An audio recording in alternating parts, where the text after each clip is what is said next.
Yeah. Yeah, good evening, good night, Joel. What's up? Hi. Hey, doing pretty good. How about yourself today, man? Good, very, very good. Sound like you had a busy day earlier. Oh, yeah, Yeah, yeah. Been busy the whole day, preparing myself for my debate tomorrow at SFT's channel. I saw that. And yeah, it will be fun. It That's will be good. my first public debate on evolution. Never debated anyone on evolution before. Huh. I'd be surprised to hear that because it seems like you've been debating the last 2 months I've been on your channel. So you're certainly well prepared, I would say. Yeah, but it was not about evolution. Oh, okay, okay. Well, the mechanics behind evolution, I guess, would be a pretty good starting point for debating evolution. And you certainly know the mechanics. Yeah, I will not say beforehand what my exposition will be, Mm-hmm. and anyone will see tomorrow. Very good. Yeah, and it's reminding me. So I think Gavin and Leo Phyllis, I think his name is, they're having a debate on whether or not the universe is pregenerative or degenerative, and I think that would be an excellent expose into the evolution debate as well. What does that mean? Basically, whether or not the universe can only be described Oh, versus okay. prescribed. Oh, Basically, where yes. Mhm, Oh, yes, yes. They come up with that claim all the time in regards of the laws of physics, where mhm. they claim that they are just that they are just described and not prescribed. But we know that laws they must be prescribed. Well, you're correct because even laws of physics, quote unquote, those are descriptions of themselves. Those are based on the prescriptions of what we see, what the things that we see physics doing that we describe. Yeah. Yeah, this is a very good argument that we have in regards of the laws of physics, because there would be no laws of physics without physics, and there would be no physics without the laws of physics. So they are interdependent. They have had to emerge together. And of Well, course, laws of physics they are only made by a mind. even the next step beyond that is that things like either whether it's evolution or creation, those are the pregenerative. The physics can't exist without stuff that's already happening.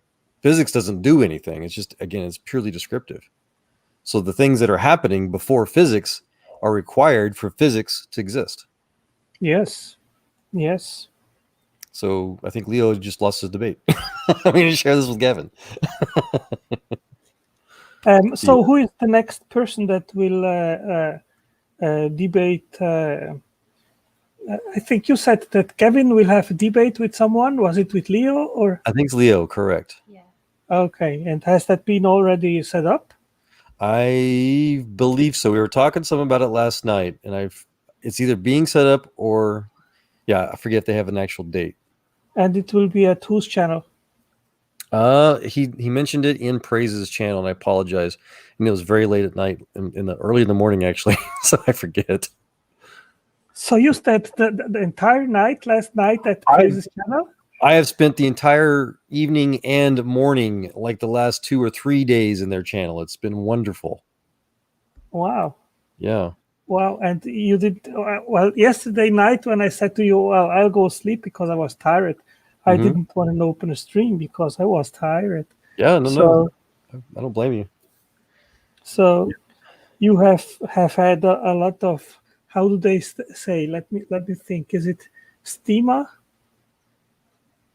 What is that, Steema? No, it's not. There is a word when you are tirelessly going on. Where you can't you where you're so engaged and interested in something you Yes, don't yes. sleep. That you don't feel tired. Yeah. I don't know. What is Kelly? Are you hearing our conversation?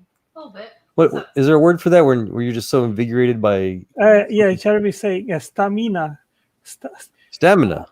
stamina. Yes. Okay. Yeah. Hey, Jeremy. Yeah. Yeah. No, and I was talking to this one gentleman named oh, starts with it's not Gavin. What was his name? Oh my gosh, I apologize. I'm still trying to learn everybody's name. But he and I talked about 10 o'clock in the morning the other morning. It was either yesterday morning or before then, and to the point where I literally could not stay awake. I had to apologize. Like I'm just falling asleep right here, just talking. It was so hard, so difficult to stay awake. That's number 2. So I've been online like 8 hours straight, I think. So what were you doing? You had an exam yesterday or something like that? Oh, that was Saturday. Yeah, I did my final exam for the first half of our big data analyst class. Okay. So I'll confess I fibbed a little. Well, not fibbed, but I didn't do the best I could have done on my class project because I was having too much fun talking and all the other excuses that I always make to spend time with you fine people. But I still passed, so I still passed the class. So you had the result already and you passed the class?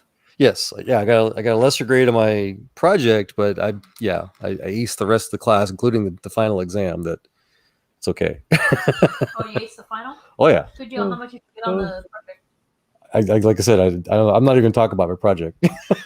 Oh, okay. So you bombed the project. Yes. But you passed the final. Well, Yes. So you good. Okay, Yes. The professor knew that he knew that I knew what I was talking about enough that he did. Oh, that's awfully great. In which, by the way, the second half I just looked at earlier today is the same professor. So. Oh, nice. Yes. Hey, that's good. It's very cool. It's rare. But yeah. No, so. So I didn't understand. What was that about? This exam? What was it about? Well, the class was I'm working on what's called a big data analyst postgraduate certification, and so these first 2 classes are on just analytics, on what they call big data analytics. So the first half, which I just finished, is more of the theoretical side, where you try to understand the different types of models, different types of management, things that you basically have to build and set up. The pre-engineering, so to say, for setting up your models, setting up your data warehouse, setting up the neural nets, learning which application, which type of algorithms you're going to use to basically quote unquote teach your neural net for it to be able to learn how to read your data and then properly do whatever it is you're trying to do with it. So we went over a number of case studies and just fictitious and real world examples. Got to do my first Twitter live data mining, which was disgusting, but so that first class was all just the theoretical of it, and our project was supposed to do a presentation based on everything that we learned on some sort of trend in big data science of whatever we wanted to choose. My choice was on big data bottlenecks, which is, again, that's the reason why I even started the information science master's while I was at SpaceX, was because of all those bottlenecks we kept facing. So, and I talked about it throughout the class. So the professor's like, yeah, you know what you're talking about. Yeah, I think I would be terrible in doing that because I'm not good at all in numbers, in math and all that kind of stuff. I lose myself and then I don't have the patience to find out how things work in maths. And but let me ask you something. I've seen that SpaceX, they are launching all the time new rockets to the sky. I think it is for that worldwide internet net that they are building up. Is that correct? Yes, sir. Starlink. And is there a date when it will get into operation? Yes, they're hoping to make it public sometime early next year. They've got some live beta tests. There's a Native American tribe in Washington State. I forget their name, Beho, something like that, where they've been kind of beta testing it for a while and they love it. So. But they're hoping to make it go on. They just launched another 60 or so satellites. Was it last Friday, I think? Forget. Last weekend. So yeah. The last one? Yep. Yeah, they've been launching them about once a week, every other week. There's kind of a pause for a while, but they started up again. But I thought that they would have to launch thousands of them. Is that correct? Yeah. Oh yeah. They've got about, I think, 3,000 to 4,000 up right now. They wanted a minimum of 7,000 to 8,000 with a maximum of up to 12,000 to 15,000, but they have enough now to at least be able to process a signal. They can transnavigate the globe, but they just want to make the network still more dense to be able to have a higher bandwidth for people on the ground.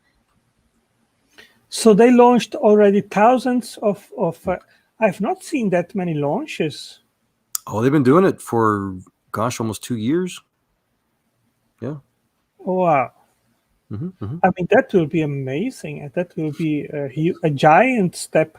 And internet will be faster as well through them, or Oh, yeah. is it just the coverage at remote places? It's both. It's it's already over 100 megabits per second for the beta testers. And so there is a concern about bandwidth or coverage in cities because the satellite, the K-band transmission, doesn't have as much of a dispersion, I guess, for a high dense population, but they're still going to figure out how to augment that. Basically probably relay it through like a regular cellular mobile type connection or just regular internet. So what about the other companies which were working on that, like Facebook? I don't know. There have been a few. I think Facebook was with balloons or something like that. Did they give up? Yes. And hey, redefining. And there's another 2 or 3 companies, and I was studying someone's just the other day, and I forget their name already, but they've gone out of business. They've had to go bankrupt. Wow. I mean, I think that will be probably the biggest gold mine of Elon Musk. I mean, this will be just such a huge stream of money all the time. That will be incredible. Yeah, that's the hope. Not only is he going to hopefully, bring the internet to everyone. They're talking about how there's probably about 4 or 5 billion people still on the planet that don't have access to the high-speed internet. So when this happens, it's going to revolutionize the internet. The internet as we see right now, the way advertisement dollars are spent, the focus groups, all the politics, basically. Beautiful. When we get basically half the planet online, it's going to change everything. My favorite part. And the whole hope of it, the endeavor, it's as an actual capital venture project to help pay for the Martian colony program.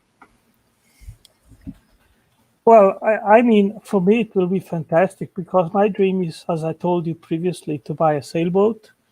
And of course, if you can go anywhere and then stream even live from remote places, that will be great. That will open up truly new opportunities.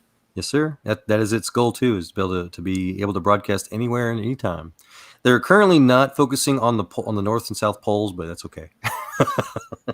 Well, I don't think that will be necessary. There are just probably a few stations there which make scientific studies, but what else?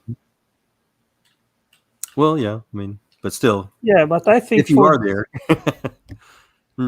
I think for the sailing community, it will be fantastic when everyone can have at any place internet. Hello, Jesse. Hey guys. Hi.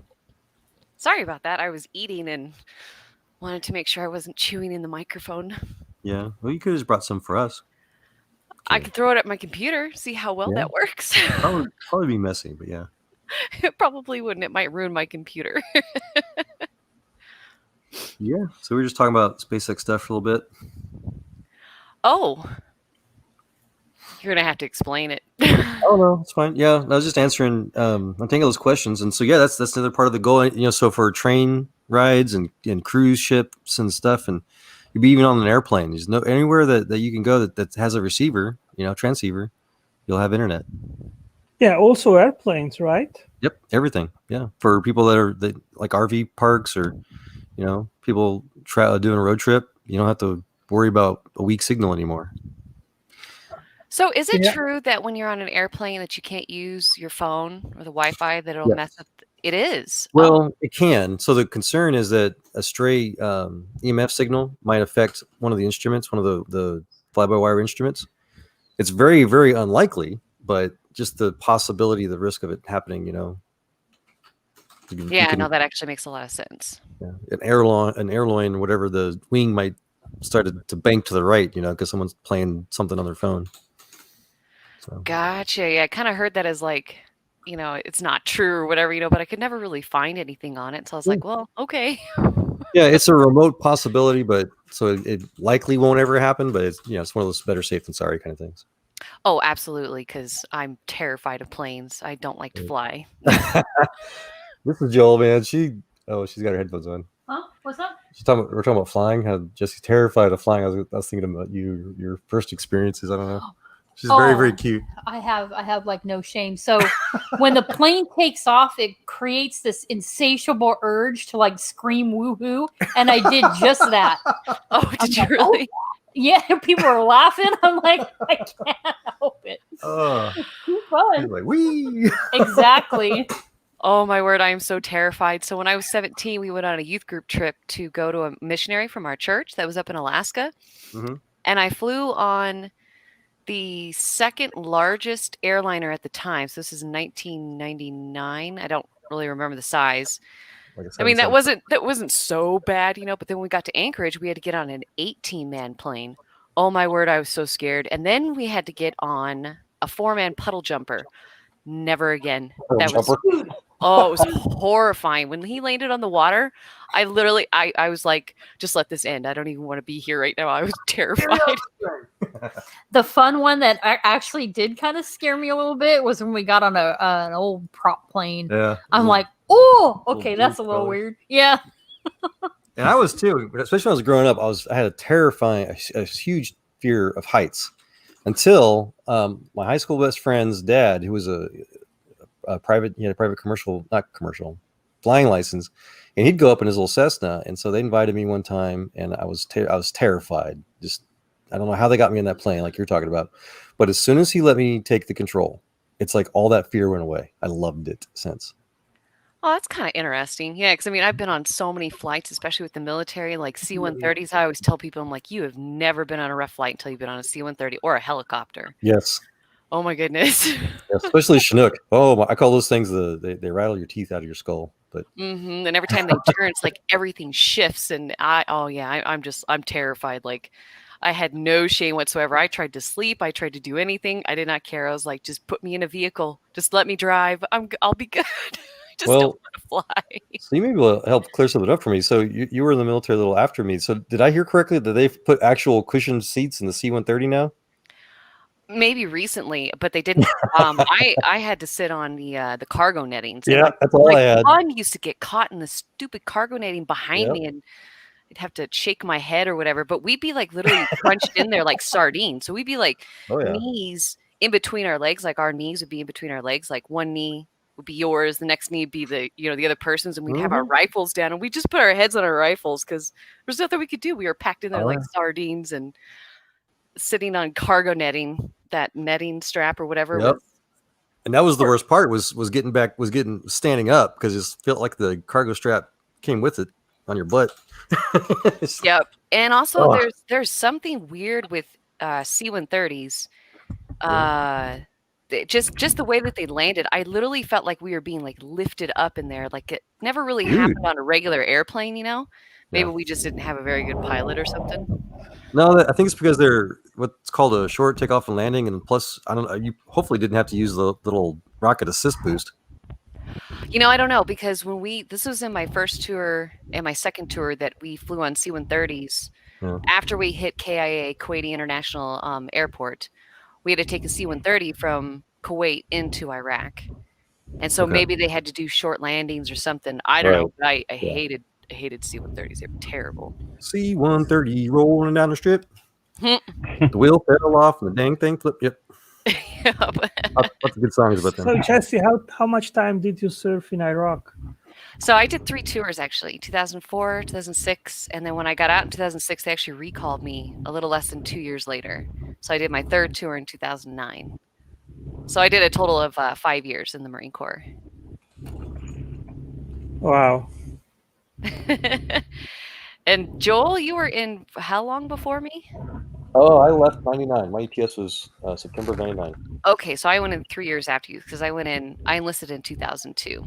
I was expecting that they were going to recall me, but they didn't. So. Yeah. Hi, Paul. Hi, how's everyone going? I thought I'd just jump in. I'm at work at the moment.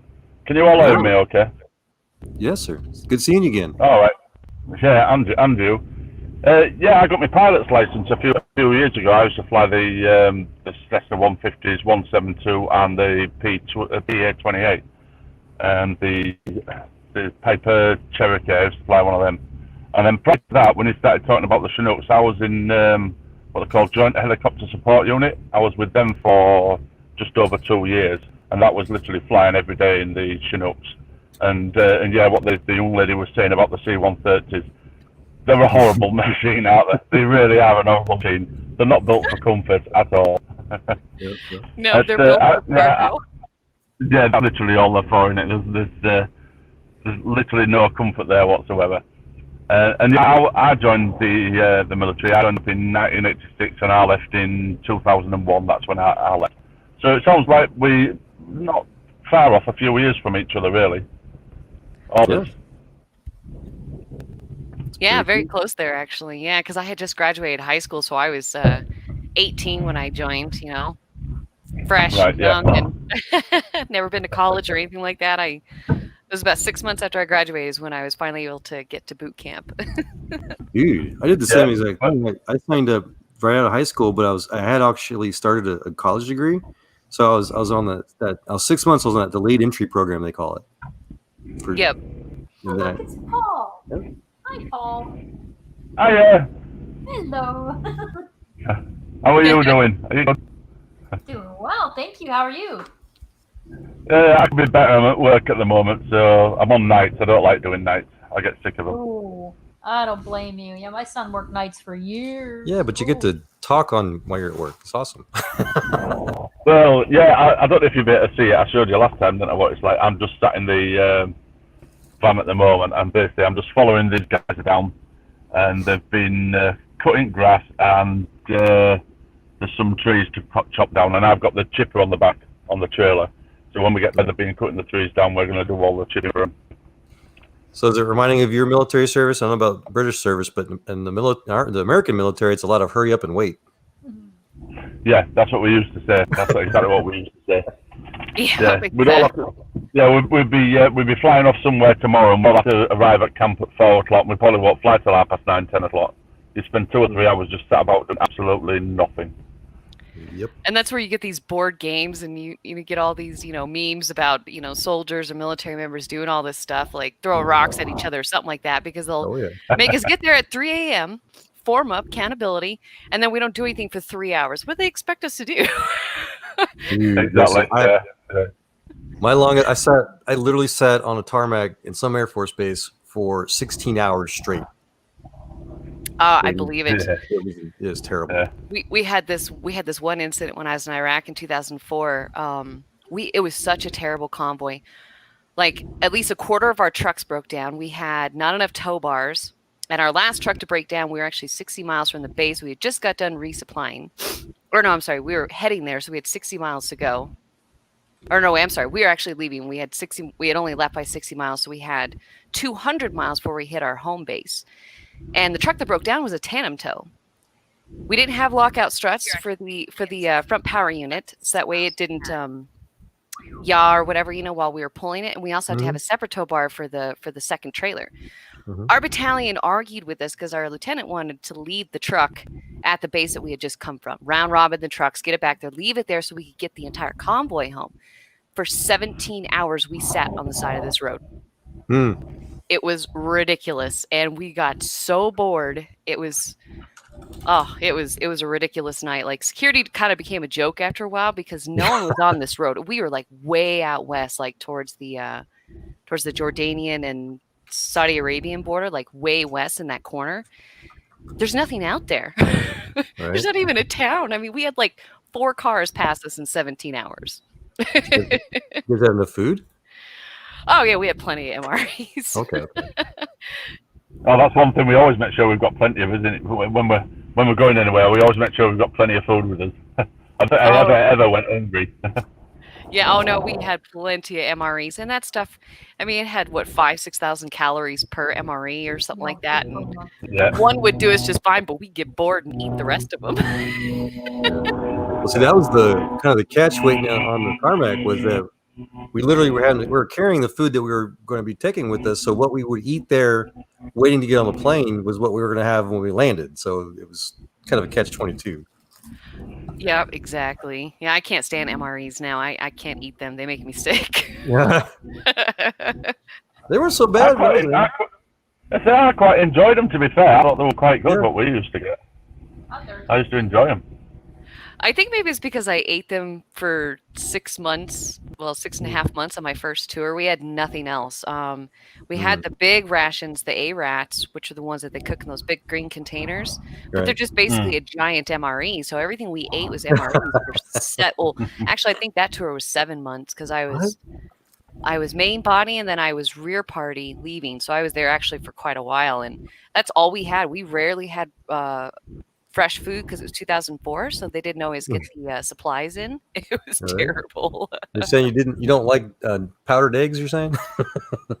I used to, but not anymore. I understand. Dude, did you guys ever have? I think they still call it shelf milk. Oh, like powdered milk? No, it's liquid milk. It comes in like a traditional little either chocolate or white milk carton, little small ones, little pint size. But you don't need to refrigerate them. Oh, UHT. We used to call that UHT milk, which is ultra heated milk, and yeah, you can just leave it on the side in warm weather, and it'll for weeks. To be honest. Yeah. And Jessie was just reminding me of that. So when I was doing training exercises at Bragg, that's all they really had for most that, of course, and water and stuff, which we got tired of. But so they'd bring out, giant metal trash cans with a little bit of ice with the shelf milk. And it was just, it's wretched. It's disgusting. It's not palpable. Nobody was touching it except my section sergeant. He loved the stuff. Right. And so he I don't know how he encouraged me to drink. I tasted it, had to spit it out, but somehow I have no clue. He got me for it to grow on me. And so it was just him and I drinking all those milks of the whole company. Yeah, we used to, you can still get it over here actually. Well, you can buy UHT milk at the supermarket. A lot of people buy it. And we used to also, when I was younger, get what they call condensed milk, which used to come in a small can. And it was basically like thick milk. And the same thing with that, they'd done something to it, basically condensed it. And then you opened it up, poured it into a tub, and then added water to it to turn it back to milk.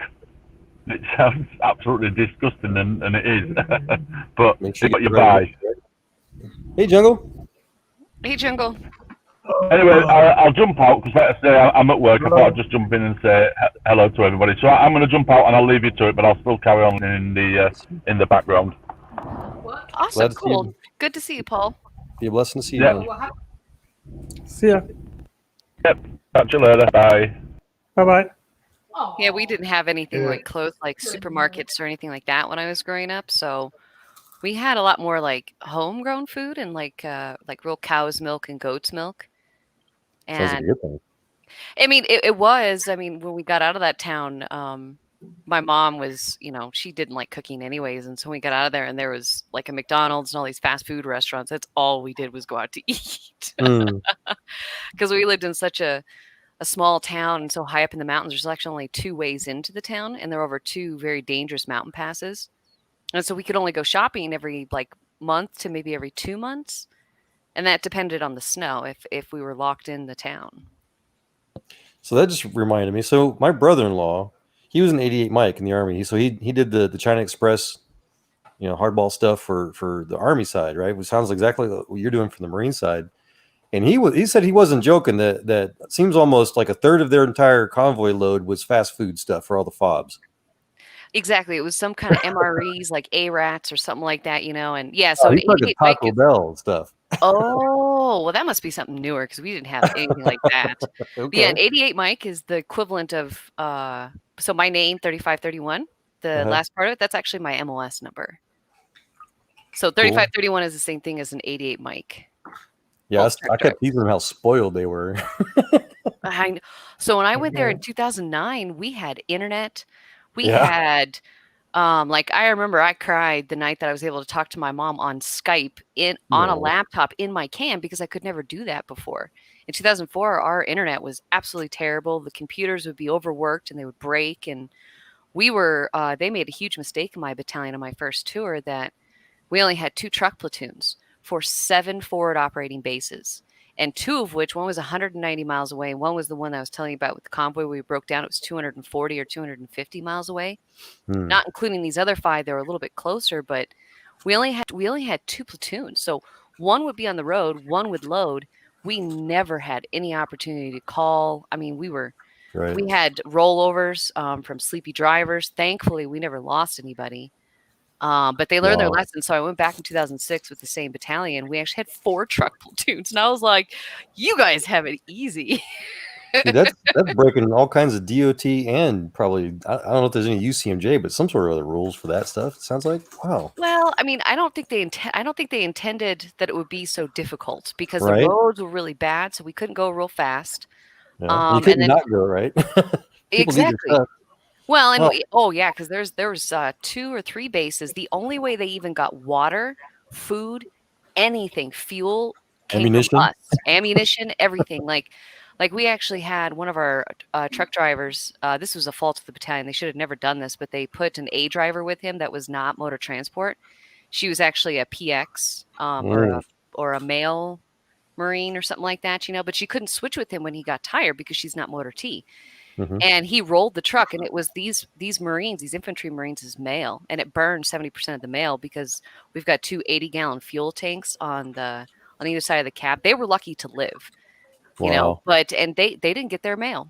We dropped their PX. We had ISO containers, which is these 20-foot containers, and like literally, if we did not show up, they did not get water, fuel, bullets, food, Band-Aids, you name it.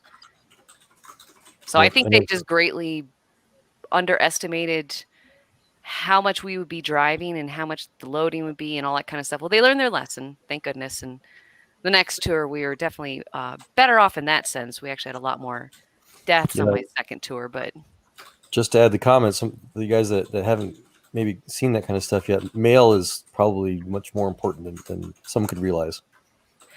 Absolutely. Mail, it's almost as important as food. It is actually, yep. And that's why it was devastating. Like I felt so bad for that driver because, I mean, it was his fault, but it wasn't his fault. It was just a poor situation, Yeah. Oh yeah. Snafu. Yeah. Hi, Chris. Hey, how you doing? Chris. Good. I brought my phone, so I was texting in the chat too. Sorry, Redefined Living. I was texting to say hello, so I think I'll just say hello in person, so I don't have to worry about typing. Yeah, hello. How's everybody doing? Doing well. Good. Good. Jungle, you in the woods? You feeling better now? Think you're on to the woods? Out of the I woods? feel Even though you're in the better. woods? You get your tiger with you? I had kind of like a cough or something, but I keep inhaling these gnats. That might be my cough. But anyways, yeah, I took some NAC for the cough, and it seems to knock it right out pretty much. Jungle, was that you that caught COVID the other week? Who was that? I think I did, yeah, because I had a horrible headache. It was the worst headache I ever had. It was a strange kind of headache, just kind of move around in my head and neck and area, and all my muscles were sore, and I had, of course, the cough and the dry cough and fever, aches and pains and stuff like that. Did you lose your sense of taste? No. Okay, that it might not have been. Some people don't lose it, the sense of taste, but it has to penetrate into the nervous system, and I guess if it doesn't penetrate into the nervous system, it's not going to affect the taste. Okay, yeah. I heard that was one of the hallmark symptoms. Is why I asked. That's why I said, and might not. That doesn't mean you didn't. It just, you didn't. This tiger helped him fight it off. Well, I found my MOS right in front of me. I haven't seen it in a long time. You mean your DD-214? Yeah, it's a DD-214, but it's got the MOS here. It's P63W1LPQ. That doesn't sound Army, man. What the heck is that? But I don't know what the P stands for, but it's a 63 whiskey. Okay. That's a wheeled vehicle repair. And the LPQ is for language Portuguese. Okay, cool. Because I qualified speaking Brazilian Portuguese. The Army has such weird terms. and it has here expert M16 rifle, good conduct medal, Army service ribbon, overseas service ribbon. When you're setting the standard, man, sometimes you got to be a little weird. You know, it's so funny because a friend of mine, he was like, so I met somebody that was in the Navy, and I think, did I say this right? You were part of the men's department, right? And I laughed so hard. I was like, oh man. This is classic. Oh, it is, you know, because people forget that the Marine Corps is actually not really a separate branch. We're actually underneath the Navy, and when it comes to wartime, there's only 3 5-star generals: the Army, the Navy, and the Air Force. And the Marine Corps and all the other branches are actually sub branches, I guess, secondary branches. Mm-hmm. So where's we're actually where's part the of the Navy. Space Force? The Space Force, would that fall under? I don't know. Yeah. So that's the next question: is what does the Space Force call the bathroom? The Space John. The Space John. That's what they're gonna call the bottle. I don't know. No, the vacuum room. There we go. Did any of y'all? None of y'all retired out of the Navy, right? Correct. No. Hi, by the way, George. Hi, George. Yeah. Good morning, everyone. Can I ask you a question or an opinion? The military. I'm sorry. Go ahead, George. Yeah. Well, hold on. Chris asked me a question too. No, I was correct and said I messed up on. Go ahead, George. I was going to say, do you think Army intelligence is an oxymoron? Depends on who you ask. Hey, you know, USMC stands for Uncle Sam's Misguided Children. So, yeah. Okay. Before I said that, by the way, Jesse? What's that? Did you hear that before I said it the other day? Oh, yeah. It was written on our porta-johns in Iraq. Oh, that's right. Okay. We also had the army, something for the Army, too, but I don't remember. Ain't ready to be Marine yet? That's Army. Yeah. The other one I heard was "You Suckers Missed Christmas." That's another good one. So generally, it's like most work sites I've been on. It's like something either against the job you're on or the boss. Oh yeah, we had above the toilet paper roll, re-enlistment papers and an arrow down the toilet paper roll. The one thing I heard was that U.S. Army stands for the U.S. ain't released me yet. There you go. What's that, George? I was just going to apologize. I'm just going to apologize to Chris. I think I butted in. Well, he was trying to make a point. You didn't. I finished it, and then you started talking, and then I realized I don't know why. Just because my grandfather was in the Navy. I just always say Navy for sometimes instead of military because that's what I'm used to dealing with. Like today, I had to go up there and make sure he wants to make sure he gets his vote in. I want to make sure he gets his vote in, so I had to go up there and get his signature, make sure that it was going to match to because his signature has changed, because he had that stroke and everything. And luckily, I did because it did match, and they witnessed it. And where I put it down as a witness, and they had to have a witness, and then. Now they're going to mail out the ballot, and then when it comes in, they're going to go off the signature that I just took them. So just keep that in mind if you're voting absentee, that your signature, you need to make sure it's like Jungle. If you vote, I don't know how you're going to vote, but what state? In person. Make sure your signature matches because if it's absentee, you can get thrown out. It can get thrown out if it doesn't match. So. I want to make sure every vote gets counted. Right? They threw out a bunch of absentees, got thrown out. A lot of people don't know that last election, or most law elections. I gotta go. I vote in person. It's around. That's the best way to go. Yeah, but I didn't want to drag him up there in his wheelchair. So right around the corner from where I live in New Jersey. They had early voting today. Real easy. It's not crowded or anything. It's really nice place to vote. So, hey guys, is Otangelo still in the stream, or has he left you guys to your own devices? He's here, I think.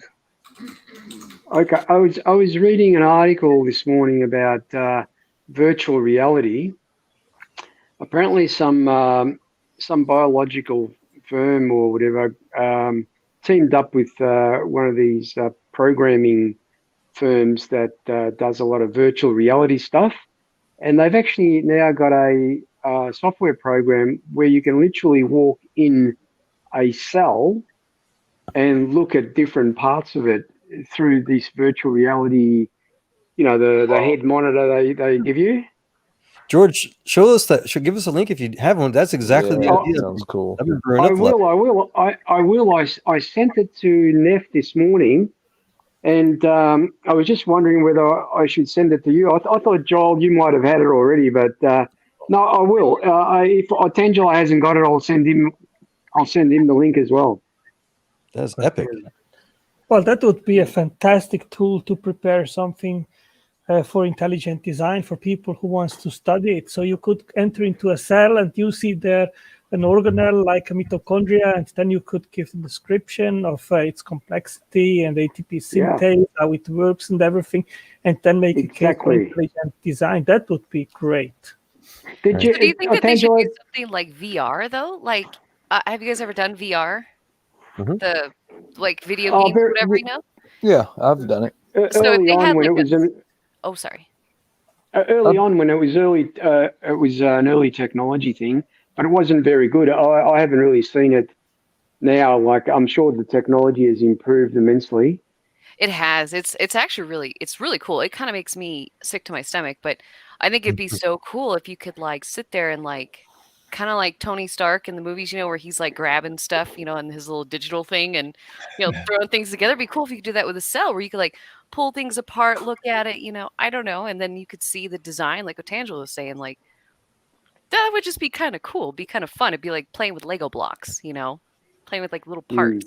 I mean, like Tangelo mentioned, you'll be able to show the complexity of the cell and the various components within it, and I can't wait for it to be, you know, like a reality thing, because I don't think the article mentioned whether it's out there now, whether they're working on it. But I think about a day or so ago, I read another article where they're now able to literally, not X-ray, but what is it called, electro something or other, where they can actually zoom in right to the atom level of the various structures within the cell. And I've got a link to that as well I can provide. And if when you look at the two of them, you think, imagine that in 10 years' time, how will the evolutionists try and refute some of that stuff when you go right down to the atom level? Yep, and they can't. Yeah, I got a demonstration I could try to find for that. They'll pill to time, for one thing. Oh, of course, their magic wand. Like, well, given enough time. But that's the thing, though. They don't have an eternity of time. They've got a short window, a relatively short window, really, in my opinion, to get that done.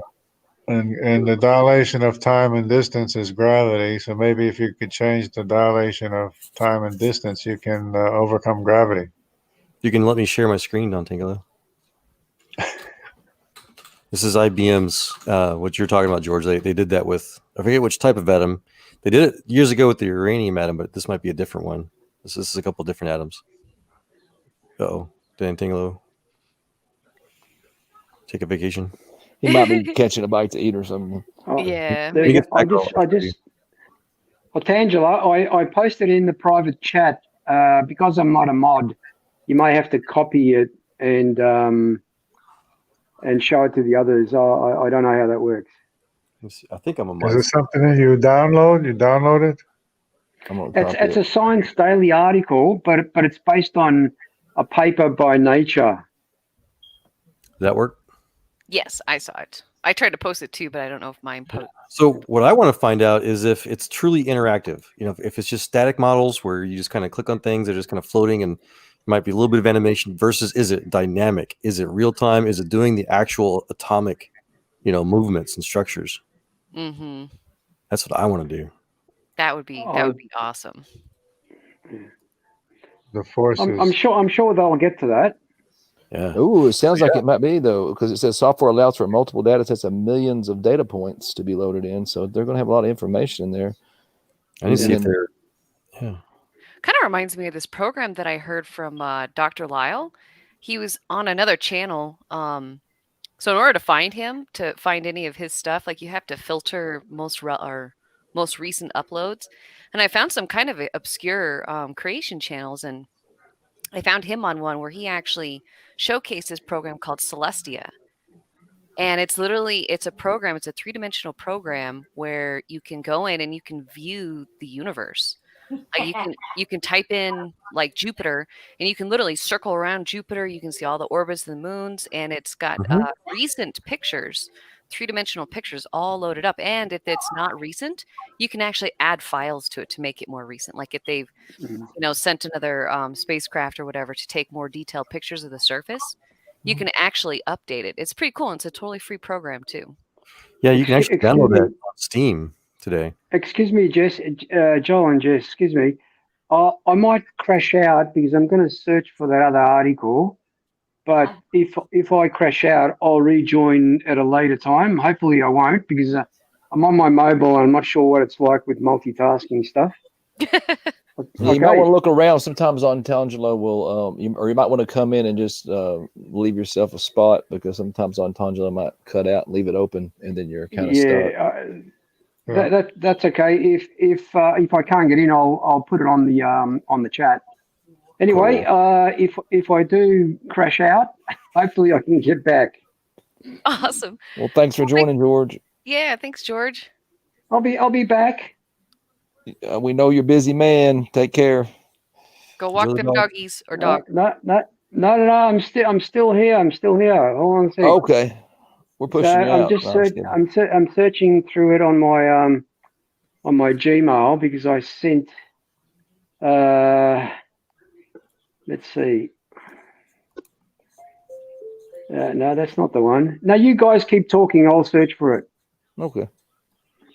Yeah, if I get knocked out, it's because my connection is not that great. You still having trouble? Have you really tried to go for the Sprint Magic Box yet? Have you called? No, well, what it is, they're changing over from the Sprint to the T-Mobile now. Ooh, so you're gonna be able to hold towers. They're gonna phase out all the Sprint stuff, and so I'm actually gonna switch over to it's a T-Mobile, right?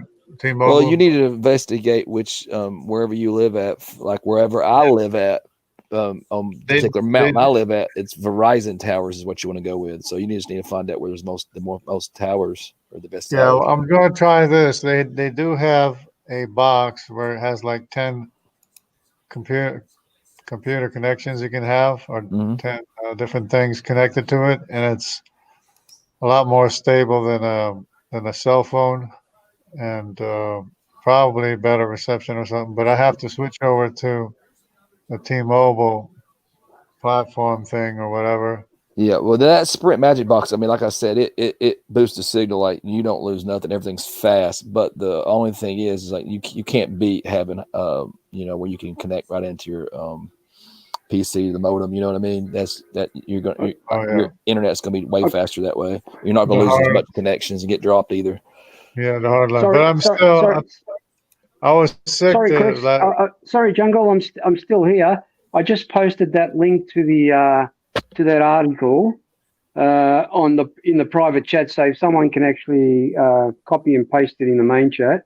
Cool. The others can access it too. But and I think it's called cryo-electron microscopy.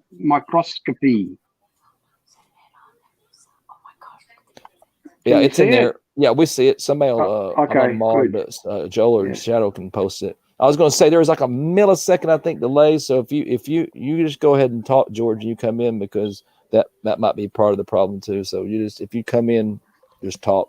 Don't feel like you're interrupting, because there might be a millisecond delay, I think, today. No, that's all right. I tested I got a new phone, and it's an S20 Galaxy, and apparently it's quite good. You can do multitasking, so I just actually demonstrated it, so that's good. Cool. Yeah. Oh, he's back. You want to see this? Yeah.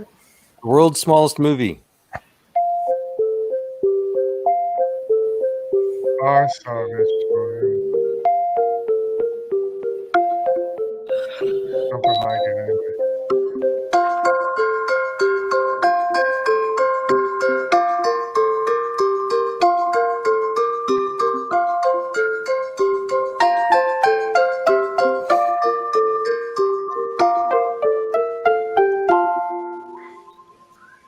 It's the kind of stuff I was doing back at TI. That's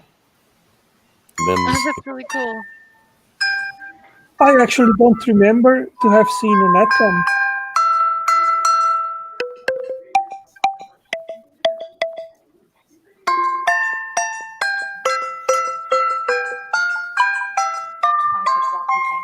The floppy thing? His hair? You like his atomic hair? That's very good. It's probably taken about 6 months to do.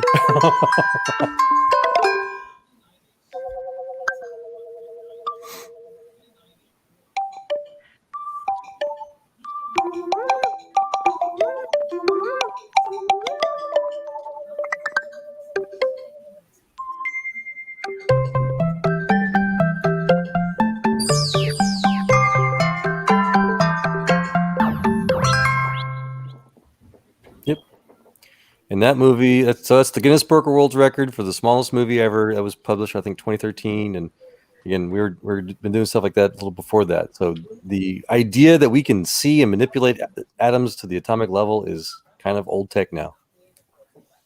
That's really cool. I was going to say before that some people have voter remorse. They want to change their vote. Uh-oh. Like it's something to do with atoms, or is that a different topic? No, it's nothing to do with atoms. I'm just okay. I was trying to make a connection there. I was like, what? I'm off in another world. No, I was trying to say it before, but I didn't. Are you talking about people that's pre-voted right now? Yeah, they want to know if they can change their vote. Especially with this stuff coming out about Joe Biden. Yeah, but I don't think there's necessarily that many. It is a record right now, but I mean, no more than. I mean, I still think there's plenty of room there for Trump to pull it out, and I'm going on record again tonight to say he's going to pull it out. So, well, and I would offer that people that voted for him probably wouldn't care of the new stuff. They're not voting. Nobody's voting for Biden. In other words, you know what I mean? But maybe those swing states like Pennsylvania and Ohio, when you talk about doing away with fossil fuels and fracking, that could very well cause somebody that's on the fence to jump ship. That's not really a swing issue, I don't think, but I don't know. It is in those states. Well, not between Pennsylvania. I'm talking about not between the candidates. Biden's against it, Trump's for it. Right, that's what I'm saying. But if you're going to do away, that's the big industry in Pennsylvania. They'd be losing all the jobs. In Pennsylvania, you got the difference between the dichotomy between the city of Philadelphia, metropolitan areas, and outside of it. Hey, Jesse. Yeah. Hey, this reminds me, one of the more difficult things back when we were in that active duty was trying to remain neutral in politics. UCMJ we don't need to do that after we're out, right? Still, yeah, no. Make sure. I think the only thing that happens is like what I noticed at my college is that a lot of my veteran friends we just wanted to stay out of it because we dealt with it so much while we were in the military. You know, everything was about PR and politics, and I mean, one of the reasons I got out was actually some of their decision making was actually causing people to get killed, causing Marines to get killed. Yep. All because of the media, and I hate the media. They actually reported that I died in 2004. I don't think I ever told you guys that. Congratulations. I know. Surprising. I'm alive. I said that in one of my classes. And this girl, this little liberal 19-year-old girl was like, well, that just doesn't count. And I was like, well, I'm letting you know that the media actually lies. I'm giving you evidence and you're just totally ignoring it, you know? Like my mom and my family all stopped watching the media. What's that? That everything that she believes is a lie? Yeah, you know, and I was just giving it as an example, not like the ultimate whatever. I was like, you know, all I said was be careful listening to the media. They do lie. And the media must be like her God. So she was, and then, sorry, go ahead. It's the international far left media.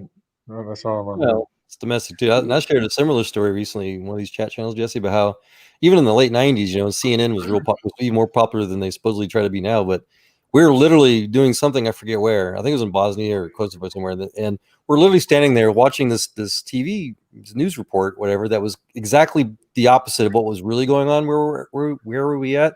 And one of the guys, after, you know, we were kind of quiet, kind of looking at each other, and one guy was like, "Can I just shoot the TV?" Well, and you guys have heard of the Tet Offensive, right? TET Offensive in 1969. In Vietnam? Yeah, that was a blatant lie. It's actually called ballooning. It was in my government class. We actually learned about it, and I actually had a really good government teacher. he was very neutral. Like he wasn't for either side necessarily. He actually showed the qualities of both sides and the detriments of both sides. But the Tet offensive was something called a ballooning effect.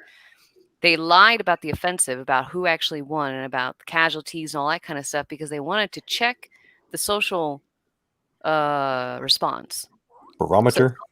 So it's called a balloon. It's called a ballooning effect. Well, and they tend to do that a lot. So like the convoy that I was on, that they said that we died on, what had happened actually is, so it happens like you guys see it in traffic, where it kind of has like this slinky effect, where people slow down and then they start to speed up, and then it's just like a slinky going back and forth. Well, especially in division formations, yeah. Well, convoys are the same way, and especially with huge, heavy trucks that weigh 15 tons, they just don't get up and go. Like, got a ton of power, but they don't get up and go real fast.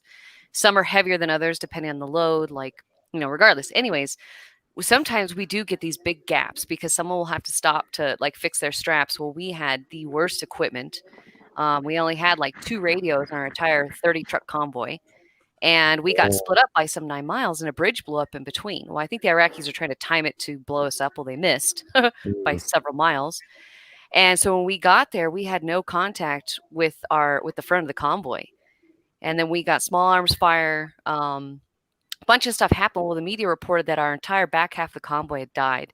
And our families were freaking out, calling the battalions, the stateside battalion, who was therefore trying to relay, 15 hours later, this message to the battalion here. And we actually even had an entire battalion formation, sort of. I mean, not quite like that, but our battalion commander came down to each of the companies and explained what had happened, not to panic, that they were sending out memos to our families that we were not dead. Mm-hmm. I mean, it was a huge deal. And so after that, my best friend from high school, her husband was like, I am so glad you're not in Iraq anymore because I can watch the news. Because you told her not to watch the news when you were in Iraq, and she flatly refused to watch the news. Yeah, and just for the rest of you guys, it's not just the recent stuff either. So when I was in active duty, I was in Korea. How many of you guys here have heard that it's not only still active war, it's only a ceasefire, but there are still military skirmishes. There are still shots being fired across the borders right now. How many here have heard in the late 90s that there was a covert submarine that beached itself on the northeast coast of South Korea with a dozen different commando type people, and that 9 of them were found shot execution style on the beach? I actually hadn't heard of that. Probably because they're trying to run away. Well, I mean, did you even hear the story at all? Well, I might have heard something like that, but I don't. It locked the whole nation down. So the South Korea, their highway systems are designed with basically like a toll booth at every major off-road, off-ramp, and on-ramp. And so when they lock their nation down for things like that, for constant fear of the atheist communists invading them, they have to shut those toll booths down so that nobody can go anywhere. So the military can control. And so they shut the whole country down. It took like a 2 or 3 week. They had to search the whole country to try to find the rest of those commandos.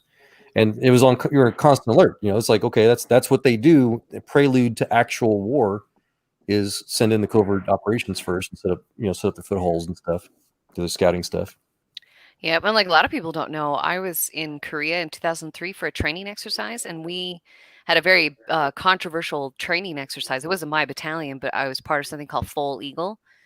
And it's a joint training exercise with the South Koreans. Well, we brought a tank battalion for the first time ever for training, to South Korea. And the North Koreans panicked. I mean, we were literally almost in war. Oh, yeah. They had to point the barrels southbound and all that kind of stuff. Anyways, they shot off a couple of missiles towards Iwakuni. The main or your operation did? No, North Korea. Oh, okay. Yeah, they shot off a couple of missiles. They landed 40 miles away in the water, but it was warning shots. A lot of people don't know about that. We almost went to war in 2003 with North Korea. My lieutenant, I'll never forget him. We were actually pretty far south in Korea, and we were actually training with the Korean Air Force. They had assigned us to a jet battalion, jet unit. I think they call it battalions in Korea. I'm not really sure. But anyways, our whole thing was to work with the Koreans on if a plane went down or a helicopter, we did runway stuff. I didn't do it, but we hauled the stuff, and then we had engineers, and that was our joint exercise down in Yecheon.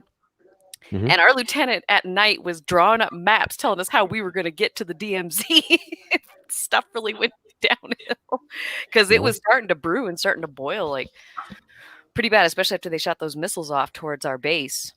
And yeah, a lot of people don't know about that either.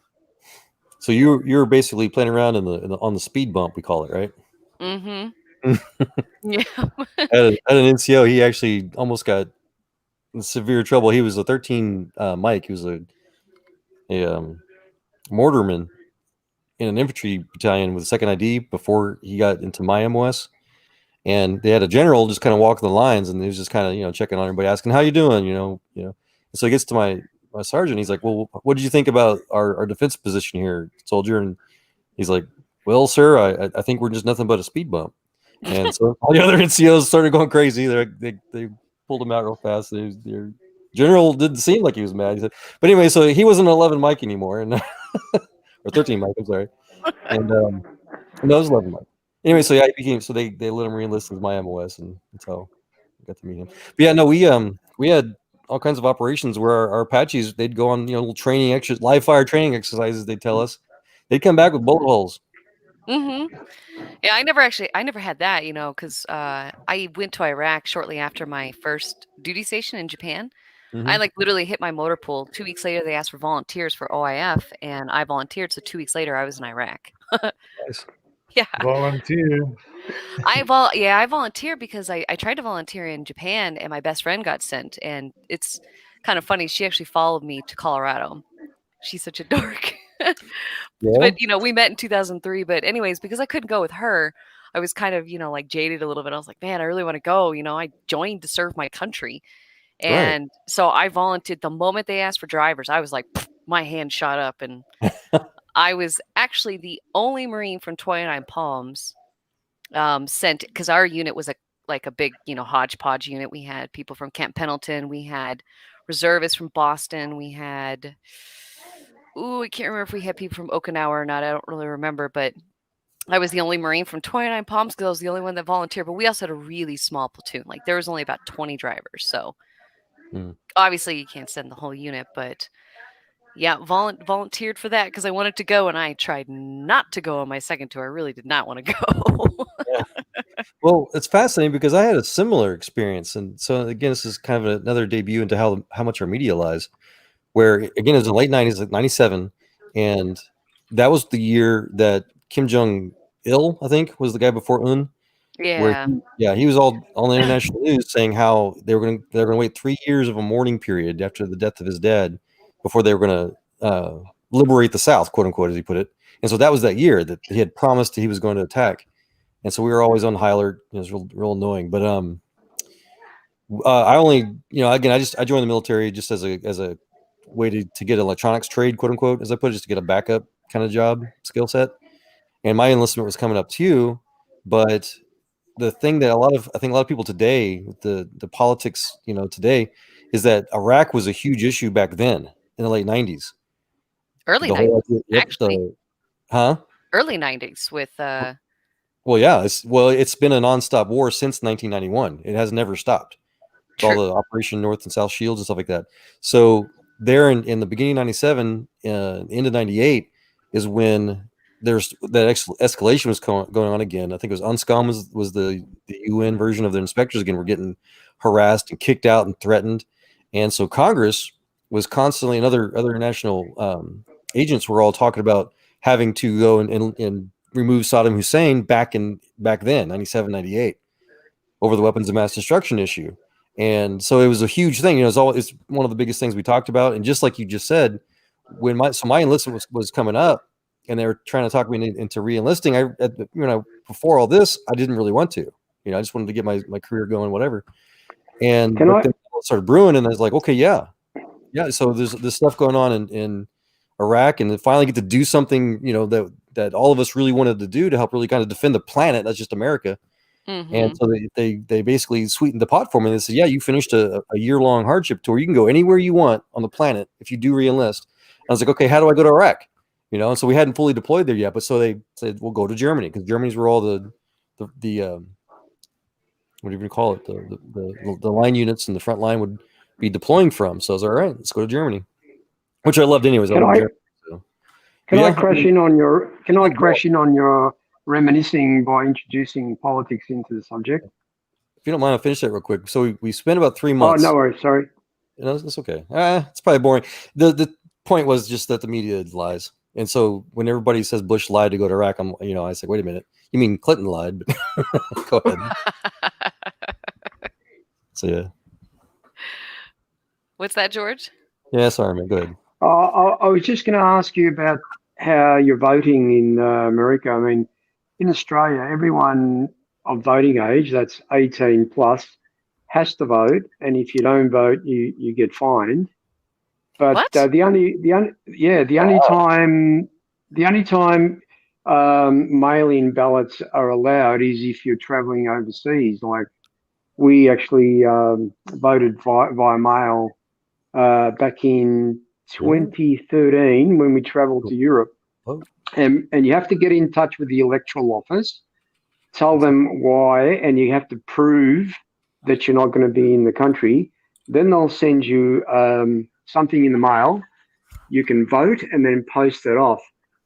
Mail-in ballots are not allowed, although just about a week or so ago, we had local government elections here in Australia, and we had to do a mail ballot because of the isolation restrictions.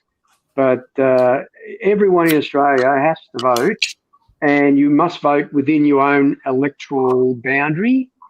And when you do go to vote, to get an actual voting slip, you tell them your name, your address, etc., and they actually cross you out. That sheet of paper at the end of the day goes into a computer so they can see who's voted and who hasn't. And those that haven't are sent fines. So I don't know how America does it. Oh, you don't have to vote. Voluntary. Like a court summons, but not for voting. Yeah, no, not for voting, because I'm not trying to start an argument. I honestly don't really care what people think because it's my freedom to do it, but I don't vote. I think too many people vote in ignorance, so I just don't vote. Like I registered for extra credit to vote when I was 17, just for my government class, but no, I don't even vote. So America, in Brazil, it's mandatory in Brazil to vote. But don't you want to exercise your democratic privilege of actually voicing your favor for one, a president over another? Sure, except for we have 350 million people in America, and I am of the very negative opinion that about 60-70% of them vote in ignorance. So my one vote out of 300 and however many million people actually vote, I just don't. When I hear these kids in my college talking about politics and all they do is they vote with emotion, they vote by appearance. I don't know. It's just me. I don't vote. Yeah, I vote whether it does any good or not. Would they let you do it? I love her. Do what now? Well, if voting matters, let you do it. Based on what you said, though, Jess. If voting matters, I'll tell you a little story. A friend of mine, his daughter went up to him and she was practically in tears and said, "Dad, someone has to do something about this, the pollution, in the oceans and whatever." And he turned around and said, "You are someone." You know what I mean? If everyone took that attitude, no one would do anything. Well, but that doesn't mean that you just someone. have to vote. Yeah, but the thing is I institute change in other areas. Like when my prayer club tried to get shut down when I was in high school, I fought against it. When they tried to institute language, like a language thing or whatever in our veterans lounge at our campus, me and the student government president, who are both veterans, campaigned to remove that because the problem is that our language is very harsh in the military. And a lot of people don't like it. So that's just because I don't vote doesn't mean that I don't want to institute change. I do it in a more of a local level, That's what I do. Okay, so the joke I was trying to tell, I don't know if it ever came out, but I was saying that if voting really mattered, do you think they'd let you do it? That's true. I get you. And the military is not vulgar. That's just the Navy. Vulgar. Just kidding. Huh? Yeah. But it's just me. It's just me, George. Like I have my own personal bias against the voting system. I mean, I like our voting system to an extent, but we are also in a republic too. So if the vast majority of my state is Democrats and I vote as a Republican, they're going to take the majority of the vote more than likely as the college electoral, which I agree with the college electoral. I like the college electoral. There's absolutely good reasons for it. But I just personally don't vote. I make change in my local place where I'm at.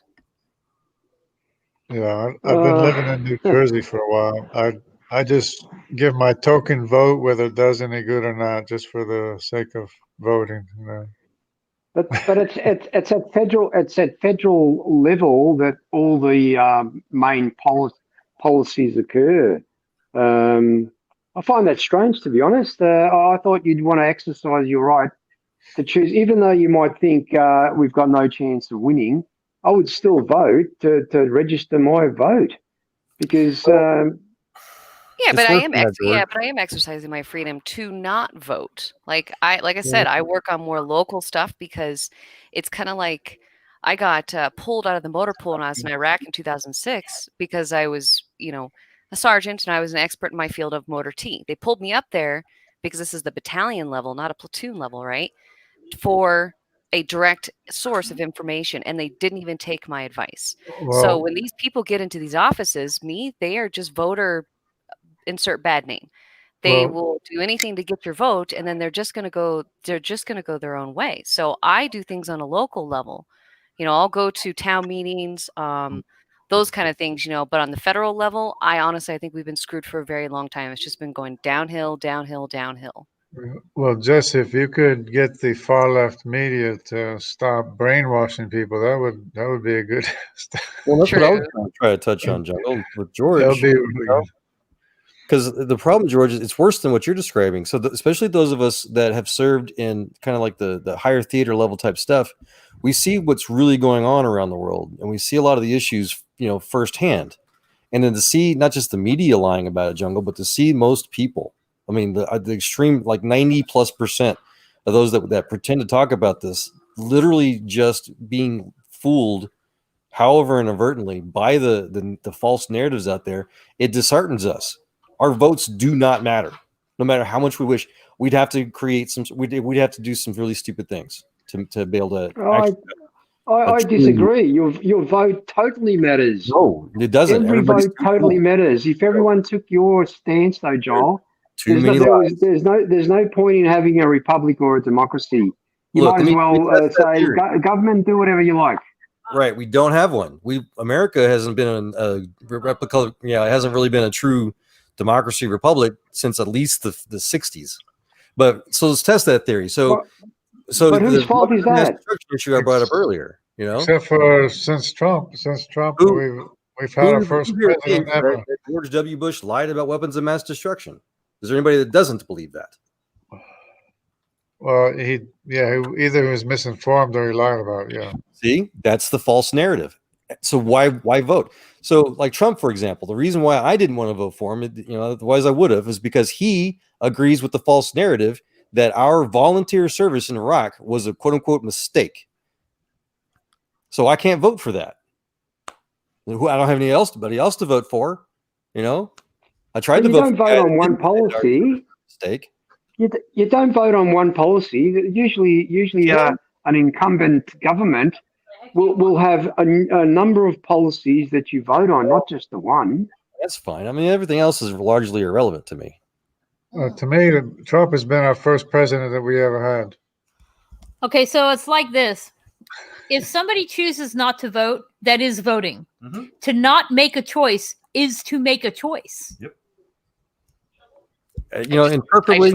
I just choose not to. I mean, and I know people have a lot of problem with that because then they say, oh, well, then you can't speak on this stuff. And it's like, well, no, yes, I can, I just don't feel like it's actually going to make a change. And we have actually never really been a democracy. A democracy is where people vote directly for the president. We vote for representatives. And then they, in their minds and in their views, vote for our president. And I think that our country Obama blatantly even lied. Like when I was getting recalled, he lied to the entire nation saying that we were being pulled out of Iraq. My family was pissed because I was getting recalled. And yet we were supposed to be pulling out of Iraq. We were not. They lied. They were actually going to Afghanistan. 60% of the stuff that we were retrograding was going to Afghanistan. All the rest of it, if it was broken beyond repair, was being sent back to the United States. But they lied. They blatantly lied to the American public. But hold them accountable. Hold them accountable by voting. Don't let them off the hook. Well, that's the problem, George. No matter who you vote for, you're still voting for the false narrative. Everything Trump was against Hillary for, he was for, very briefly, and vice versa. There's all kinds of amazing videos out there how Hillary was against gay marriage. Now she's for it. It's useless. It's a game. Are you guys only a two-party sort of system, or is there an independent? The preference is that we'll actually get real people to vote for. We never do. We are, we actually are a two-party system. We do have an independent, but no independent has ever gotten, I think, more than 30% of the vote or whatever. And I'm sorry. I thought you were asking us individuals versus. Oh, yeah. No, I think he meant our country. So, yes. And the country. Yeah, exactly. Basically, two-party, yeah. Yeah, we're basically a two-party system. It's not technically that, George. In fact, George Washington, our first president, he specifically said that would be the worst dystopia is to have a two-party system. You took that out of my mouth, Joe. I was literally going to say that. He said, don't degrade into a two-party system and don't get messed up overseas. Don't go get and we did exactly that because he didn't want us to have, a two-party system where we'd be fighting against one another. Well, look what happened with the Civil War. America hasn't been America since before any of us, I think, here were born. Sorry. Yeah, exactly. I think a lot has changed, and I think a lot of it had to do with, I think it starts in the early 1900s, actually. Yes. With the women's movement. It took them 80 years just to realize that, what was it? The male-only draft was unconstitutional. 80 years. So I don't think America's been America in like 100 years, ever since they started instituting really massive taxes and starting to really hurt people. And just there are so many things, so I'm kind of a libertarian, not quite that like extreme, but I believe in a small government, and all our government is doing is just infringing on our rights more and more and more, and people vote to try to get these rights back, and it has not happened. All we do is just keep losing more and more of our rights. And it can't happen because people willfully choose to be uninformed. They just want to care. They just want to listen to what's on TV, and they don't care anything beyond that. Yeah. Well, I'll give you my best recommendation. I think I actually said this kind of recently. My best recommendation to actually be informed is to read history. Once you read history and you understand the different systems and what have you that had been tried already, you'll be able to see through all the crap, all the freaking nonsense, all the media lies that they try to spoon feed you, and you'll be able to have a far more informative decision when you go to the polls. Well, and it's funny too, because I was watching these hashtag walkaway videos from the Democratic Party, and there was two underlying things that all of them said. I didn't do my research, and I didn't know my history. Most of them don't know the history of the Democratic Party, and they didn't do their research on these people. They voted by face. They voted by emotion and stuff like that. And it's all because we're not being taught history. That's the reason, George, I say that I don't vote, is because I think too many people vote in ignorance. And it's just my personal choice. I don't want to vote. Yeah, just to help it seem a little better, George. I'm shaking my head. I'm shaking my head. I'm shaking my head. That's fine. There are a lot. I shouldn't have brought it up because there are a lot of people who disagree with me, but it's my right. And that's, people can disagree with me if they want.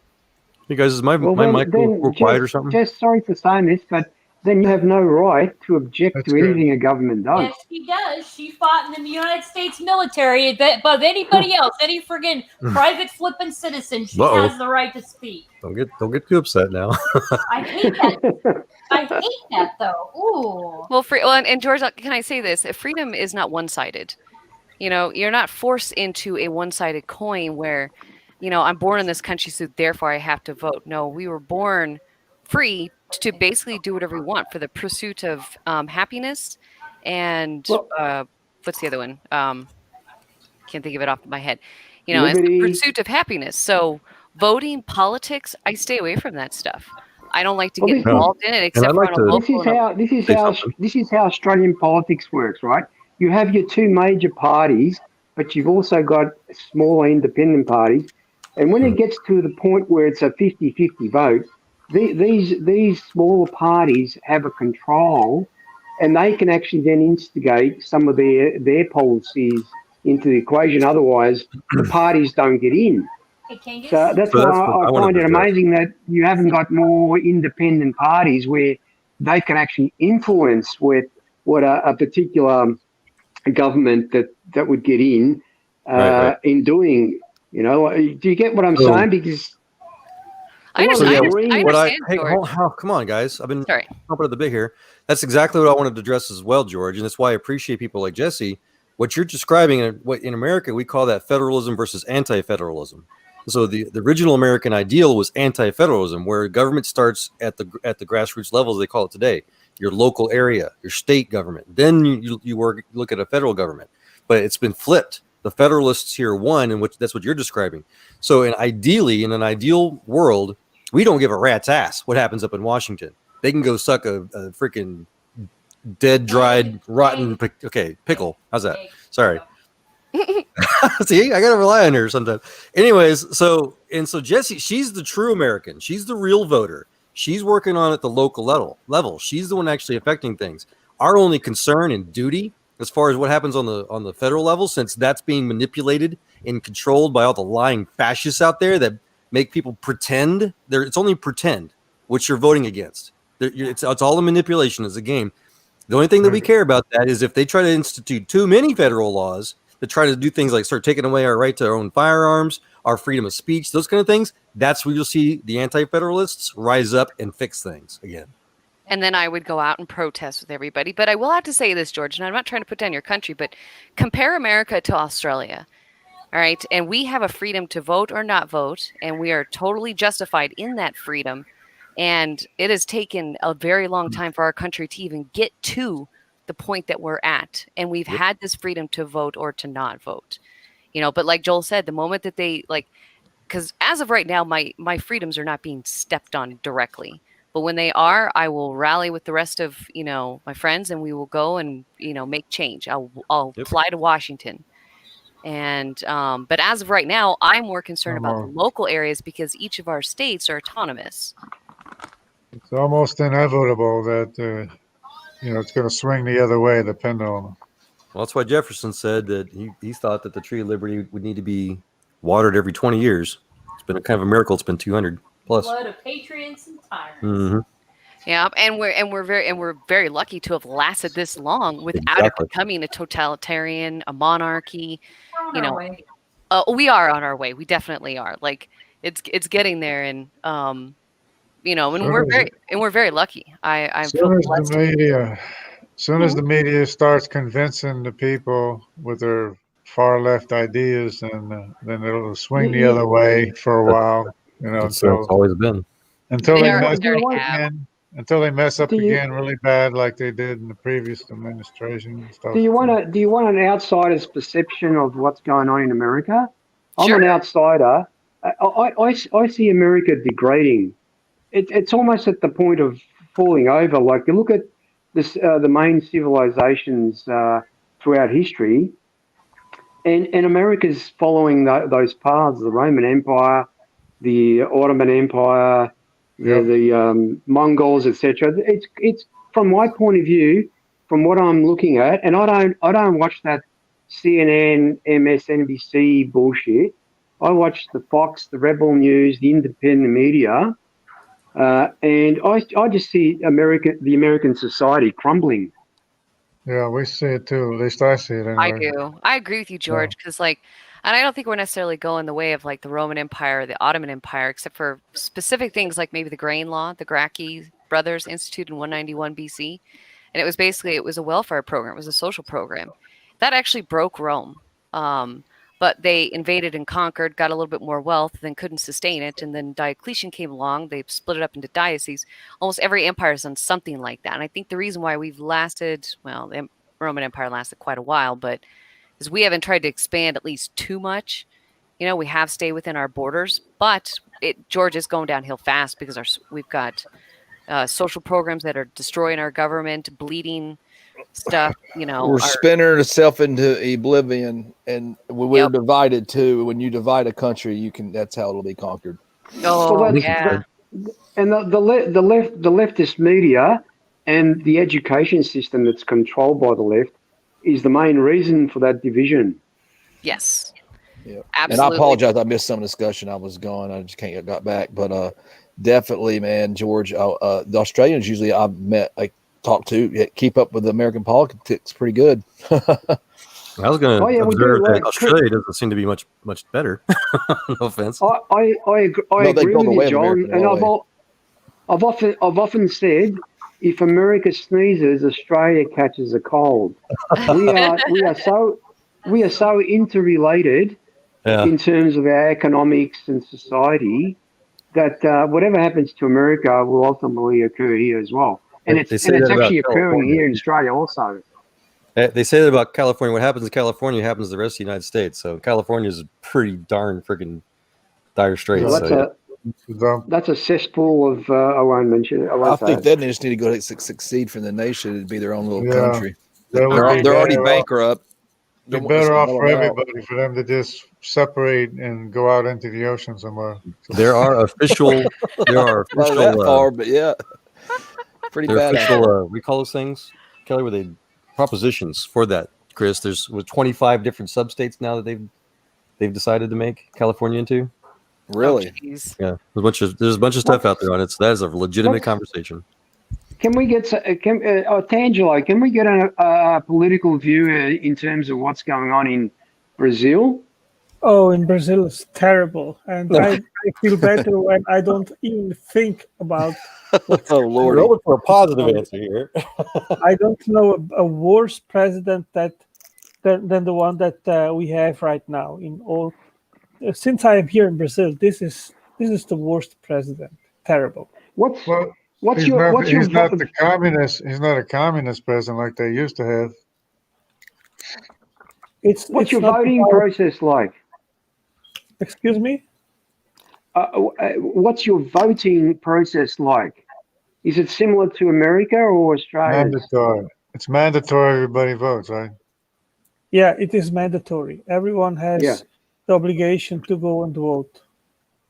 Oh wow! Yes, I just feel like I'm not Brazilian, so I don't. I've never voted in my life.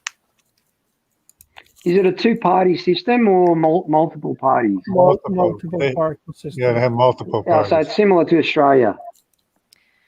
Yeah, it's similar to basically most of Europe has a very large party system, probably about 30, 40 parties, and there's a couple main ones. But yeah, in America, we only really have a two-party system. Like independents are sort of there, but not really. Well, China has multiple political parties. They do. So does North Korea and South Korea. Did I just make a point? That's a joke.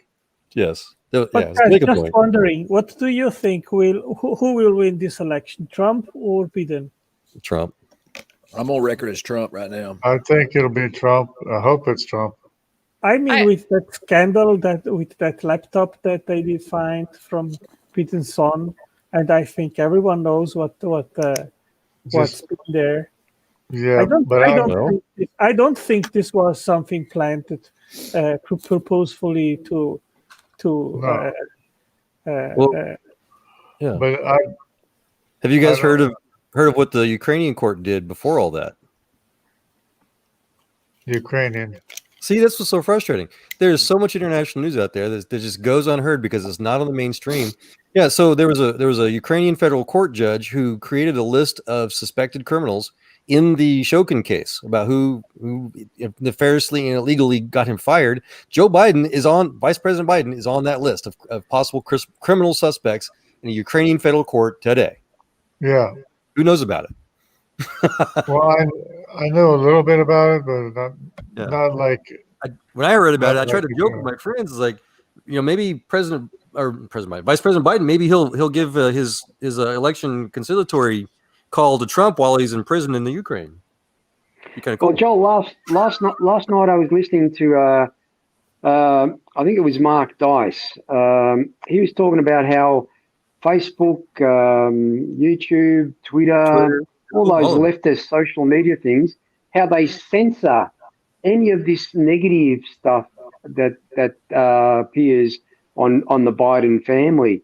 They literally censor it to the point of blocking it, so no one can actually see it, and you can't retweet, you can't share.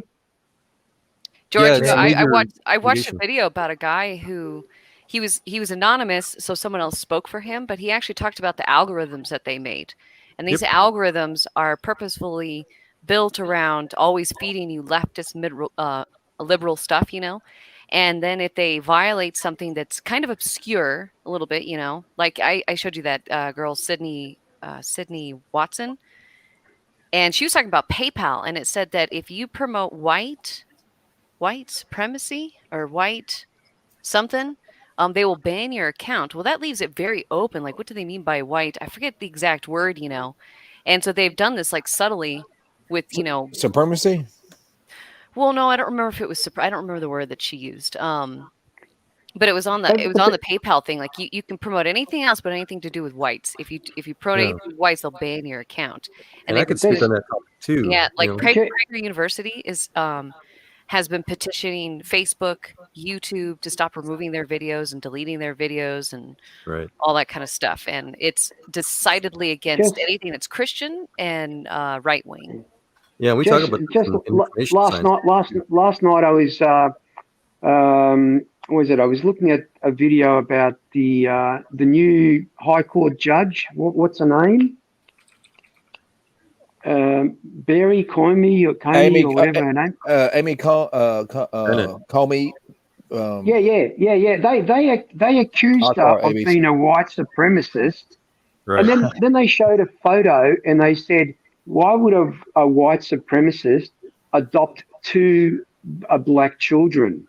That's her cover.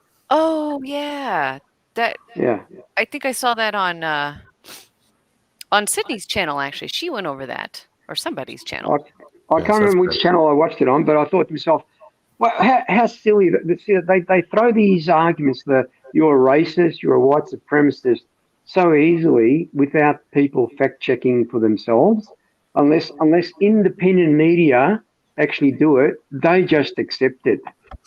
Yeah, so guys, I was going to share. They've called Trump a racist so many times, yet black leaders themselves have awarded him with certain certificates or whatever for all the work that he does to help those communities. And most people don't know that because the mainstream media doesn't let them see it, and so they push that narrative of Trump is a racist, and if you say it often enough, it sticks. The mud will stick. That's the first thing they say when you talk to them. That's the first thing they say. I twist that around on people. The actual white supremacists are calling Trump a supremacist. But to go back to tie that into what Shadow was saying, guys, about social media, it's actually worse than what they're talking about. They're not just banning, certain political material or whatnot. What they're actually doing, even worse, is that they are funneling people's information streams. So and that's how they make their money actually right now, is they data mine all of your likes, all of the things that you share, the things that you read. They'll actively categorize that to profile you, to say, okay, well, this person fits in this category. This person's a right winger, this person's a left winger, whatever. And then, so not only do they try to, the nice side of it is they try to stream content they think that you'll like, but they'll also filter content so that it's all you'll see.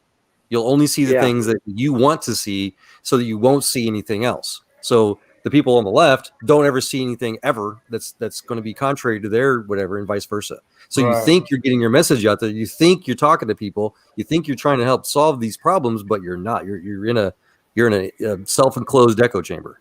Yep, a loop thingy. And so I'll tell you this, George, that it makes me just incredibly sad. I was in this very super liberal class, because of course this is education in America. And my white teacher, told us that white people are the ones that are oppressing those in schools because the majority of us are teachers. The majority of whites are teachers, right? And she gave us these articles that we had to read and we had to comment on, that whites are inherently racist, meaning we were born racist. We can never have racism against us because of history. And I sat in this group and I argued with 7 of these students and my teacher. And I said, you cannot tell me that we are born racist. A murderer is not born a murder. They become a murderer. And there is nothing on this green earth that's ever going to make me believe you when someone else has to tell me that I'm racist just because of my skin color. No. Yeah. Well, that's because they're racist, Jesse, and they're using a logical fallacy to assume that the entire education system is such a way because of a popular race. They're the racists, literally. Oh, I know. And it was so sad too, because there was this kid, he was about 22, 23 years old, and he was a white male, you know, unfortunately for him. And we were reading these things on the walls, and because it was like this stupid exercise. I mean, I have no idea why I was in this class. I was supposed to be in secondary education. This was a primary education class. It was really dumb. So anyways, we had these things on the walls that we were reading, you know, me and he was always trying to follow me around. And we were reading this one that said that white people don't have culture. And he looked at me and goes, should I be offended by that? I said, hell yeah, you should be offended by that. Of course we have culture. I was like, what's your ancestry? And he said, you know, Irish or something like that. And I was like, see, whoa, what do you do? What about where are you from? You know, like each state has their own like cultures. Like we have a lot of Polish people and Mexicans here in Colorado. I don't know why the Polish come here, you know, but we have some Polish traditions. And I told him, I was like, no, everybody has culture, and everything is actually state-based. It has nothing to do with, like, I wrote an entire paper on the fact that there is no such thing as African Americans. Like, it actually cannot be true, because those who are born here over several generations are not Africans anymore. And unfortunately, during the time of slavery, in order to keep descent from the slaves, they separated them purposely. So they never even spoke each other's language, you know? So there's no way there could have been this, like, you know, like the Harlem stuff, you know, everything that was coming out of like the 20s, you know, in the Black community. I actually wrote an entire paper on it saying that they purposely tore them apart. So that way, one, they wouldn't have any kind of association with each other because they couldn't speak with each other. It's actually in a book called The Incredible Life of Ulada. It's actually a really good slave narrative, good slave story. It's even worse than that, because biblical science and genomics both prove there's only one human race ever. Exactly. You know, and I tried to say that in my classes, and oh gosh, did you get excommunicated or hung? She tried to fail me on some of my papers, and I took it to the history head and told him, you know, I said, this is completely biased, because I argued with her in class about slavery and how she said whites were never slaves. I said, that's not true. And I said, what about the Native Americans? She goes, oh, well, they weren't really slaves. And I showed her a book by 2 historians and an archaeologist or whatever, you know, they both have PhDs, you know, very, very well known in the historical community, at least on that side. They wrote a book called The Other Slavery about the west side of America and how they kept Native American slavery until almost the 1880s. It was actually quite late. The Barbary Pirates were selling white slaves too, so kind of crazy. Exactly. Yeah, like during, not a lot of people don't know about this, but a war per capita based on population prior to the Civil War was actually called King Philip's War. Happened in 1665 or 1675. I can't remember exactly which one. So were the Muslims, by the way. Oh yeah, George, I wasn't allowed to use the word Slav in my Renaissance class. I asked my teacher, so, well, why not? And he goes, because it means slave. And I'm like, well, yeah, that's a does statement, because the Slavs were slaves under the Muslims for like centuries. He's like, well, we're not allowed to use that term. And I was like, well, why not? It's a historical term. They're Slavic. And I was just like, you are erasing. They're trying to erase any kind of history of any kind of white races, Caucasian races, or whatever, in slavery. That's why they won't allow that word in higher education now. I wish we do that in America. The Oklahoma senator, he go ahead, George. I've been talking too much. Go ahead, man. No, Joel, I was just going to say, I'm on these Bluetooth earphones, and I just got the beep sound telling me I'm low on battery. So if I crash out, it's not because I don't like you guys. It's just that my phone will kick me out. Okay. Okay. It's your phone that doesn't like you. Yeah, my phone doesn't like me. Yeah. Oh, but sorry. Go ahead. I was going to say the earphones. The charge on the earphones doesn't match the charge on the phone, so the earphones will crash out before the phone will. Yeah. But keep going. If I do crash out, it's been a lovely discussion. I like talking about various different things. Yeah. Okay. Yeah. Just talk in the side chat or something whenever your phone is charged. But here, I'll just finish this really fast. With King Philip's War, like the whole point I was trying to make is, so King Philip was not a European. He was actually Native American named Metacom, and he fought against a coalition of actually European Americans. Obviously, we weren't America yet. Native Americans and then Native Americans on this side. And it was a massive bloody war. Well, when King Philip's side lost, because this was actually a derogatory term given to him, they sold them all into slavery. They sent them to this island called Deer Island, where many of them died in starvation and isolation. And then they sent them on these ships where 60% of them did not survive to the destination. Oh, yeah. Yeah, like because Native Americans had incredibly weak immune systems compared to even the Africans. Like it was really amazing. The numbers were absolutely amazing. How many died before they even got their destination, and most did not live to the age of 30. That's actually why they stopped enslaving the Native Americans in 1605 or something like that. It was very early in the 1600s, and that's actually, unfortunately, what pushed the transatlantic slave trade into Africa, because they lost their slave population because Spain and Portugal were like, we got to stop. Basically, there was no use. They were dying too fast. I know that sounds really harsh, but it's a reality. They were losing their workforce. They couldn't make money. They were exporting them to Europe? They were exporting them to Europe. They were exporting them down to the Caribbean islands and Brazil, actually. Wow. Yeah, it was pretty amazing. And they don't want to talk about this in my history classes. And it's like, well, why not? Is it because... Yeah, I have no idea why. I'll shut up now. Sorry. Brazil has an 800-year history. We have a 300-year history. Yeah, but it's amazing what they cut off in school. Not allowing us to say Slav for the and he even just kind of brushed over it in my Renaissance class. And I'm like, but this was a huge deal. Like, they were enslaved for several centuries, and one of the reasons why the Ukrainians and those in that area have such like national pride or whatever is because they pulled out of that slavery. It's absolutely incredible history. What about the what's it called, the Homodor, where the Soviet atheist fascists enslaved them to the point where they had to literally resort to cannibalism? When was Remember this? that? The Homodor, I think that's how you pronounce it. Where the Soviet atheists, the socialist fascist atheists, they invaded Ukraine but literally stole all of their grain, their food products, shipped it back to the Soviet, socialist atheist, whatever hellhole, and didn't let those people be able to eat. And so the parents had to start letting their children eat them to survive a little bit longer. Was this in the 60s or the 70s? I believe it was. Let me look it up again, because I got it confused recently if it was pre-war or after war. Because I was recently learning about these Holodomor. Which one? It's Holo, HOLODOMOR, between 1932 and 33. Oh, whoa, yeah. Okay, you're talking about, okay, that's before World War II. I was thinking like after World War II. Okay. Nope. Yes, I do know what you're talking about, because they unfortunately lost. How did that work? Yeah, Ukraine got their independence right after World War I, and they were pissed because they wanted Ukraine back. And yeah, they did a lot of bad things to the Ukrainians. Oh, the whole world. They only killed 60 million of their own civilians. Oh yeah, that's it. No big deal. Actually, twice as many as Hitler ever did. Yeah. Yeah. So it's funny. I know it's not okay. It's not funny, but one of the greatest times in I'm trying. Sorry, I can't think of the word off the top of my head. They had the most amount of grain, the greatest crop, like a big year of plenty or whatever, in 1917.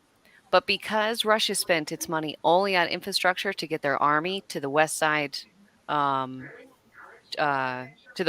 Russia, their people starved and all the grain went bad. And Lenin was just like, shoot them. They're just peasants. And I think he killed 5 million of his people in just that year. Like, they literally went out and just shot them because they were causing problems, and he didn't want to deal with it, so he had them shot. Well, you know what happens in a communist country. The first thing that they do is they go after the intellectuals and well-educated people, and they really put a bullet through their heads. Yep. Yeah. Yep. And then they go after businesses, Well, it depends on which one they go. And then they go after religion because they can't have any kind of organization, can't have any kind of hope. And then they start doing propaganda. Like, do you know what they did in Germany? Is they would put barbed wire around a donkey, and basically it was propaganda. They were trying to desensitize people to when they actually started to gather up the Jews and put them into these not the concentration camps, but the ghettos at first, and then they had to resort to concentration camps.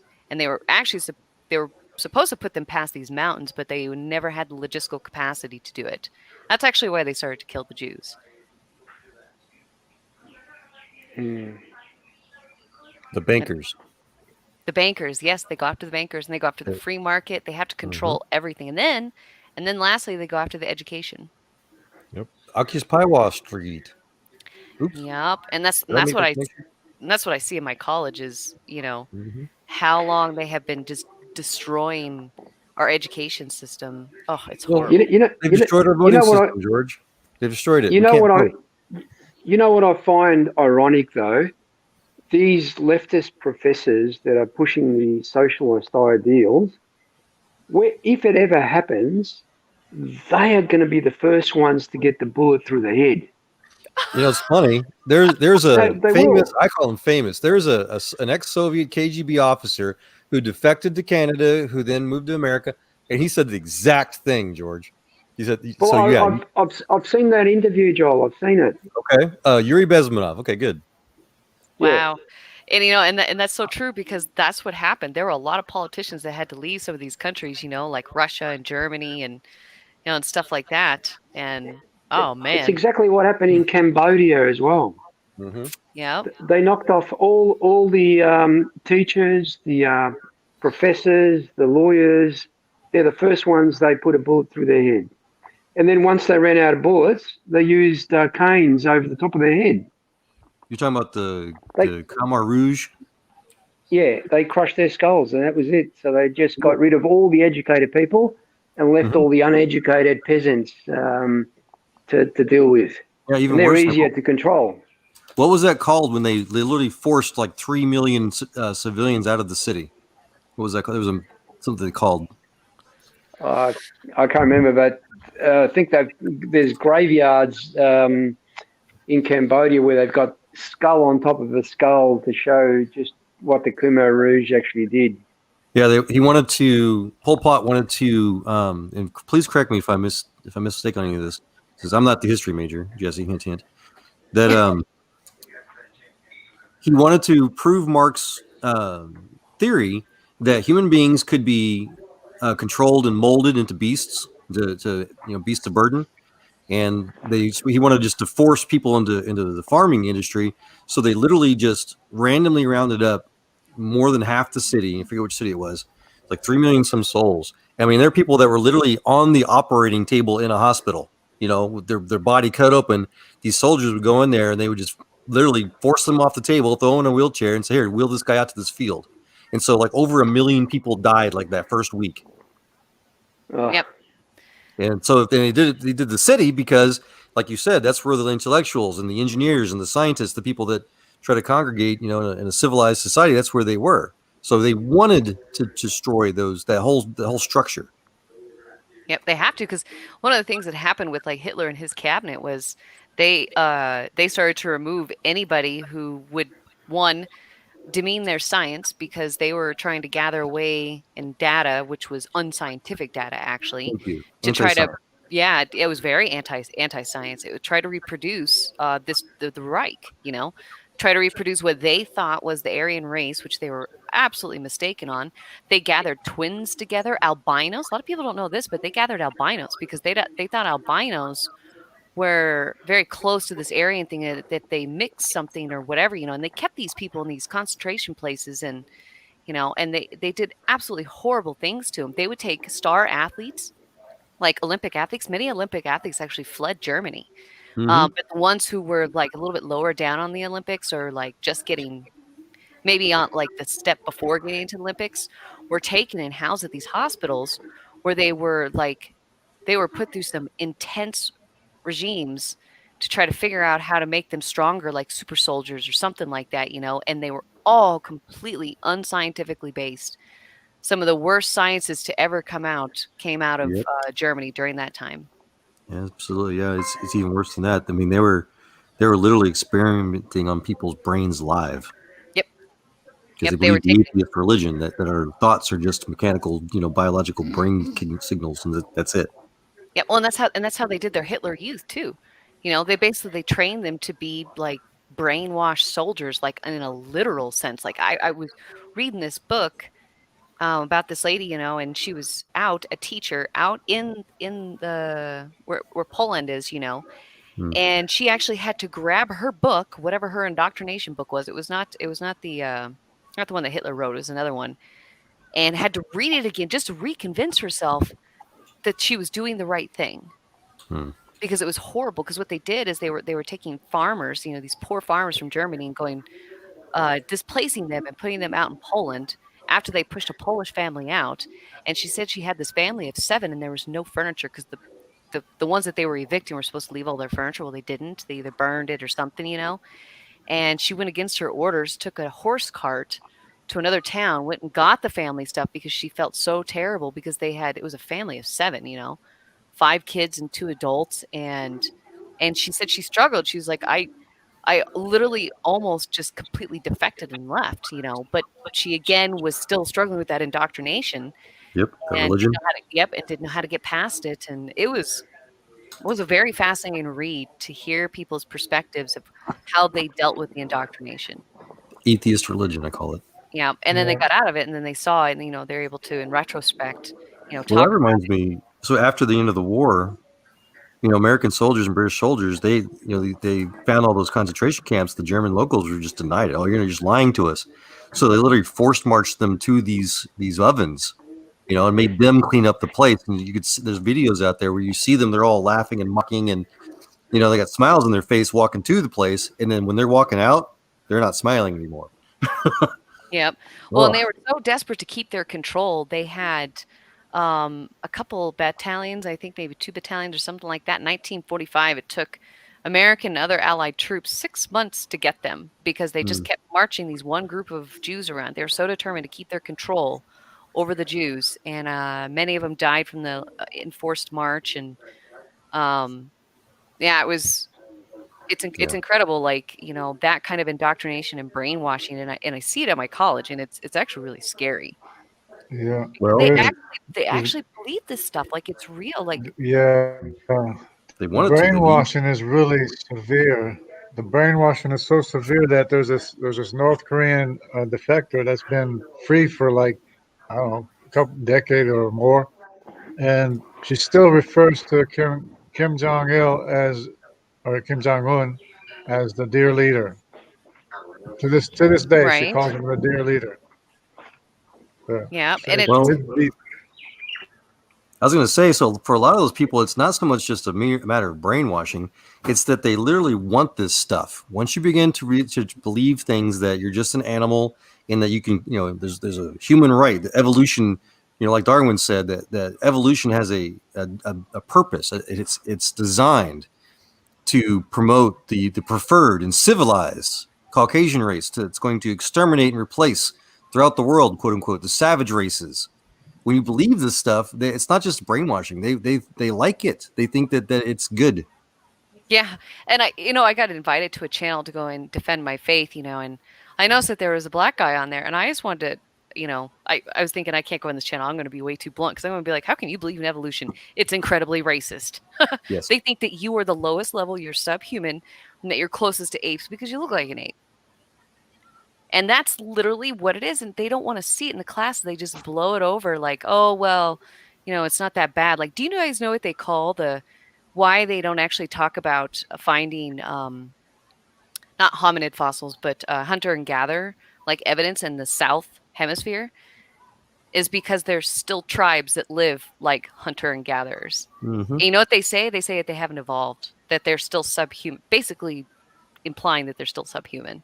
I heard that's going on in South America too, still, right, guys? Oh, absolutely. Yeah, there's some many tribes, and many even up in the high Andes and stuff like that. Argentina. As a missionary kid, I learned to value each and every individual people group, because each tribe, they have their own skills, their own knowledge of everything, and they can do things that nobody else in the world can do with their Amen. skills and stuff. Agreed. Jungle, you know, it was really cool. I have got to find this guy. I've watched so many videos over the past few years, but he wanted to show that you don't need a PhD to know what species are. And because like they're always throwing in our faces, you know, that there's all these species and all that kind of stuff. So he went to Brazil and he went to a tribe that has never had TV, formal education, nothing, you know. They still believe in mysticism and all that kind of stuff. So basically they're the lowest of the low, and those in higher education would look down on them. There's about 220 bird species, and he wanted to see if they were intelligent enough to name all the different bird species. Guess how many out of 220 they had names for? Different names and reasoning for the different names. Yeah. Oh, you can't get over on them. No way. No way. 200. There were Oh, yeah. 220 species. They had 200 names, and they were justified names for, you know, their habitats, their colors, whatever, you know, whatever the species differentiation is. And it's like, how can you say that they haven't evolved? These people are incredibly intelligent. Yeah, I was reading an anthropologist one time, and he was talking about this little girl or little boy was talking about the whole life cycle of a cockroach and its mating habits, everything. It's like an 8-year-old child. Yeah, like Someone likes cockroaches. Well, and that's why evolutionists don't want to even like they basically every time you hear about, you know, hunter-gatherer sites and like Neanderthal and whatever, you know, they're always in the north, except for in Africa, you know, because they fixate on Africa, but they don't want people to look at any other place because there are still these so-called hunter and gatherers. I mean, their whole idea of progression is just a textbook. Well, It's not actually true. Darwin said that explicitly as well, Jesse, when he, in his book that I can quote from, when he talks about the savage races, he called them anthropomorphic apes. He specifically said the Negro and the Australian. Guess who he's talking about in Australia? The Aborigines. Yeah, the Aboriginals. Yeah. That is fundamentalist evolutionist religion dogma right there. Well, got to see where chromosome. Do you know where they got it from, Joel? Where they got this idea from? White supremacy? A little bit. Actually, it's more like, okay, so someone gave me this really good example. Actually, it was Dr. Jensen. He gave a really good example. If you had been picked up and taken back into time and dropped into Germany in 1945, and you saw the Jews that survived the ghettos and survived the concentration camps, but you knew nothing about what had happened, and you see these people coming out, emancipated, you know, basically looking like degenerates and, you know, very low-level man, you would assume that they've probably always been that way. Yeah. Because that's where they lived, right? That was their housing and all that kind of stuff. Well, when the Europeans showed up to America, the Native Americans were literally just like the Jews getting out of concentration camps. They came from a shattered culture. Their culture had already rose and fell.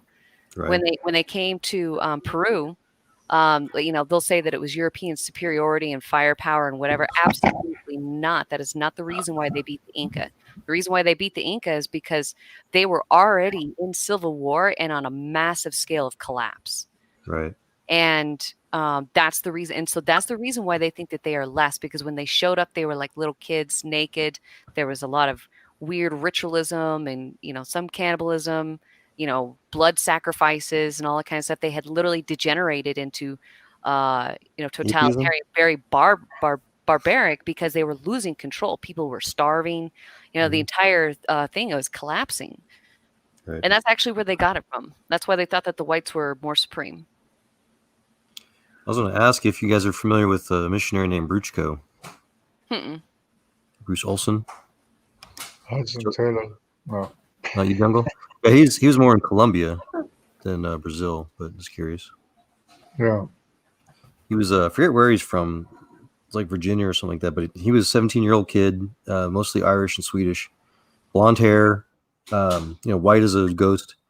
And the Lord just put like the super thing on his heart to want to go he heard something about this Modelone headhunter tribe in South America and Colombia. And, you know, nobody could reach them. Nobody could get to their tribes and stuff, their villages, because if they would see you, like even the oil industry would go out there and try to do some excavation and whatnot, they'd murder you on sight. Yeah. Super xenophobic. But for some reason, he had a huge heart to go talk to these people and try to figure out why. And so he was this little kid, barely finished high school, and he tried to go down there to the regular missionary channels. You know, he got to Venezuela, but then all the missionary groups and whatnot, the organizations were like patting him on the head. And it's like, yeah, that's nice. We'll send you over here instead. You know, and he thought he was going to go to Colombia to try to find these people, but they wouldn't. They would send him somewhere else without him really knowing about it. Then he'd catch on to it. And so he literally just had to just walk west, walk randomly out into the jungle, which, he's a kid from America, what's he going to do? But he goes out there and he nearly dies. He's just trying to follow the Lord. In fact, and he finally, after months of near starvation, he's pooping blood. He's just. And he finally finds the Monolone find him because he's walking around. He's wondering what he's going to do. And also this big giant, because they had these 6 foot, like 2 inch thick spears that they use.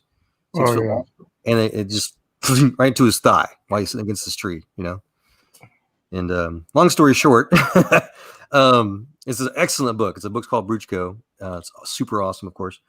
They were, like you guys were just describing, I forget which tribe they had descended from, but their legend was that they had actually, their original tribes came from the north, which came from Asia, across the Bering Strait, all that kind of stuff.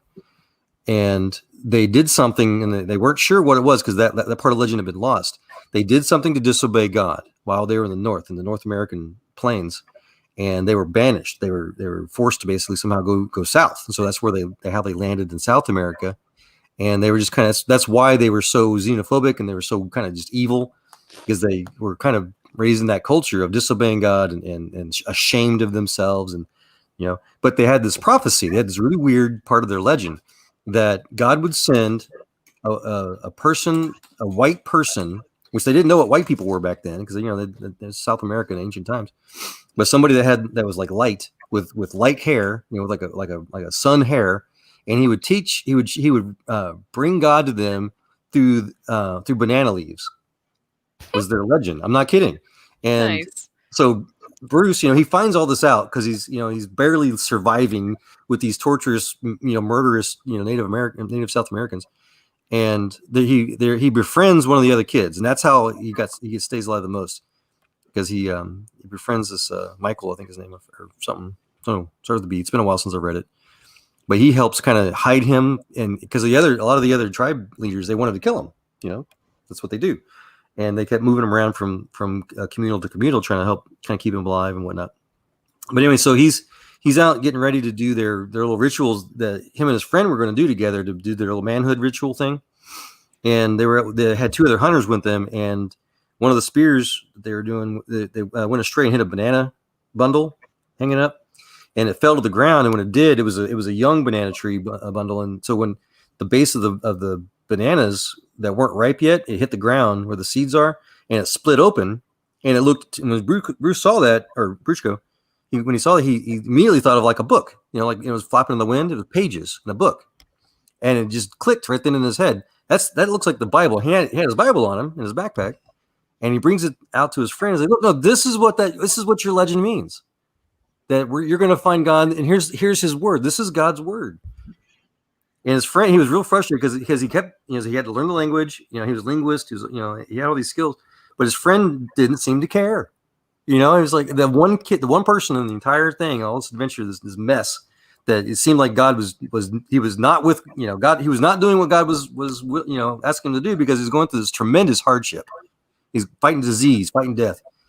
But this one night, so they have this tradition that like once a year, it's like 12 different communals. They all get together in this one big giant. It's not a teepee. It's like a big giant dome structure of some sort where they hang all their hammocks in. And once a year, they all hang in these hammocks, and they have like this annual singing contest, basically. And it's like a competition. And they try to, whoever can sing the loudest, with the best voice, with the best lyrics, wins their annual little. It's like a Monolone talent show, I guess we call it American Talent. Anyways, yeah. So they get going, and so and again, he's all frustrated because he's gone through all this stuff. He can't seem to even reach his one friend, much less any of the tribes. His friend, though, starts singing this beautiful song about Jesus and his love for Jesus and the things that he learned and all the things that he thought he was being ignored about. and he won the contest because everybody else was like, "Ooh, what's he singing about? This is different. This is unique. This is beautiful." So everybody else started quieting down, and just let him just sing his little heart out. And everybody in that whole community, that whatever event you call it, fell in love with the Lord, and they wanted to know more, and it spread to the other tribes and stuff like that. And so, what the really cool moral of the whole story was, when so they started building, they finally started letting other people, outsiders, come in, and they started building churches, and they started building hospitals, and today they're one of the best medical facilities in Colombia. But when Bruchko now, so all the other influencers started coming into their community, they're asking him, so what do you think about Jesus? All these stupid questions that we ask, about Jesus being a Jew and all. And his friends like, Jesus isn't a Jew. Jesus is a monolone. Jesus is dark skinned like me. Jesus wears a loincloth. He carries a bow. I love it. That's awesome. Yes. Oh, it's one of those life-changing books. You guys have to buy it and read it. It's awesome. Oh, but will you put that in the back? Sure. I've got it sitting on my, whatever you call the thing. What's that called, Go? The fluffy ottoman thing. What's it called? There's a coffee table with a pad.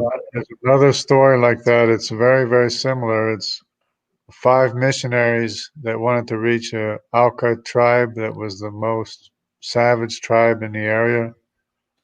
And they're making contact with a tribe, trying to make friends and everything. And of course, the tribe just turned around one day and killed all 5 of them. Mm-hmm. And then,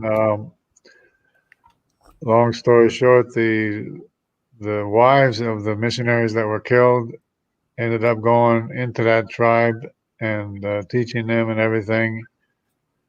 And turns out that one of the guys that actually killed the boy's father baptizes him. I think I actually heard that story. Weren't they confused by them and reacted out of fear? Yeah, well, that's the way it always is. But they had a murder rate of like 60% in their tribe, and that dropped dramatically. And a good portion of the tribe believed the gospel, and it, of course, affected the rest of the tribe too.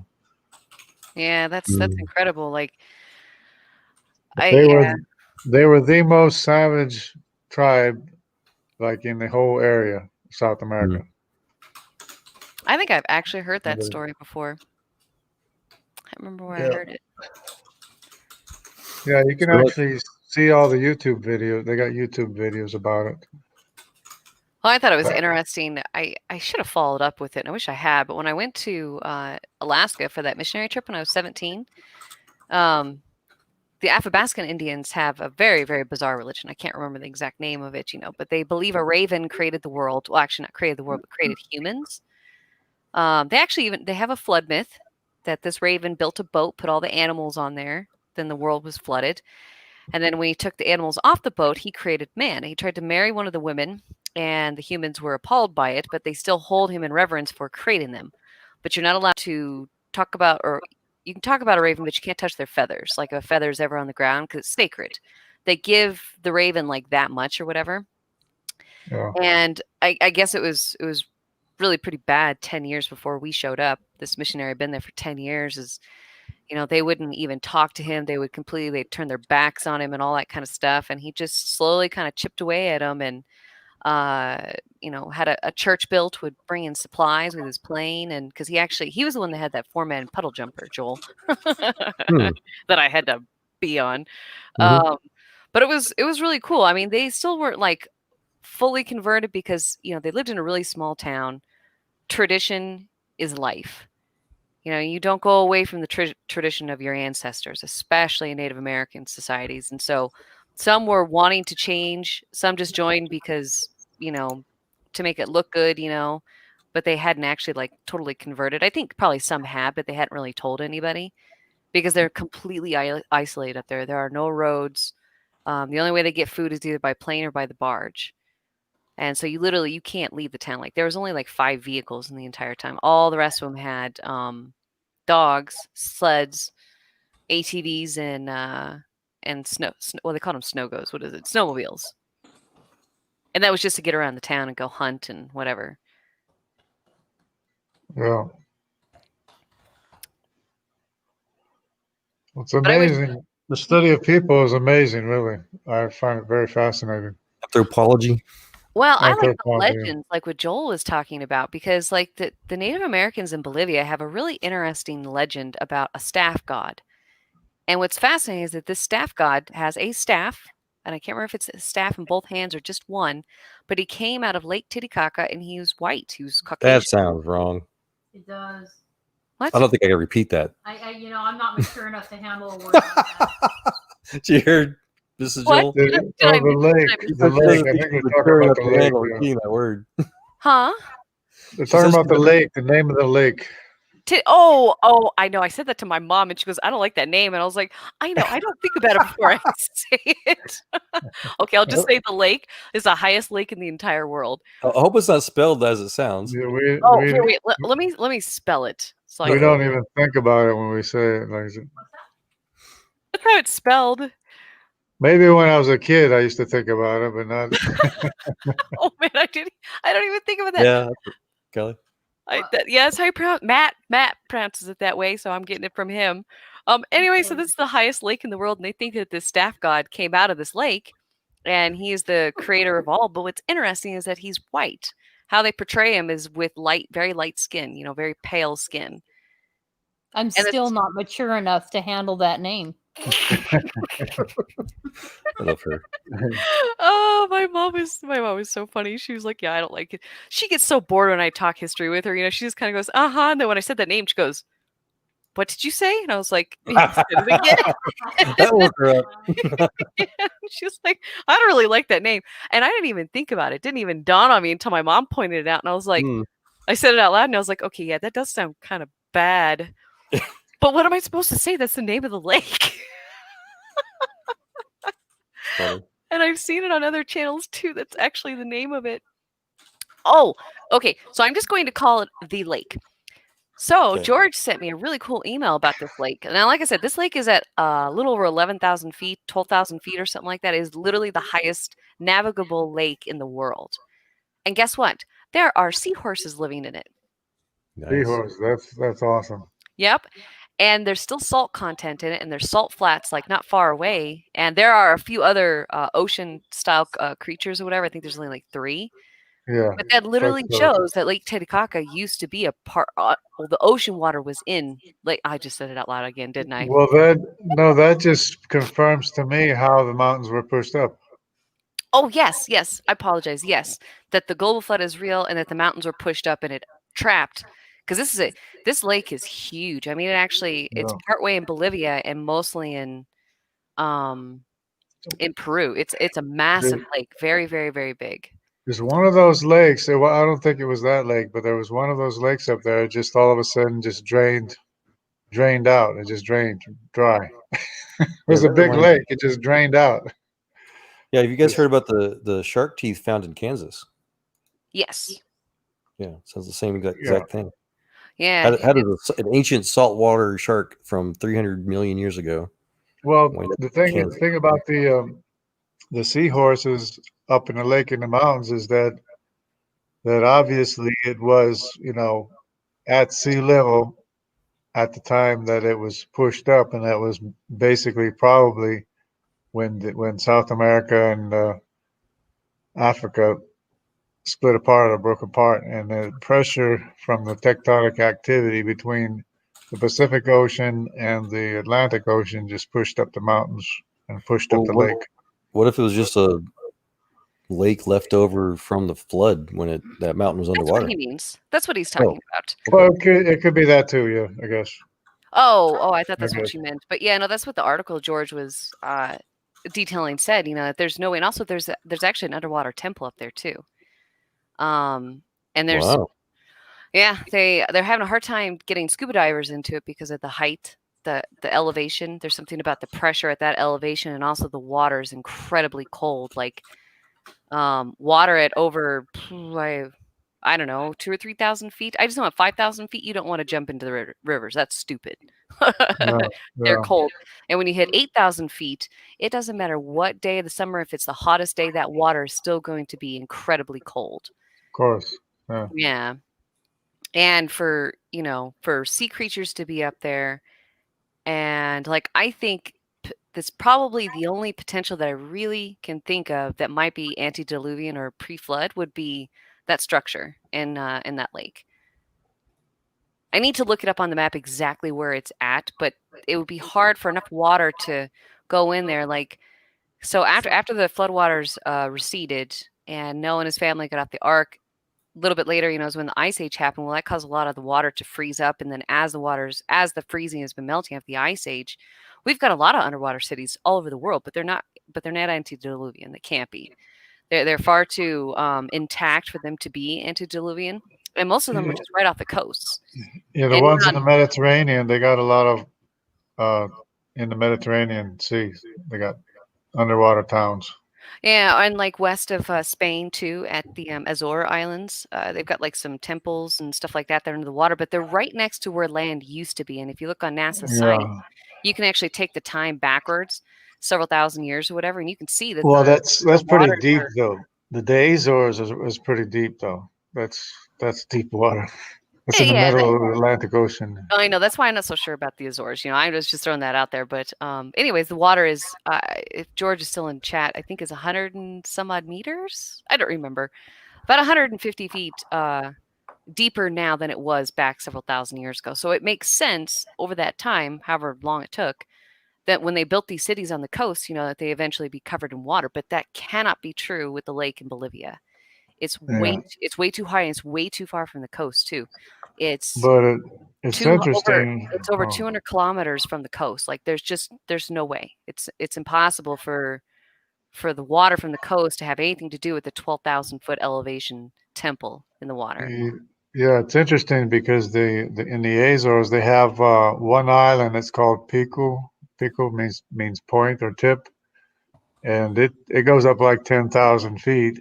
And the highest place in the Amazon is like maybe 400 feet, 350, 400 feet. And that's the middle of the Atlantic Ocean. They have a high that, goes up to like 10,000 feet or something like that. Well, and arguably the tallest mountain in the world, or the tallest, not the highest. Like Mount Everest has the title of the highest because it's at 29,000 feet, but the base of the mountain actually starts at 9,000 feet. So technically, it's only 20. The other one, they changed the name recently. It used to be called, I forgot the name, but I don't know why they changed the name, but it's in Alaska. But the base of the mountain actually starts at sea level, and it goes up to 21,000 feet. Let's see if I can find the altitude of the island of Pico in the Azores. Yeah, 10,000 is actually, it's high, but the mountains in Colorado are 14ers. 14 or 14.5, I think, is our mountains. Because I was born at 9,500 feet. Okay, it's 2,351 meters. So we got to translate that. Mathematician Joel. Mm-hmm. Mm-hmm. You're supposed to be paying attention. Oh, you're the math person. Convert all those meters. Well, how many meters is that? 2,000. 2,351 meters is. Actually, I could just. Sorry. I'll just put it in here. Speaking of correction, Nathan said you were wrong about something earlier in text. I didn't see what you were wrong. Who's wrong? I'm never wrong. I'm sure he was probably talking about because about the time that he said it was when I was talking about the Native Americans and the European. Whatever. Conquest? Well, yeah, them coming together basically. Like they want people. People are so stuck in this paradigm that we went from something simple to something complex. So therefore, the Europeans had more technology and more complexity. Because when they did see the Inca, they did not have technology and they did not have complexity. Excuse me, because they had lost it because their society had collapsed. And they don't want to believe it. It's a paradigm that needs to be broken. We did not go from something simple, something complex. They were already complex back then. It's 7,700 feet. Oh, okay. I would add as a technologist that the Native Americans were actually far more advanced than the Europeans, because you can do a heck of a lot more damage with a much more fast, rapid fire bow and arrow than you could with a musket loaded friggin' crappy unrifled musket. Yeah. Well, and it's even just more than that. Just their structures, you know, their societies, you know, like I've been reading a lot about the Egyptians, and you know, they're incredibly confused how they could be so stable as a social society with government, sciences, arts, all this kind of stuff, on the verge of when they think that they were hunter and gatherers, you know, hitting each other over the head with clubs, you know, stupid and just barely be like the Inca hadn't even invented the wheel, and yet somehow they built all these structures. They didn't even have the wheel. Like, come on, that's absurd. Well, they probably Yeah. did, but it was lost, like you were saying, when after the Civil War. Yeah. Well, we actually know that they did not have the wheel, but what they don't want to admit is that these were actually created prior, but they have to place these structures with the Inca because there's no written record, so they can lie about it. And like, that's the only sad thing about North and South America, is that those societies, all of them, left very few written records. So they can basically place them wherever they want, except for the problem is with like the Maya, the Olmec, the Aztec, and the Zapotec, is that they left enough written records to be distinguishable, as in like one came before the other. Like the Mayans, we know can't come before the Aztec, and the Mayans wrote about the Olmec, but they never actually interacted with the Olmec. The Olmec were that much prior to them. And so they can't lie about it. Now they won't attribute anything really great to the Olmec except for the Olmec heads, but they are incredibly confused by the Olmec. Like, they just suddenly showed up, and all of a sudden there was this society that had no evolutionary steps, meaning there was no like broken heads over here that looked, you know, not so great, you know, like stages of their development. There was no stages of development. It was just like suddenly there was this culture, and it looked like nothing else in that valley. They have Olmec heads. Can they do DNA tests on them? No. These are giant stone heads called Olmec heads. Stone heads. Okay. Yeah, but you know what's interesting is that morphologically they look African. Yeah. Well, that's almost as good thinking? as DNA. Yeah, it's almost as good as DNA right there. It's probably the CY chromosome, which you're saying. Yeah. I think they actually came over from Africa. Makes a lot of sense. And on the Pacific Ocean, they would have come from the Pacific probably, and which is the CY chromosome, which is from Nimrod, and or the DY chromosome, which would be the Andamanese, which went east instead of west. Well, I don't know about all that, but if you just look at a map, they would have come from Africa and went west, because the Olmec, the entire society of the Olmec, is on the east side of Mexico. It's not on the other side. The east side, well, but Mexico is not that thick. So the east side. No, but they didn't. Okay, in Mexico? Yeah. I didn't know. I thought it was like more down in the southern South America. No. Okay, so the Olmec are in middle of Mexico, and the Mayans are in like Honduras, Guatemala. The Aztec are on the west side, and they do overlap some of the Olmec areas, and they go a little bit into the first. So I need to get a Google map. Hold on, to look at it again. But regardless, they do have the evidence of the CY chromosome coming over from Pacific. I don't know, but yeah, because when I look at it, you know, they would have come across the Atlantic, and those in South America, morphologically, they look like Polynesians. Those in North America, the Indians in North America, look like Asians and Siberians, like North Asians or whatever. And so there's, I personally, this is my theory, is that there's three different movements. One over the land bridge that came into the AD era into North America. Middle America had, I think they actually could have come from both directions. From Africa. I think they did, because there's a RY chromosome in America, and the Q, which is basically the same thing, except one's Asian, the other one's European. Yeah, well, and they don't have very much information about South America, but morphologically, like the statues that they have and the remaining people that we have that are as close looking like the Inca and those who were prior, Look Polynesian. They look like they're basically part Yeah, but part Asian. probably be the CY chromosome, the Polynesians. Oh yeah, I mean I would know all that. But anyways, and it's funny too because if you guys ever look at a map of it, there's so much space between Chile and Peru and all these islands, and they don't want to admit that they had that kind of technology, but the Polynesians told the Europeans when they showed up, like, we've been doing this for centuries. We've had this technology to do it forever, but because they didn't write anything down, the But Europeans. it's amazing if you ever. I mean, they had captains of ships that would go from island to island in the Pacific Ocean. With no problem. It's amazing. Yeah. Yeah. It's amazing what they were able to do, the knowledge that they had to do that.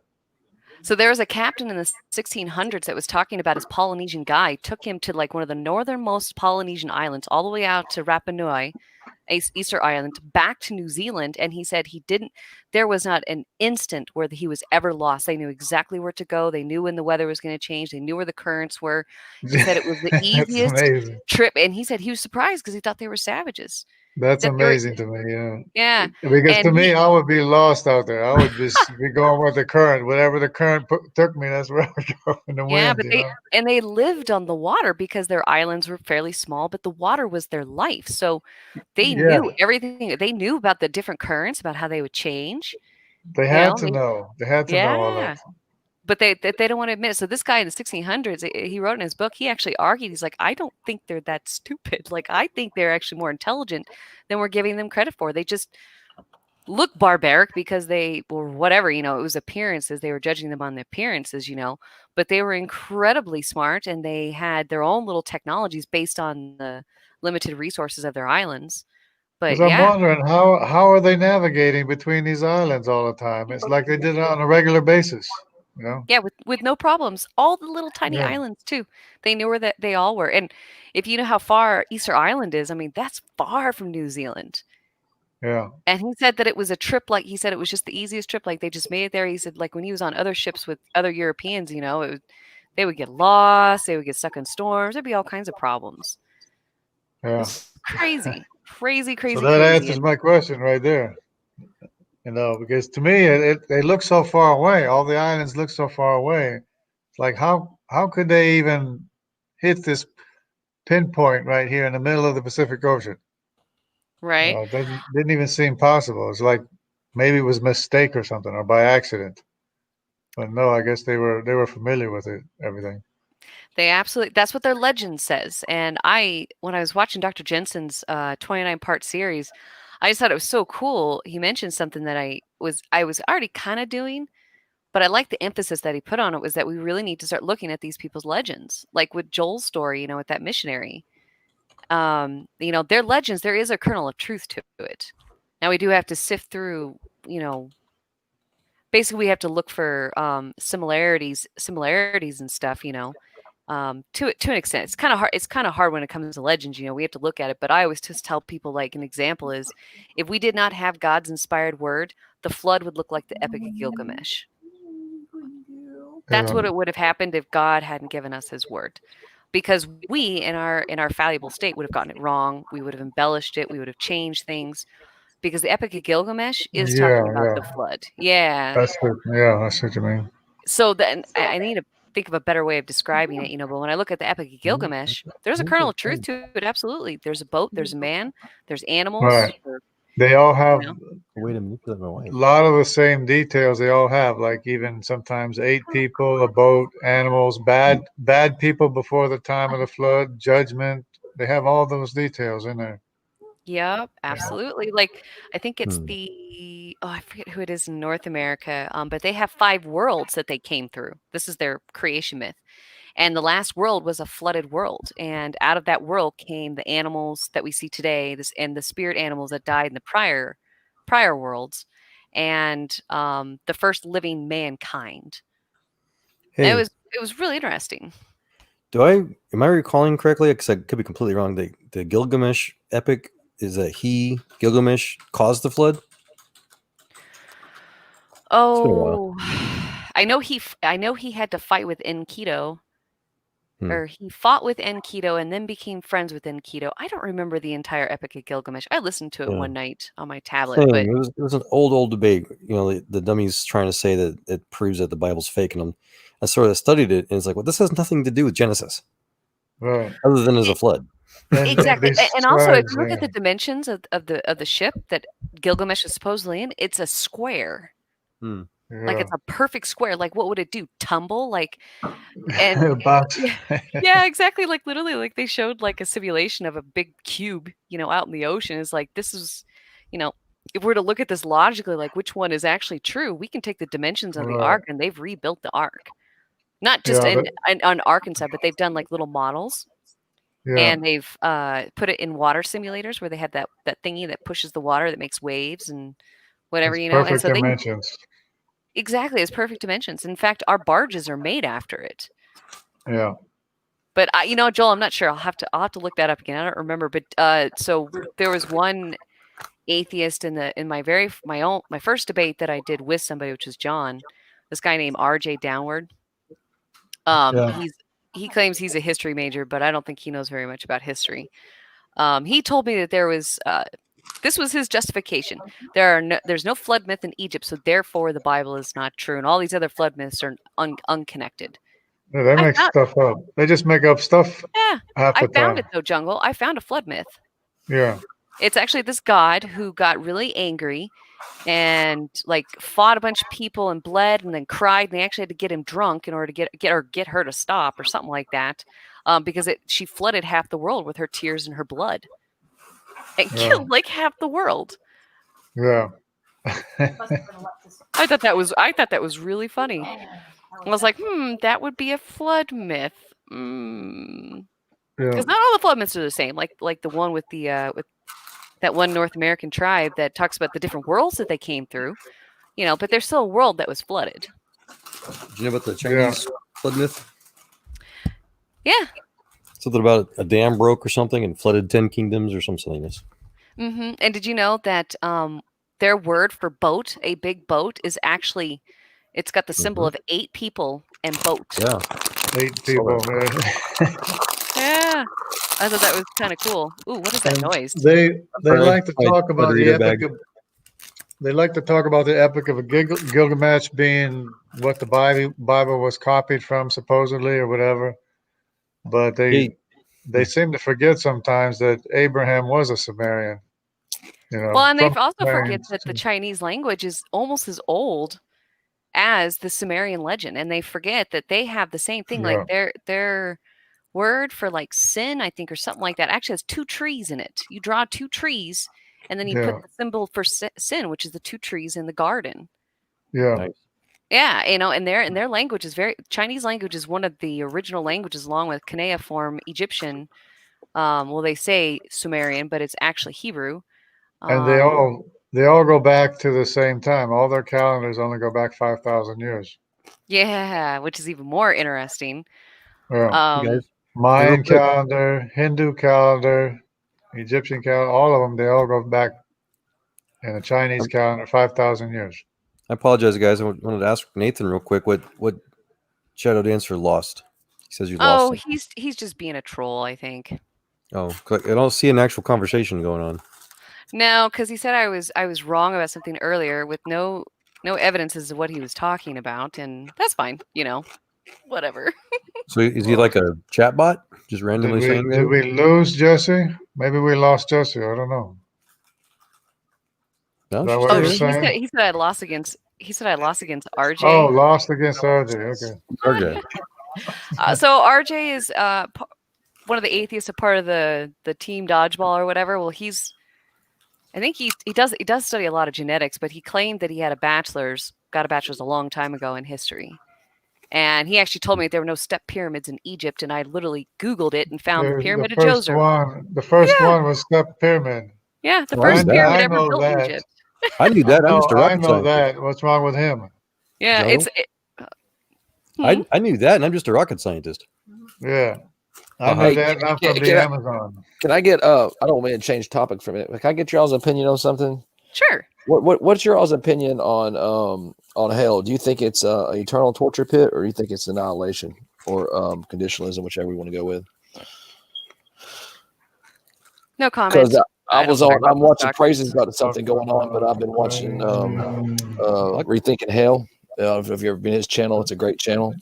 I think it's pretty clear that it's annihilation is correct, but that's my opinion. I can give an opinion on it, but I wanted to address Nathan's comment again, if you don't mind. ahead. It's not, it doesn't matter what black people believe, Nathan. There's no such thing as black people. It's what Darwinian evolutionist, white supremacist atheists and people that other theists. It's the people that believe evolution say that. Mm-hmm.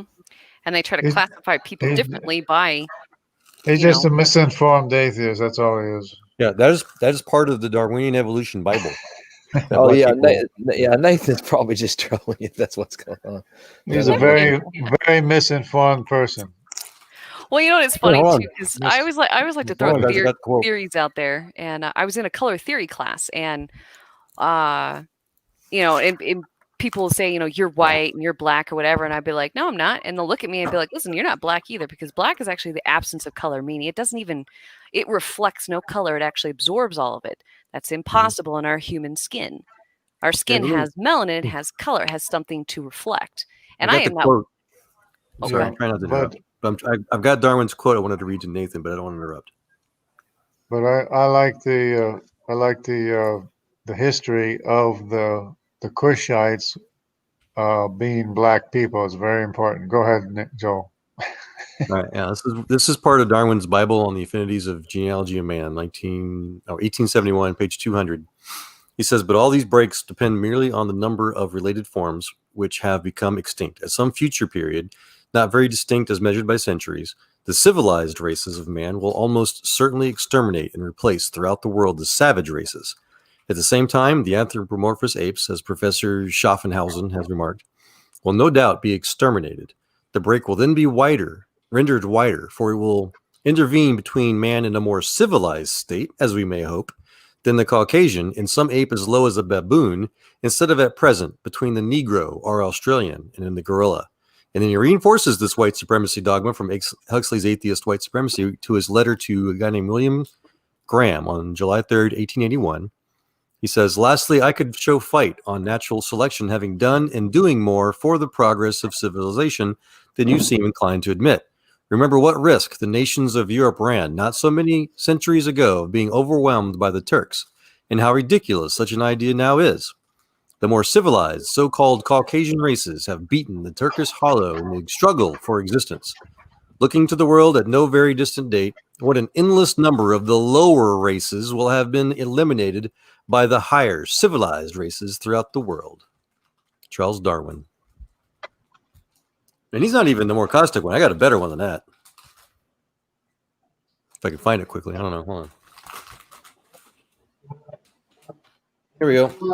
This is too, that when the Jewish people, when the Jewish rabbis told me about Martin Luther and what he said and what he did to the Jewish people, that I no longer adhered to being a Protestant, no longer claimed to be a Protestant, because Martin Luther cursed and swore, and he made a list of the things that should have been done, or what he thought should have been done to the Jewish people, and it's a list that Hitler followed all the way to the end, till they came up to the final solution. So when I heard those bad words from Martin Luther, I no longer accepted myself as a Protestant. So when you hear the words of Darwin, you should no longer accept the teaching of evolution.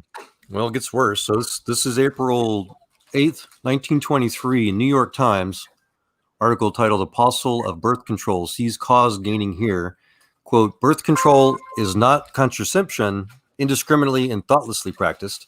It means the release and cultivation of the better racial elements in our society, and the gradual suppression, elimination, and eventual extirpation, which I had to look that up. That means it's for like cattle breeding to actually kill a certain breed line of defective stocks, these human weeds which threaten the blooming of the finest flowers of American civilization.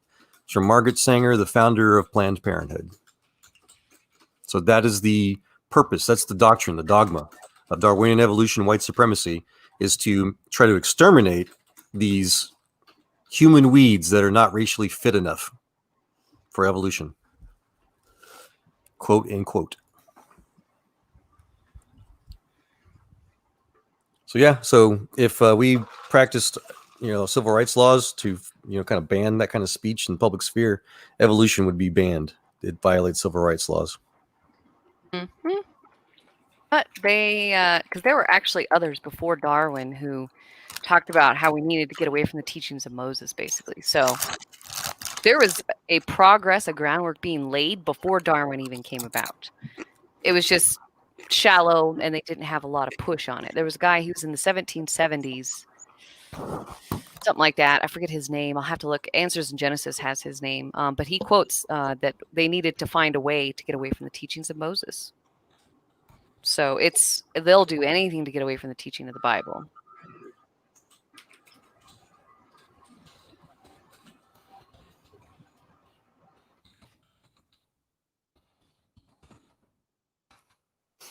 Darwin evolution is exclusively founded on white supremacy.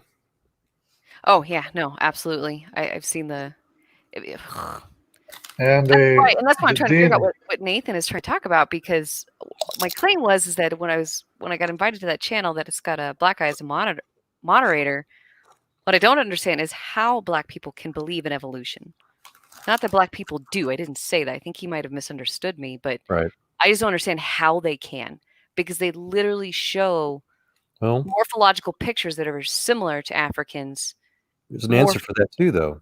Why? It's because, like Margaret Sanger, and that's also something that's in her own works, where she talked about how they wanted to literally fool and lie to African American church leaders, pastors specifically. They wanted to get this message that they needed to use birth controls for all these wonderful reasons to have a better, healthier family. They wanted to specifically lie to, African type churches to help promote that message, to help facilitate and make it, easier to root out these racially unfit human weeds, as she called them, but she wanted to lie to them to get to be able to do it. So Margaret Sanger was they admit, and the DNA evidence doesn't show that we evolved from Africans anyways. There are 3 different separate trees, both in the Y chromosome and the mtDNA maternal line and paternal line. And so Nathan just further proved how atheists are always science deniers, as Einstein complained, because evolution has 0 evidence for any kind of change over time. The only thing that has ever been done even remotely close in a genuine Christian scientific type mythological study was what's called the long-term evolution experiment. I forget the name. There's a group of 4 guys, but in the early 2000s, it's been going on for like 40 years, right? It's a nonstop experiment into E. coli. In the early 2000s, they thought they finally had their evidence, their actual scientifically observable, repeatable evidence in real time of a speciation event with E. coli that was randomly mutating to be able to more easily process something called citrates in an environment. Mm-hmm. Oncitrate, yeah. Well, it's a citrate chemical. They don't normally breathe the citrate, but they would evolve to be able to adapt to it, and they just assumed it was by random mutation. Well, barely 10 years after that, that's what happens in science. People try to repeat your experiment. They found that not only was it never a mutation, but that citrate change was pre-codified. So it was already a pre-engineered, designed adaptation, but it also was activated by what's called a promoter or something or other. Antangelo, if he was here, he would know. But there's something else that specifically activates that normally inactive gene, which also shows pre-design. So it was never a mutation. And in those same E. coli cultures that could, quote unquote, evolve into this new species would de-evolve back. So it was the exact opposite of evolution. And there's nothing else even remotely close to anything scientifically showing evolution. But they still use that argument, the citrate argument with E. coli. They still use it. They try to use it.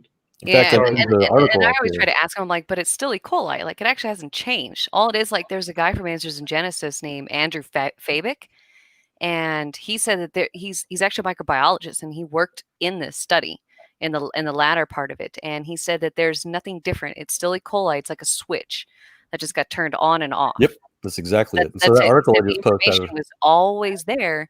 It never actually changed. So hold on one second. Let me explain to Nathan.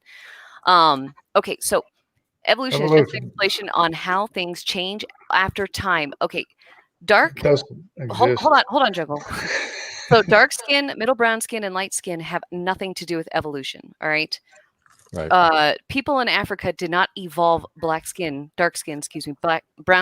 They have always had brown skin from wherever we got this DNA evidence. Genetics, yeah, genetic diversity. Yeah, hold on, Jargon. Okay, so, and the reason is, and I can prove this with evidence. You can see it today. Take the Africans who were taken over here as slaves, right? They've mostly, those that stayed within the same morphological similarities, have remained with dark skin. Why have they not changed? They're not in Africa. There is absolutely nothing to connect an evolution of change in our human skin. Just because, those went north, they lost their skin color. That's not true, because there are white people that are living in South Africa, and they've been living there for centuries, and they've never changed. As long as they don't, marry outside of just the morphological differences, they will remain either black, white, or brown. The So Kushite, that's absolutely not true. the Kushite, sub-Saharan Africans and East Africans, they have always been black since biblical times, and the Bible talks about them being black. So, and I already tried to explain that each family tree goes back to the same common ancestor, and there's no European Y chromosome or Asian Y chromosome that connects to the African family tree. There's 3 separate trees.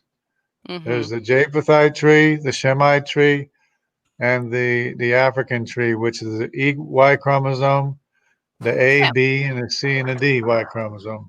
Yep.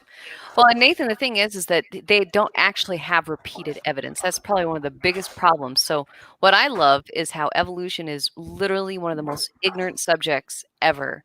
They said that the coelacanth, how do you pronounce that? The coelacanth? Coelacanth. I don't know why I can never pronounce that. They actually called that a transitional fossil. You're looking at how it's spelled. Yeah, I'm bad at that. Anyways, I'm kind of frustrated. Anyways, hold on 1 second. Okay, so anyways, the coelacanth was said to be a transitional fossil because that's what they found. They thought it was, and then they found it living, and guess what they had to do?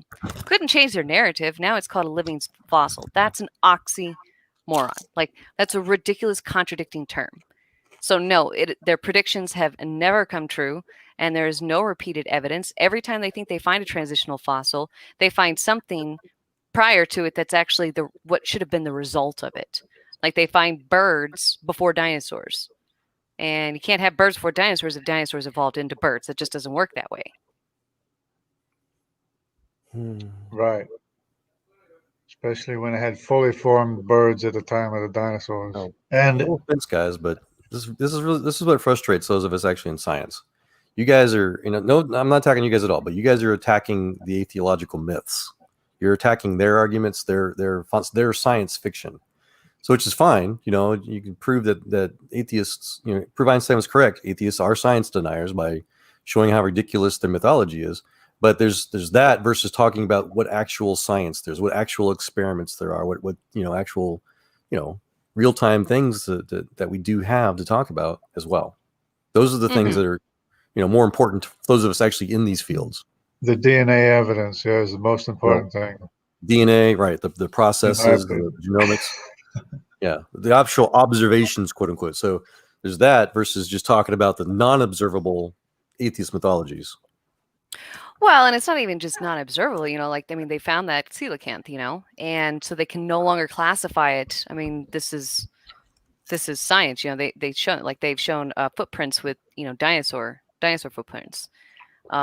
Atheists have actually, deniers have actually tried to go out and destroy these and stuff like that, but yeah, I think we talk about the scientific evidence quite a bit. Well, yeah, because the coelacanth, it was in the fossil record at a certain period of time, and then it just disappeared from the fossil record, and they thought it was gone for good, but it turned out to have survived the global flood. But There's one thing, the way they explained it to me on one of the videos that I saw, that really made me understand why the fossils are in the order that they are, is that as the waters were rising, it would destroy an ecosystem. And then it would rise some more and destroy another ecosystem, and then pile that on top. Then it would rise some more and destroy another ecosystem and pile those fossils on top. That's why you get the progression of these fossils, is because of the rising floodwaters until the whole earth was flooded. And that made so much sense to me as to the order that you find the fossils. You know, Don Patton actually talks about that, how, you know, it makes sense that the trilobites would be down at the bottom because that's where their original habitat was. And the more mobile animals, like the bigger mammals, would be moving faster. Humans. No Precambrian rabbits, right? Exactly. Yeah. Oh, I liked how Don Patton, he actually had quotes from scientists admitting that they were completely lost on this. Like here's one. Since the so-called Cambrian explosion, no new phyla of animals has entered the fossil record. This is a lecture at SMU 1990. Let's see, what's another one? David W. Swift from the University of Hawaii. No phylum can be traced from a preceding one in the fossil record. In fact, we cannot account for the origin of a single phylum. They all appear abruptly. This is also true of lower taxonomic groups, such as classes and orders, and possibly lower still. Evolution Under the Microscope, 2002, page 295. I'm compiling a video. Huh? Nathan was asking you about what happens if the Africans mix with the white people. Will they change their skin color? I think David needs to go and watch the 29-part series. I wanted to address that, but he does obviously, obviously, if they do it enough, it will change the skin color. But that's not the point. Well, the better answer, if I may jump in real quick, is that all human beings, all over the planet, have the same exact amount of melanin in our skin. So it's only expressed differently in different times of our own lives, epigenetically. So there's a pre-programmed basically amount of release of melanin, and so if your family, whatever, lives in an area that has a lot of light, you know, and so you're going to get a darker skin. The longer you're in that region, the more your children, the epigenetic whatever is going to transfer to your children. Their skin's going to get darker and darker and darker. And then if the same exact family were to move somewhere else where there's not so much light, then the epigenetic changes are going to make it so that your skin gets lighter. But you're still the same exact. That would take a while. That would take a long time, though. That would take a while. You know, there's all kinds of studies out there. Sometimes it takes only 2 or 3 generations. But the point is that it's not a genetic change; it's an epigenetic, which is outside of genetic change. But they're all exactly the same type of genome. It's the same genome. So I'm going to push back.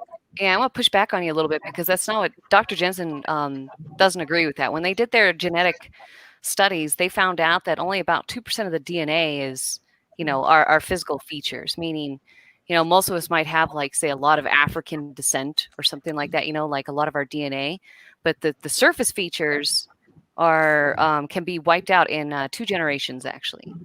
So, like, you know, if an African heritage man marries a white woman, and then their children have a 50% chance of producing either a middle brown, black, or white, and then it's 25% the next generation. That's if it keeps on with adding in somebody from the opposite color, you know, so black and white. I hate to use those 2 words, but it's easy. And then eventually just the surface features are gone. So it's not epigenetic. It doesn't actually change over time, because if you look at the Africans that have been here for centuries since the transatlantic slave, they have not changed colors unless they have added somebody to their family of a different skin tone. There is epigenetics. I know there is. But when I watch Dr. Georgia Purdue, and she's a microbiologist, but it's not skin, it doesn't have anything to do with skin color, though. Yeah, it's just the amount of melanin that you have in your skin. Well, no, again, but it doesn't the amount of melanin is identical, so it's all it is epigenetics. So another example is that my brother, he was a missionary in Botswana for like 10 years, and his skin color, he started to look like a Botswanan. Like, sound like one, he started to look like one, but he's a country boy like me, raised in Texas. So, and now he's moved back. He's living up in Kentucky. He doesn't look as Botswanan anymore. Well, but that's not epigenetics Yes, though. Like when we get burned, Well, we get burned by the sun. It Hold shows on, how let the me melanin respond. changes due to a little bit epigenetics. epigenetic. When he has children, and whatever his current external genetic code is set as, when those epigenetic markers are transferred through the sexual reproduction phase, those external genetic markers will be passed however they're arranged at that time. That makes sense. When I was a kid, okay, never mind. when I was a kid, I had not blonde hair, I had white hair because of how blonde it was. But I grew up in the Amazon in the sun and everything. By the time I was 20 or over 20, I was mowing lawns all day in the sun, the entire day, without any sun lotion. See, this was frustrating those guys. You get into just a scientific discussion, and you notice how the atheists, they show their true colors. Quote, you force your religion in places where it shouldn't be like science. Keep your Christianity God out of science. Keep supernatural with supernatural.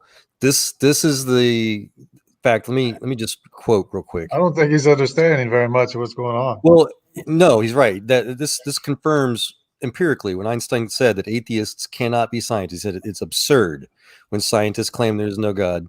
This is what the scientists warn about, the Planck and all these people, that how atheism is fascism. Atheism is anti-science. It's a religion. It's everything they claim. Like Nathan just claimed Christianity is, that Christianity should not be in science, whatever. Atheism is what he's saying. Yeah, it's the religion. The religion that you need to keep out of science is atheism. Well, and see, that's just it. Science can't be controlled that way. Once you claim that you can control science by a religious belief or a culture or race, whatever it is you want to pretend you can control things with, you've left science. So that's another example of how atheism can never be science or have scientists, because they do this. They claim that only they can understand or interpret or allow. Their religious indoctrination, like Nathan just proved, specifically forbids them to ever consider the possibility of things such as a supernatural state, which quantum physics talks about all day long. You have to have a supernatural state for any of the science to work. If somebody wants to be a scientist, they need to study history, human history first before they even try to be a scientist, because you can't be making predictions and claims that contradict known human history. Well, not only that, but their quote unquote predictions are based on their mythology. They're not trying to make an honest, non-biased prediction. They're literally just trying to confirm their religious bias. It's even worse than what you're talking about, Jungle. Yeah, trying to make up their own history, their own narrative. No, you're right. Yeah. But still, it's frustrating. And again, those of us actually in these fields, we don't like to deal with these people. It's so frustrating. It's like a plasma physicist who is trying to share to a bunch of group of kindergartners what they could aspire to become to do quantum plasma physics, and some little punk kid wants to be silly about how he could use his crayon as a dopant material. That's what atheists are. It's 100% made up, and every claim they ever made throughout history, because I've been around for a long time, I've seen a lot of evolutionary claims. Every claim they ever make is always disproved, because they're making up their own stories. They're making up things according to what they believe that have no basis in fact. Well, okay, and unfortunately, Nathan, all of science is based on supernatural fact, and we talk about it all the time. I just mentioned quantum physics, went in one area out the other. Quote. Was one of my favorite quotes here. I can find real quick. That there are what I or anyone would call supernatural forces at work is now, I think, a scientifically proven fact. You go read the rest of the details of that statement in Robert Jastrow's book called God and the Astronomers, 1978. That was back when Arno Penzias and a bunch of others scientifically proved that Genesis is factually science. He's an astrophysicist himself. He was the founding director of NASA's Goddard Institute for Space Science Studies. So all of the stuff that anybody wants to rely on for their quote unquote, appeal to authorities in science, everybody that starts these things agrees that supernatural forces are indeed a fact. And we calculate it. Steinitz numbers are supernatural number sets. So show us one thing that doesn't have a supernatural cause. One thing. Yeah, There's atheism no is physical strictly thing, anti-science. nothing in the universe that has its own cause. Everything has a supernatural cause. It does. Atheism is totally anti-science. That's why, and that's the other thing I used to debate, that I've kind of gotten bored with it because nobody wants to debate it because it's just nobody cares. That first of all, the hard fact, the irrefutable fact is all fields of science, all of them, from thermodynamics to physics to genetics, all of these, even evolution has its roots based in Lamarck and Paley's first things that Darwin plagiarized from at Christ College. All fields of science start exclusively from theists and theists only. There's zero scientific fields ever in the human history that was ever started by an atheist. And the thing that I try to find contention and try to get people to want to debate about is a claim that I've just kind of had concluded over 20 years of trying to talk about these things. I don't know of any significant scientific breakthrough whatsoever by any atheist. And so here's an example. I found, but there's an HB transistors, I'm sorry, is the closest I've ever found to an atheist doing something revolutionary. But yeah, I can go to the details. But this is my point. I can never find atheists, much less even most theists, that know anything about these things to really want to talk about it. So to illustrate how Nathan is not able to understand what we're saying, he's saying volcanoes is a natural thing, natural occurrence. What does that have to do with the topic? A volcano he says, is natural. A volcano makes itself. Well, so is the toe jam between his toes. What's that got to do with anything? And everything natural is supernatural. It comes from within the earth, but the earth doesn't make itself. Yeah, quantum physics specifically describes that everything is a wave function coherency collapse from the supernatural state, that once the wave function intersections move away from each other again, it goes back into the supernatural state. Nature is temporary. Einstein says that reality is merely an illusion, however, a persistent one. It's a temporary fabrication, limited. Just like the Bible, just like the Bible talks about. Yeah. The flesh is temporary. You're going to go to eternity, Nathan. You're going to go back to the supernatural state, whether you like it or not. Yeah. And you're not going to have control over anything. Yep. No matter what you believe, you can deny. All of us, any of us, can deny science all we want. The idea is whether to test things, though. Can we have a repeatable observation in real time to try to trust, to hope what we believe, like Hebrews 11:6 says. Science is faith. Faith in the future. Well, I apologize. I didn't mean to derail the conversations, Jesse and Joe. The past, we can observe what happened in the past, or we can observe evidence from the past, but faith is for the future. Well, even more succinctly to that, if you think you've got a historical record or something, and you want to make it scientific, you have to repeat it. So, for example, if you want to understand the double slit experiment, for example, that describes how light is both a particle and a wave. And you can read the material and you can believe it. You can read it from a book. Atheists always get stupid about how you just believe things out of a book. Well, what do you think a science book is? Well, I've actually done the laser with a pencil and a laser. Yeah, I heard that. And I've made the pattern on the wall. Einstein's not my God.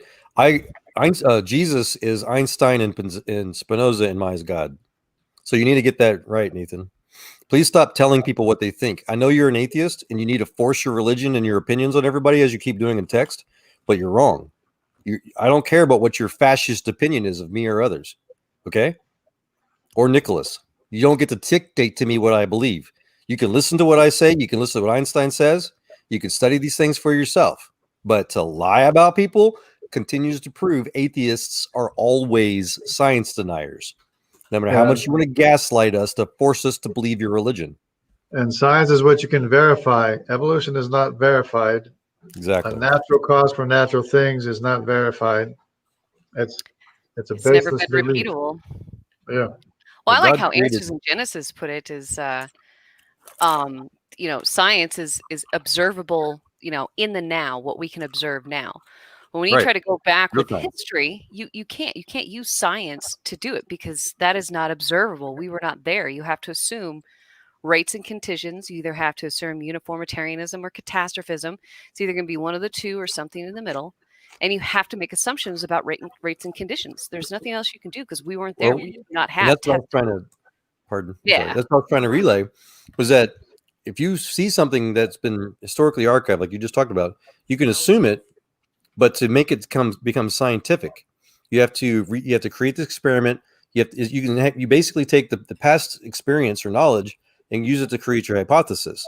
Once you've got a sounds hypothesis you think you could test, you create your experiment and then you re-verify it. If you can re-verify it, then it becomes scientific. Until then, you can't. You're right. It's just you're basing an opinion on something on what somebody else claims to have observed. And no part of evolution has been observed.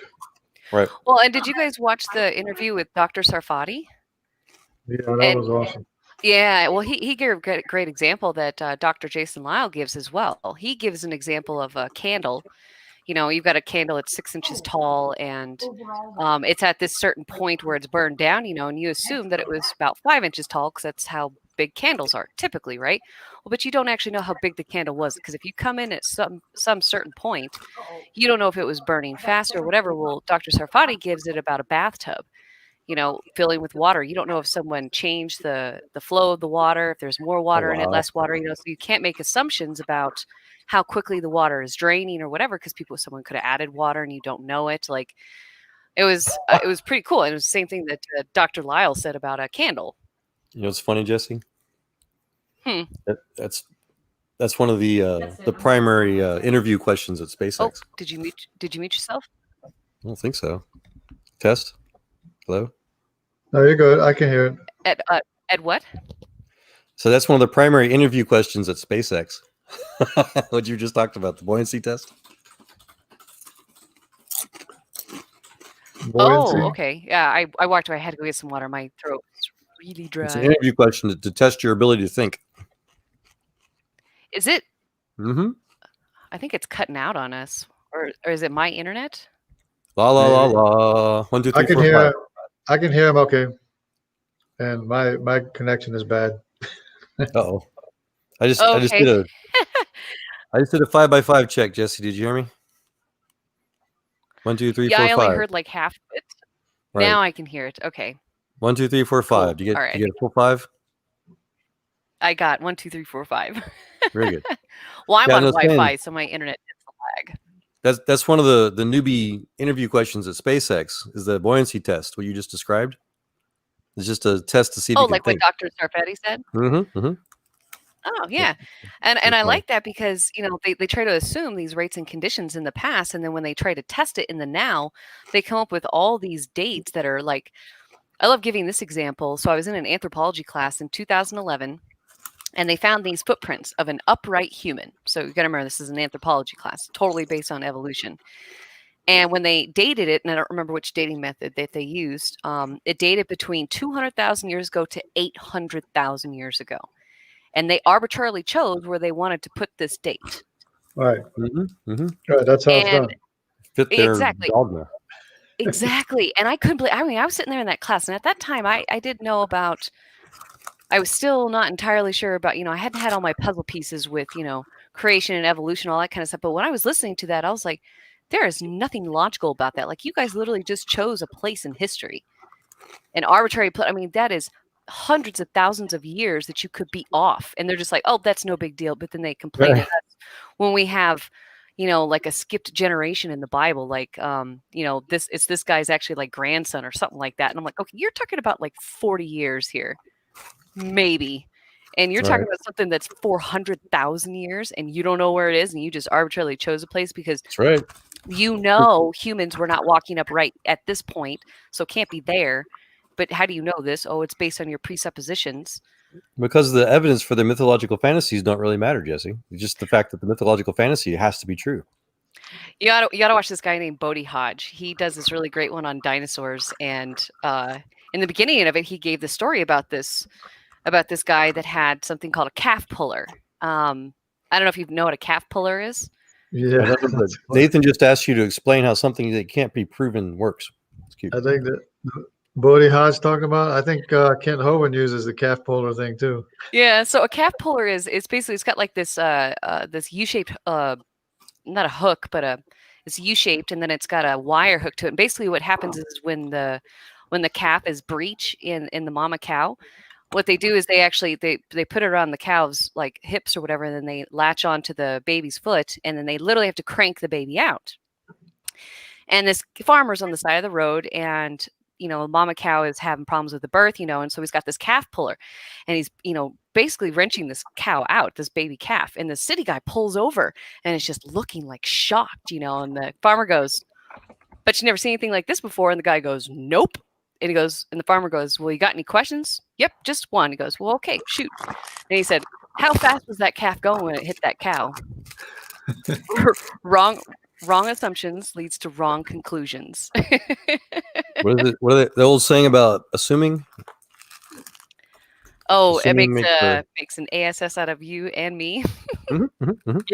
Yep. Well, and it's funny too, because like we have dinosaur drawings all over the world. Drawings of like plesiosaurs, brontosaurs, stegosauruses, and these were drawn by the Native Americans. And the Native American legends actually say that these animals were there. Some of them were, very mean. Like one of them is a drawing of a plesiosaur, and it ate one of their friends. And they said that he was a real terror, and they wanted to go get their friend back. And so this evolutionist guy wrote a book because they can't get past this, that there's dragon legends all around the world in places where like the Inuits, who didn't have contact with people for like almost 1,000 years, but yet they have dragon legends. The word dinosaur wasn't even created until like the 1700s or something like that. So of course, dinosaur is not in the Bible. It would be beast or dragon, right? So he wrote this book that when we were mammals during the time of the dinosaurs, that it imprinted on our memory so horribly that when our hominid ancestors started to have dreams, they would wake up terrified because of our ancestors 60 million years ago, our little furball ancestors, and they would draw on the walls. He actually... that's a story. Yeah, that's a story, but it's so... I mean holy cow. That's what he's got to come up with. That's what he's got to come up with. Something stupid like that. Yeah, some kind of rescue device when we have all this evidence that dinosaurs were actually with man, like on the Narmer palette.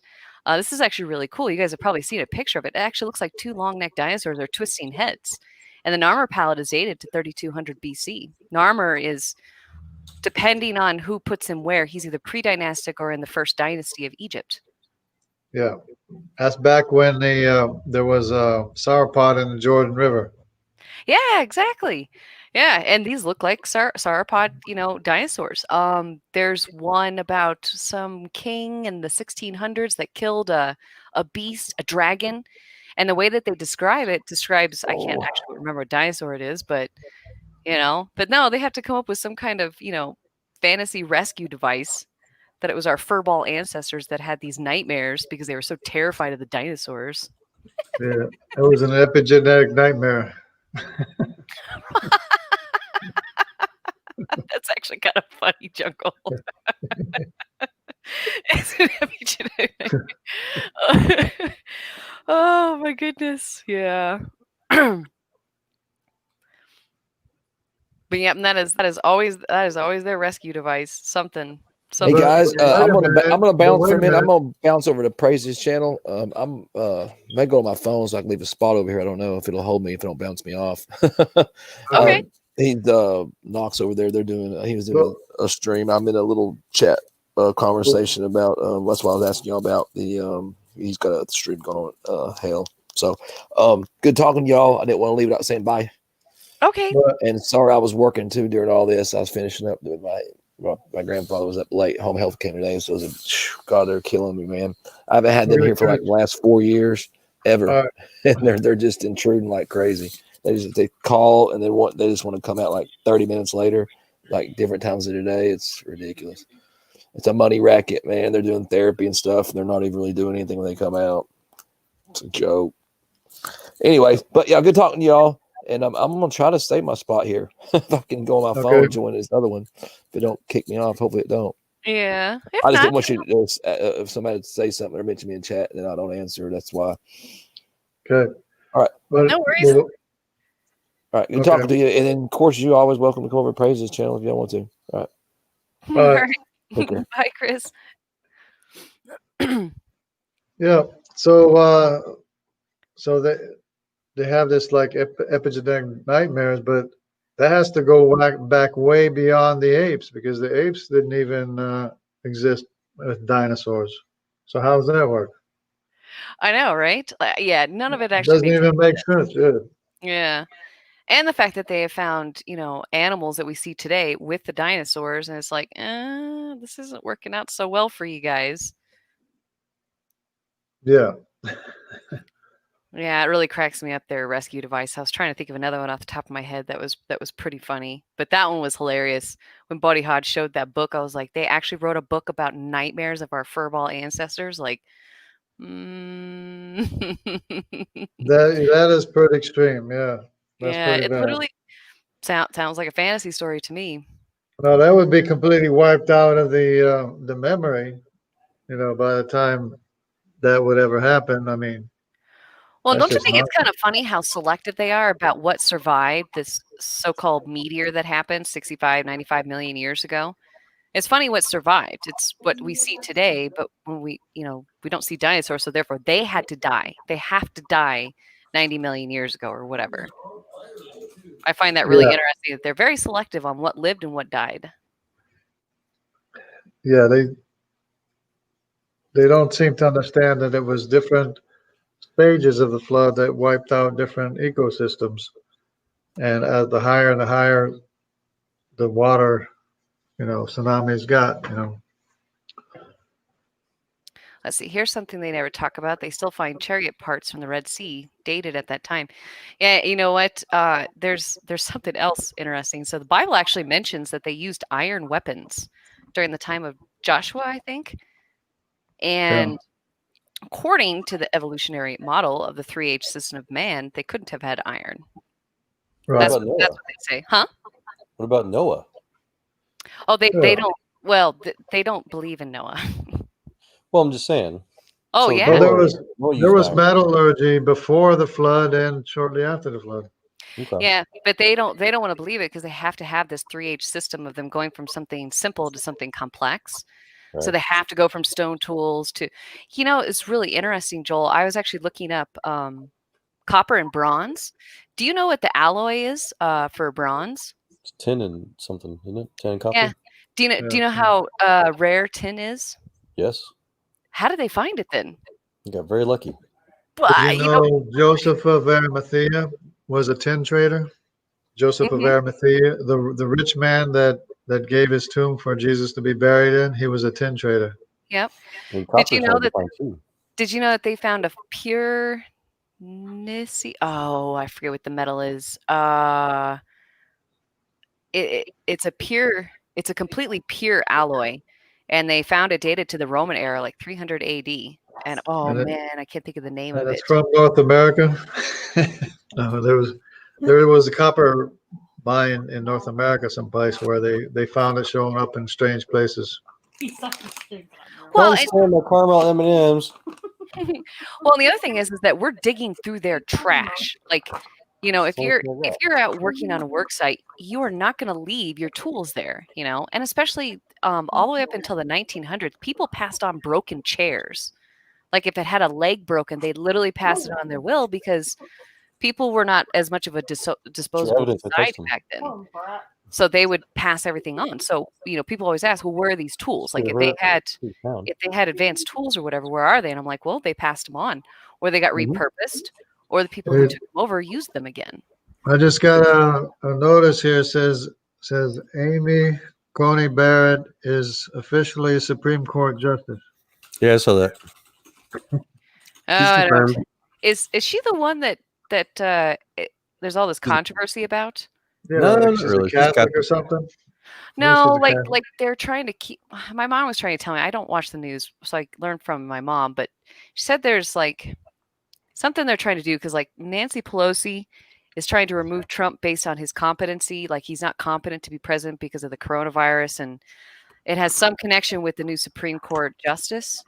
Some lady that it's really controversial that the Democrats don't want. I don't know who it is. She's not I controversial. wouldn't believe anything they make up because they'll make up anything. But Well, that's true. I mean, I just all I'm doing is repeating what she told me because I don't know. I don't watch that stuff. I they watch. have her connected with the SARS coronavirus. No. Nancy Pelosi is trying to pass something right now, and I forget the name of it, to show that President Trump is incompetent. He's not in his right mind to be. She's trying to get Trump's cabinet to help certify. She's out of her mind. She's trying to get Trump's cabinet to certify a 25th Amendment clause to remove Trump. Yes, that. Yes, I can remember what the name was. Because of the coronavirus and that he's not in his right mind or whatever. Well, some people think that it's because they're trying to get it so that way him and others can't get this Supreme Court justice elected or whatever. I don't know. She's already, she's in. She's in. Oh, good. I mean, I don't know. Like I said, I don't really pay attention to a lot of the politics. I watch a few channels like Brandon Tatum. He's awesome. I like him. Do you like him? Yeah. Have you ever seen the Conservative Twins? The Conservative Twins? Maybe. You got to look them up. They're hilarious. And Joel, both of them were Marines. Nice. I miss the Wright brothers. They used to make music for Bush. Gotcha. Yeah, I don't think I don't listen to a lot of music anymore. I listen to a lot of trance. That's what I listen to. I'm kind of weird. I like deep techno, they call it. Oh, okay, yeah. So I listen to a lot of trance. I'm not as big a fan of techno, but I like house trance, progressive trance. Yeah, I need a beat. Yeah. When I drive a lot, I need something to listen to because otherwise, my mind. What did she say? Mrs. Joel. She's like heavy metal, y'all. And you said y'all. It's on. It gets recorded. Yeah. Heavy metal. Well, I used to be a musician, so I listen to all types of music. I don't dislike it. I just don't really listen to it. When I drive, I need something to listen to or someone to talk to, so my mind, doesn't revert back to Iraq because I have reoccurrences sometimes. So I have to be very careful. Yeah, Kelly's a metalhead still. I have to cast once in a while, listen to heavy metal or whatever. I'm bored. Once in a while, but then I get tired of it and I just turn it off. Yeah. Gotcha. Yeah. I still like my old Amiga mods, man, from like 1980s. Stuff. I looked those up on YouTube. It's crazy. The what? It's called Amiga mods. So the current computers we're using is all crap, right? It's called CISC based or complex instruction set, chipset based. Back in the 80s, they were starting to use Motorola chips instead of Intel. They were RISC based, reduced instruction set chipsets, which is just light years ahead of what we're using right now. And so Amigas, Commodores, they were starting to do that. And so back when IBM, the Intel's crap, was barely able to do beeps and like blops and stuff with 2 colors or 4 colors, the RISC base was doing 16 channel 32-bit sound with 16-bit color, 6,000 colors and stuff like that. And so back when it was a big thing, people could make their own music on their computer that they couldn't do with the PC. And so that you basically it's like an actual soundboard thing where you take a sample. I don't know if you've ever done any kind of soundboard type work. I haven't. Okay. Oh, you have not? Well, darn it. But trying to figure out how to simplify it. It's not easy. You take a sample, like a beat, like a drum or guitar, something or vocal, and you pass it through the computer, and you can augment it. You can change the pitch, you can change the rhythm, the beat of it, and you make music out of it. You put the tracks together. You create X amount of tracks, and you put them all together. It makes one big song. Yeah. And so everybody and their brother was able to do that, and they made some really phenomenal. And you'll probably like it because a lot of it is trance and stuff and techno, but it's from the 80s. It's just really original stuff. Nice. Yeah. I actually listen to a lot of I listen to a lot of older like trance because it's funny because when I listen to the newer trance, it's literally just the trance from like the 80s and the 90s revamped. Really. That's it. Same. That's what I'm saying. Deep techno. I don't like the new techno. It's annoying. Yeah, I don't like it as much either. I listen to one where I can like type in basically kind of like an older trance band that I like, and it typically gives me like that genre, I guess you could say, because I think the new one is called dubstep, and I'm like, all they did was just reverse the beat. That's so silly. My kids like that. Yeah. Yeah. Yeah, Kelly's still a heavy metal rocker head. Yeah. An ex-boyfriend of mine, he used to take me to a heavy metal concert. So I went to Typo Negative, Stone Sour, Metallica. Or not Metallica, I'm sorry. Oh shoot, what was the name of that band? They actually put on a pretty good concert. Yeah. Metallica chilled out a bunch. Well, They grew up. Being all open. I like heavy metal, country, and classical music. Go figure. Hey, Mocho. but I like classical music, so. Me too. Yeah. I mean, usually people don't have that combination. I'm a weirdo. What I listen to on YouTube is like guitar music and bass music and stuff like that. Sometimes trumpet music, whatever. Yeah, I used to listen to an internet radio called Guitar Music. Piano. It's called Piano Perfect and the Guitar Perfect. That's what it was. But they went off the air. Yeah, piano too. Sometimes I like once in a while. But all it was acoustic guitar. It's pure guitar. I loved it. Yeah, I have so many different like songs on my YouTube from like I listen to forum music, like I like some Korean bands. And I've got like classical music, I've got acapella. I love acapella stuff. Oh man. And I listen to everything. Just when I drive, that's what I listen to. I'm trying to find this. I was into Crayon Pop a while back. Yeah, K-pop. Crayon Pop or something like that. It was Crayon. It was a play on words, but it was a group called Crayon Pop or something. Interesting. Yeah, I don't think I remember them. It was funny. I just like their choreography and the crazy stuff they did. So then, I don't know if you're being silly or not, but have you heard of K-pop with the Gungan style? Is what you're reminding me of. Yeah, it's something like that. But it was a group of like teenage girls, but they would do it. They had this one music called Jumpin'. It was just so hilarious the way their choreography was so funny. Gotcha. I don't mind groups like that. Like, I thought it was kind of neat. This one Korean band that I found, and they don't even speak in English, but I still listen to them. They actually, in their video, I mean, it was kind of had some weird costumes, but most Asians I've noticed have got some very bizarre costumes. But one of the guys was actually dressed up as the one from the Phantom of the Opera, and I was like, "Oh, that's really cool," And because I listen to some rap too, like this guy's actually a really good rapper, and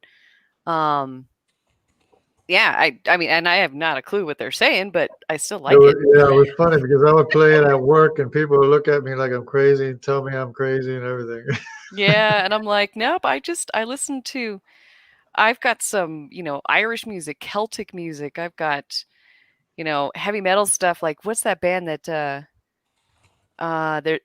Every Day is the Same? Every Day is exactly the same. Yeah, those Irish or Scottish drum corps or whatever they are, sometimes. This one is, let's see, Every Day is exactly the same. Oh, by Nine Inch Nails. And there's actually something really interesting in it because I'm kind of a music nerd. The harmony and the melody actually switch. So the harmony, which is normally typically the lower notes, is actually the upper notes, and the melody is the lower notes. Like, I mean, and this is, this, I would say it's necessarily like a heavy metal band, but Nine Inch Nails would be like a hard rock band, I guess. I don't know. How would you guys classify Nine Inch Nails? I don't know, but it sounds like they would switch from the alto to the tenor or something. No, it's like, so the harmony has got a different beat and all that kind of stuff versus the melody, and it swaps in its octave. And that's not typical with music. And honestly, most of these guys are very good musicians, including the ones that are in these heavy metal bands and stuff like that. Just swap the octave then. Okay. Yeah.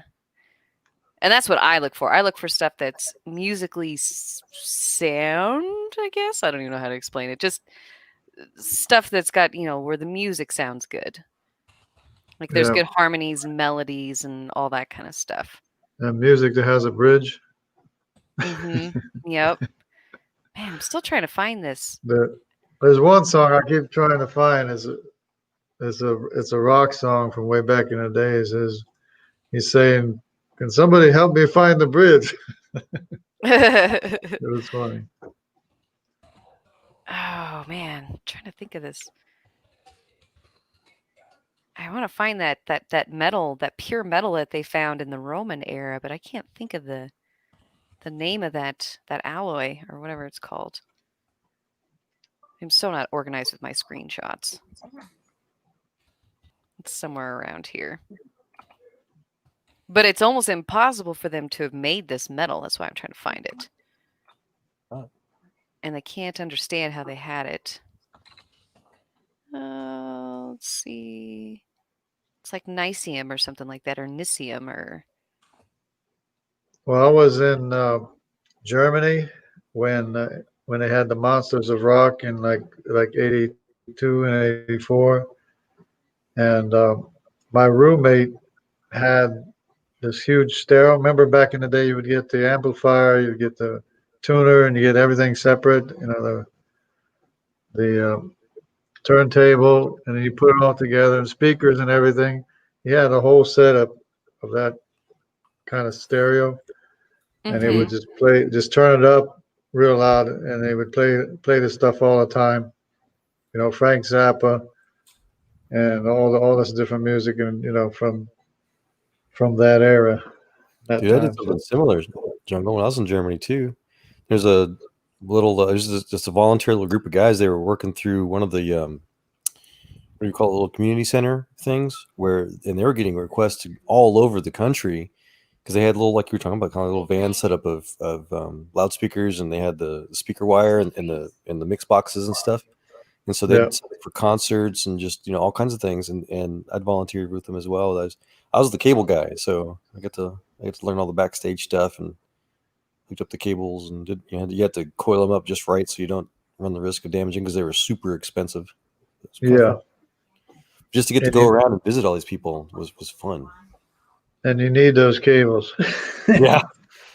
One wrong kink, or if you scratch the connector just right, you can cause all kinds of ground faults and just destroy it all. Yeah, make it sound terrible. Yeah, I never did any of that because I was in band. I played the flute and the trombone. Cool. Kelly played flute and what was it? Clarinet? No, flute and what else? Tenor sax. Yeah. I played a tuba. Played a tuba? Tuba. Yeah. I wanted to play the baritone. I played the trumpet. I played the baritone a little bit. My brother played baritone.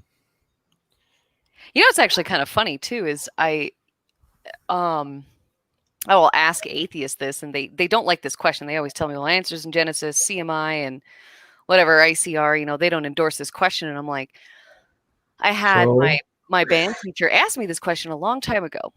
Now, let me give a little, you know, prerequisite here to this band teacher. This man was incredibly smart. And he could speak 3 languages. He could play the chromatic scale on every single instrument, including the oboe and the bassoon, which is 2 pretty rare instruments, including the French horn.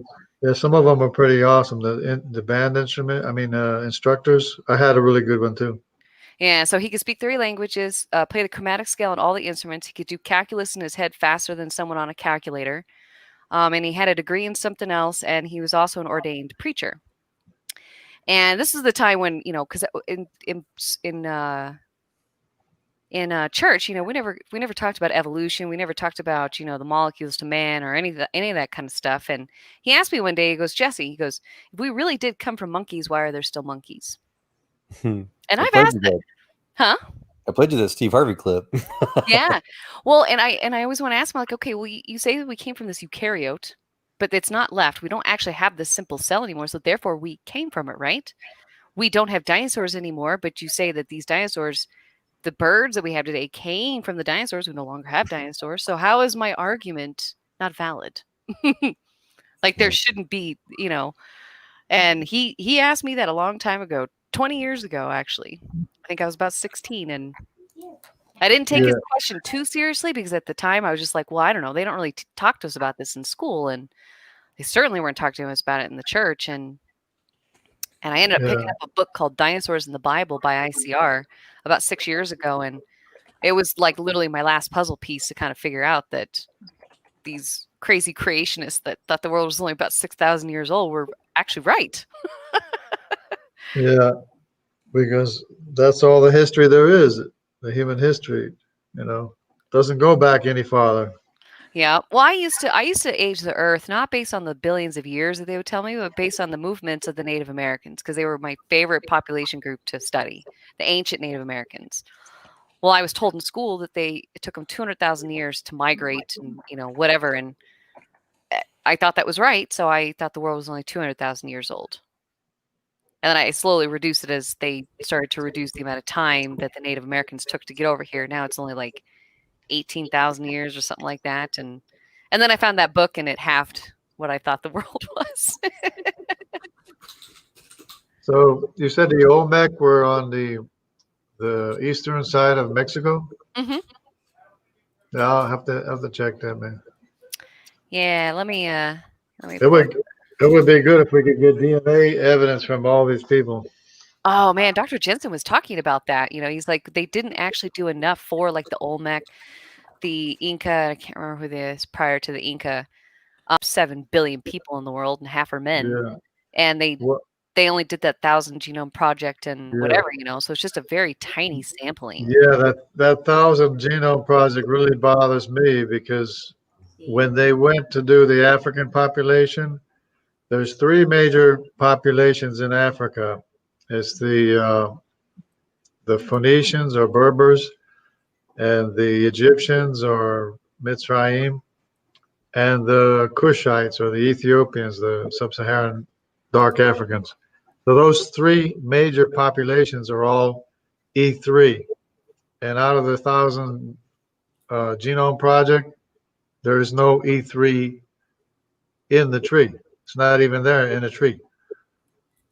And so in other words, all the major populations in Africa are not even in that 1,000 genome project. Well, yeah, and that, I think Dr. Jensen mentions that there's a lot left out, like they didn't get to it or whatever, and I don't know it all that much in depth, but yeah, I'm waiting for a complete family tree of the Y chromosome and the mtDNA chromosome. I mean, haplogroup, whatever. Yeah. I'm I waiting think it's for interesting when they start to get more into South America. Like, there's just when he showed that map of where they tested all the DNA, all the Y chromosome, there was not a lot in South America or even in Mexico. Most were in the United States, Europe, northern parts of Africa, and the ancient Near East, and then East China. You might be interested in this. You know how they say that in America they had found Hebrew writings in different places and stuff? Mm-hmm. And it's kind of controversial. They said, no, it can't be Hebrew writings in America. Somebody brought it over something. Well, it turns out that the Y chromosome, and I found a chart that shows that the Y chromosome of Semitics, namely the JY chromosome, the J1, the J2, the I1, the I2, and the T, which is associated, closely with the Jewish people, and I think it's the G, which is Semitic, is found in the native population. Yeah, I don't know that much about. It's all Semitic except for the T, which is Japhetic, but it's associated with the Jewish people. So the Jews were in America. I don't know how they got here, but they were here. That's the Mormon thing, right? Too. It could be the Mormon thing. Could be like went off of that folklore or something. Oh, like when they were searching for their golden tablets or whatever. Yeah, they kind of like embellished the story or something that they heard, maybe. My understanding, and again, I got kicked out of the Mormon church trying to learn this stuff.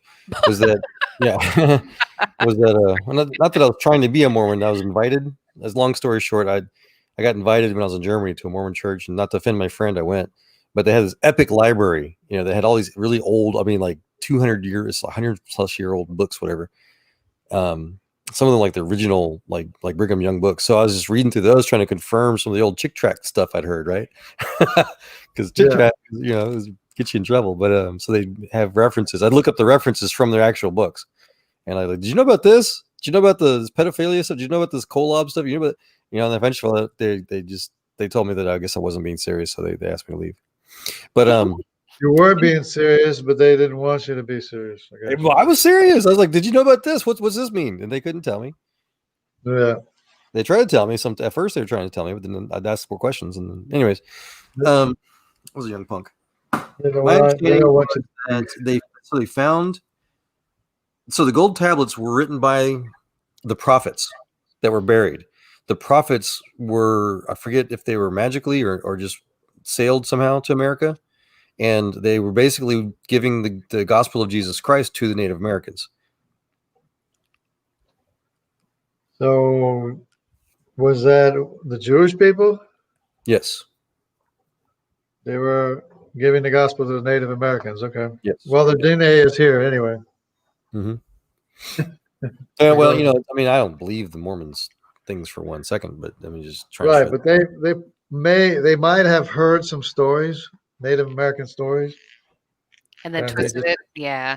Well, because we found Roman artifacts in North America that are dated to about, I think, 200 BC or something like that. So, or 100 BC, can't remember.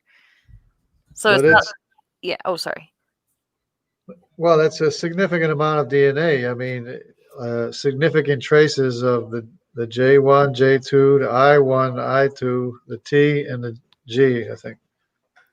Well, if there's a significant amount of whatever genetic drift from these other places, to me, that doesn't. Yeah, I mean, that's just shows that you can have your allele variation groups anywhere. It doesn't matter. It doesn't have to come from a specific. Well, it's a paternal line. It's a paternal line, is what it is. Did you say paternal lie? Line. Paternal line. Line. Okay. Paternal family tree. I'm just saying, it seems like the branches of the fork could happen anywhere. It doesn't have to happen in one particular place. Right, but they had to have. I mean, the association of the J1, the J2, the I1, and the I2, and the T, which is associated with the Jewish people, and the G, which is also associated with the Jewish people, which is Semitic, for them all to be there in that, to show up in that place is pretty much indicative that there was Jewish people here in America. I haven't studied the Y chromosome, so I just remember what Jensen has said and what SFT has said on his channel about the stuff, but I don't know it in depth. I just know that archaeologically, we have evidence of different peoples. We have evidence of the Vikings. We have evidence of Africans in Middle America, and this is archaeology, not DNA, but archaeology. And we have evidence of Polynesian cultures in South Chile, Middle Chile, Bolivia. And unfortunately, they haven't tested all the Y chromosomes. But for the most part, what Dr. Jensen was talking about is actually lining up with history. Well, is it true or not true that the Egyptians were buried with cocaine, cocoa, and whatever? I believe so. I'm not entirely sure. I'm pretty sure they had chocolate and they had coca or cocaine, and they had different. I mean, at least those two things from South America. That's not from the old world. So I think there was. I'm sorry. I think there was some kind of trade between South America and Egypt. Well, there has to be, because I actually found an article during one of SFT's debates when they said that, he was asking about all the, how do we have, how did he say it? How do we have maize, corn in South America or something like that? But anyways, they actually found evidence of maize in Africa. So whether it came from Noah and his descendants off the ark, they brought the seeds or whatever, or they traded with South America. But they actually found evidence of maize in South Africa. So maize is the culture. That'd be the cultured version, right? Or the maybe they just did their own GMO technology. Yeah, potentially it's GMO tech. They're not the modern GMO, but like the crossbreeding of plants. They knew about that stuff a long time ago. How did they know about it? My understanding is that the corn in general has just a huge variety of different types, but it all comes from literally grass. Yeah, but it comes from this really hard stock. And I Yeah. forget the original name, but it's actually got very few kernels on it, and they're incredibly hard. And Right. the It's Native not edible. Americans did something where they crossbred it with other things, cross-pollinated it, and actually made Mhm. corn. They genetically modified it. Yep. Very Oh, So so selection. the same thing. Selection. Yeah, selection. Well, and also, Well, artificial selection. it was, Yeah, but you know, artificial. it was Yeah. really neat. In my anthropology class in 2011, our teacher actually had us track all our food, like for a week, write down everything that you eat, and find out its original thing. Like, did you know bananas are original? Like the bananas we see today are the original bananas from this is their timeline from 10,000 years ago. That's kind of cool, huh? Were they there 10,000 years ago though? That's what they say. Yeah. Oh, okay. They found evidence that the bananas have basically not changed. Humans have not changed it. And of course, there's no evolution in it either, which I thought was interesting. Now, they'll try to show evolution with peppers because they say that there's only 3 original peppers. And I'm not like this, like I said, this is like 10 years ago. But the humans in South America artificially selected these peppers. And now we have like 40 different types of peppers or whatever, you know. Yeah, But they say there's only 3 original types. You kind of set off some pseudo PTSD again, Jesse. I did. Yeah, because in my line of work, when someone says something that seems really hard to believe or doesn't seem like it's whatever, then the first instinct is like, show me your evidence, show me. So when your professors say that, I'm like thinking, show me. I know. Trust me, I try, but then the whole class would just jump on me, and why can't you show me? That's what I would shout. Yeah, well, like I had my geography teacher, just boldly claim, "Oh, we've seen evolution because elephants are being born without tusks," and I'm like, "Aren't they still elephants? And where's the evidence for this?" Yeah, aren't Like, there did you just have one elephant that was born without tusks? What if that's just a mutation? That's a bad mutation, Yeah, they always do pseudoscience science. Well, I've heard people use the banana as an example of evolution, that it was artificially selected to be what it is today. And actually, the banana that we commonly eat today is not the banana that we used to eat. And the flavor of the banana that we used to eat is in the banana flavor. The old banana flavor tastes kind of funny. It doesn't even taste like a banana because it's a different flavor. But when I was in Brazil, there was 50 different kinds of bananas, with each one with its own flavor. Crazy. That is kind of crazy. I mean, like I said, this is old, and I don't even know my professor's name anymore. But that's just what we talked about. I never really went into depth on it. But there's mosaic, or how does Matt put it? Because in his herbalist and fruitarian communities, there's original plants. I forget what they name them. I can't remember the name. But anyways, basically they're as close to the original plants as what would have been in the post-flood world. I don't think they call them mosaic. I can't remember the name. It's too bad Matt's not watching. He could comment. Yeah. Speaking of which, I was just checking the stats. Looks like there's 4 people watching. So is there 1 person left in the chat room? Well, I have it open, so it's probably I'm counted as 1. I close mine because it knocks me out. I try to have as little activity. And Joel, you only have just StreamYard open, right? No, I've got both open as well. So that means there's only 2 people watching, actually. Yeah. I was curious. Who else is listening? Yeah, I was too. I think the good-looking honky might have been listening, but he hasn't talked in a little while. That's just a funny name. Yeah. Honky. Yeah. So my favorite Tex-Mex restaurant in all of Houston is called Gringo's Kitchen. But I've never heard of it. Is that only in Texas, or? Yes, they're only in Houston. Okay. Unfortunately, we went 6 years in California, in California, man, with no Gringos. It was hell. I miss it. And everywhere we went, I kept looking for some sort of salsa that was similar to Gringo's salsa. Couldn't find it. 6 years. It's torture. No, I was making the comment how Gringos is usually a racist, derogatory term, I think. Nah. Nah. Nah. Okay. Probably honky. Have you ever seen? I got used to be called Gringo. People call me Gringo. I got used to it. Have you ever seen Will Witt from Prager University? Not sure. I don't think so. Oh, he's hilarious. So he dressed up as a Mexican on a college campus with the sombrero and that big shirt thing. I forget the name of his. Is he the guy with the taped on mustache? Yes. Yes. He's. I love that. You know. Yep. And then at the very end, this one guy was like, "No, I love it." And he goes, "So you're not offended by it?" And he goes, "No, not really." And he goes, "Are you "Are you Mexican?" He goes, "I am." He goes, "See?" Yeah, because all the little white liberal lady people were like, that's racist, that's culture appropriation. And he'd be like, well, a Hispanic guy suggested I wear it. Yeah, and he's like, they actually sold it to me. Yeah, did you see the one where he did the Chinese one too, where he dressed up? No, just the Latino one. Yeah, all the Latinos loved it. Yeah, so he did 3. He did one with Chinese, and he went to Chinatown, the area where Chinatown was, and this one lady was like, "No, you look good. The little kids like your little drum thing." And he goes, "I am a little kid." And she goes, "Oh." I love it. And then he dressed up as a Native American, and oh my gosh, they got attacked. Oh boy. Yeah, and he was actually with a black guy, and he was dressed up as a black pilgrim.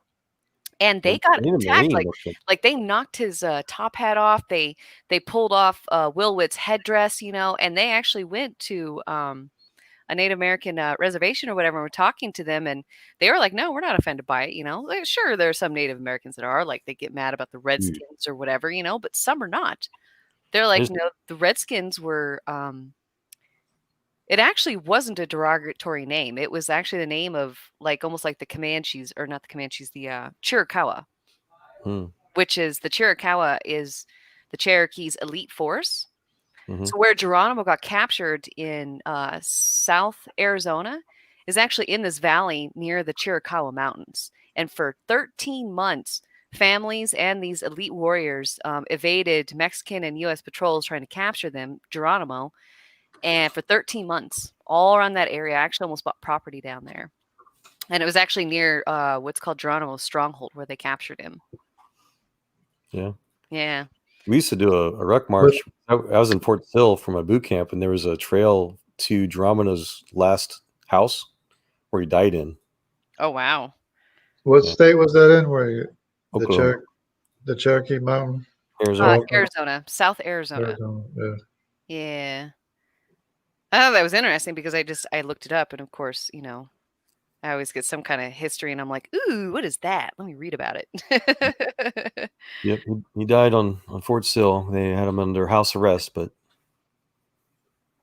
they treated him really nice. I thought it was a nice house. It was kind of a stone house, a 3 or 4 bedroom. Seemed nice for the time. Yeah.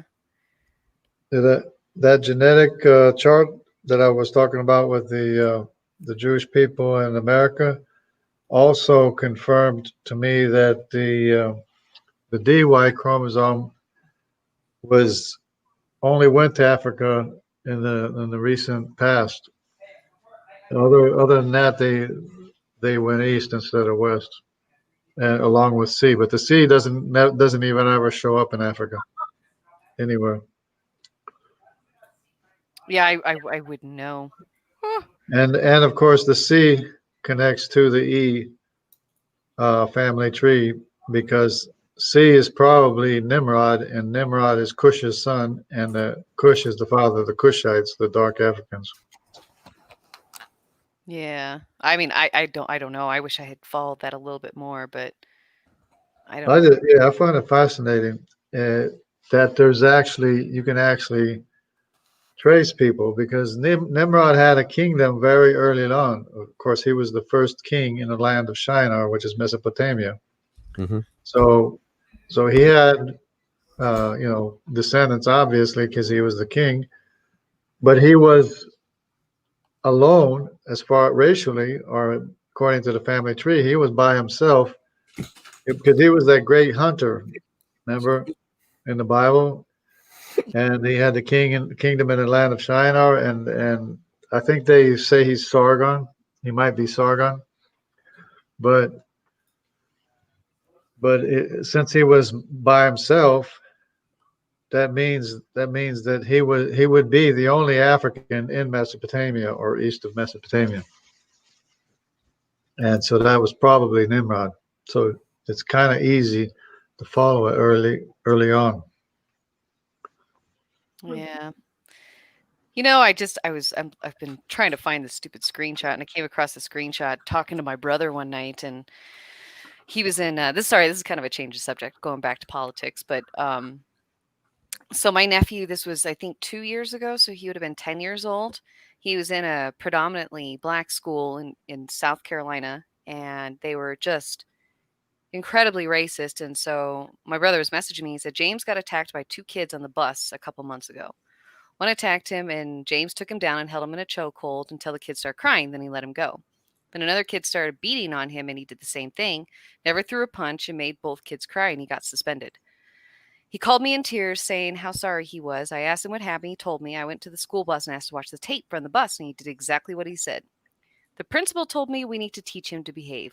I told her she's frigging crazy. My 10-year-old has more discipline and patience than most any adult I have met. He didn't hurt the kids or swing back. He protected himself, and she should be ashamed of how she runs her school. So during his 3 days of suspension, I took him to dinner, and he got to play Xbox for 3 days straight. I actually did the same thing, the exact same thing in Kansas. I had a bully when I was going to school. The bully would come and knock my books out of my hands and everything, and he would taunt me all the time.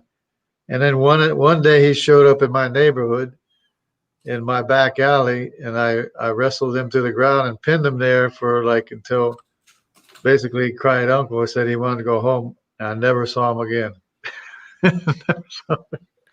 Yeah, well, this was just really sad because these 2 kids were black, and the reason why he got suspended is because my nephew's white. And nothing to do with the situation or anything like that. It was so sad because when they moved to Arizona, I asked my nephew, because he hated South Carolina. He was constantly being picked on. He called me one time when I was I used to drive for a parts company, and he was crying. He goes, Aunt Jessie, I don't understand. What's a cracker? Because I kept calling him a white cracker, and I was like, oh gosh, I didn't want to explain it to him because I'm not his parent, so I was like, just ask your dad, and because I wanted my brother to give whatever they wanted as an explanation, because it's only 10. I'm not a parent, and I just felt so bad for him. But when they moved to Arizona, I asked him how everything was going. He goes, I love it. I don't get called white anymore. It made me laugh, but it kind of made me sad. I was like, he's only 10 or 11 now, 12. He's 12 now.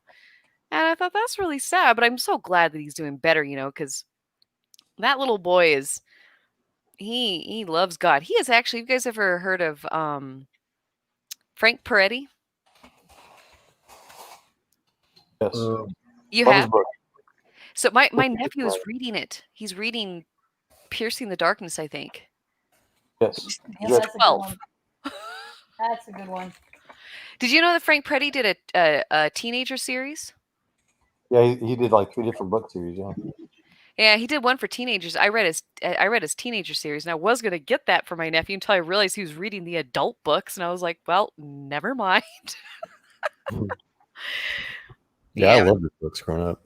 I remember the books with. Are you talking about the ones with the father and the daughter and the son, right? There's a bunch of them. So the main focus seemed to be just about the kind of the hidden world of demons and angels fighting. So I guess children's books are an insult to their intelligence, I guess. Huh?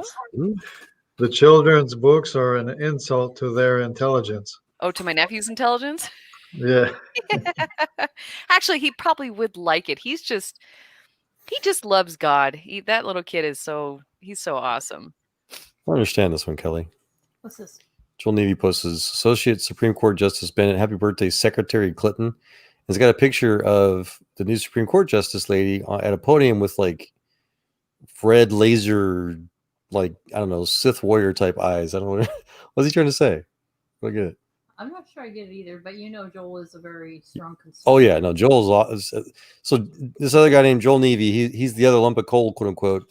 He was a DCS engineer over at SpaceX, and him and I, oh my gosh. He's trying to get us to move to Indiana with him. It's how awesome we are together. But anyways, I don't know. I can't. Hilariously funny. I can't show this picture because his Antangle's not here. But saw this. I'm like, what the heck is he saying? I guess I should ask him. Sorry. Ask who? Joel. Dealer Joel. The other lump of coal. Yep. Yeah, he showed some weird song from, what was the band? Some band. This guy, okay, so he's really funny. He's got an incredible sense of humor, but he always has a straight face. Yeah. I mean, the dude rarely actually smiles, but he's hilarious. He'll make you drop down laughing and just kind of look at you. And so with this straight face, he puts like flowers, and I suggested that he get little beard Christmas ornaments, just like that for his beard, and poses for pictures still with a straight face. He's just, oh my gosh. Yeah, he's Navy, by the way. I don't know if that helps or not. He's lovely. You guys would love him. So he's a comedian then? No. Yeah. Well, he's just super funny. He's got this wit like you've never seen. And He's not Canadian. He was in the U.S. Navy. He's American. Oh, Was okay. it? Yeah, I've never heard of him. So According to the rules, you're supposed, in order to be a comedian, you have to tell a joke without laughing. Well, he can do that. Yeah, No, he's not. He's not a professional comedian now. He's just a funny guy. that's what you're supposed to be able to do, is tell a joke without laughing. Yeah, I can't do that. I can't even get the punchline right. I normally actually tell the punchline first and then go, "Oops, wait, I screwed it up." See, what's he saying? Bad. Well, I'm pretty funny in the game that I play. I don't actually talk very often. And if I do talk to people, it's a few people in private message that are my closer friends. But what I do is I use like rotten festival skills and emotes and stuff like that and make people laugh all the time. It's today her birthday or something? Who's? Hillary Clinton. I don't know. Or was it October 26th. Yeah. Okay, that's what he's saying. He's being nice to Hillary, giving her a happy birthday because Justice Barrett was confirmed today. Okay, and so the evil looking red glare eyes, I guess, is just to kind of be like, you're doomed. Maybe. I don't know. She's a threat to her life. Probably. Could be.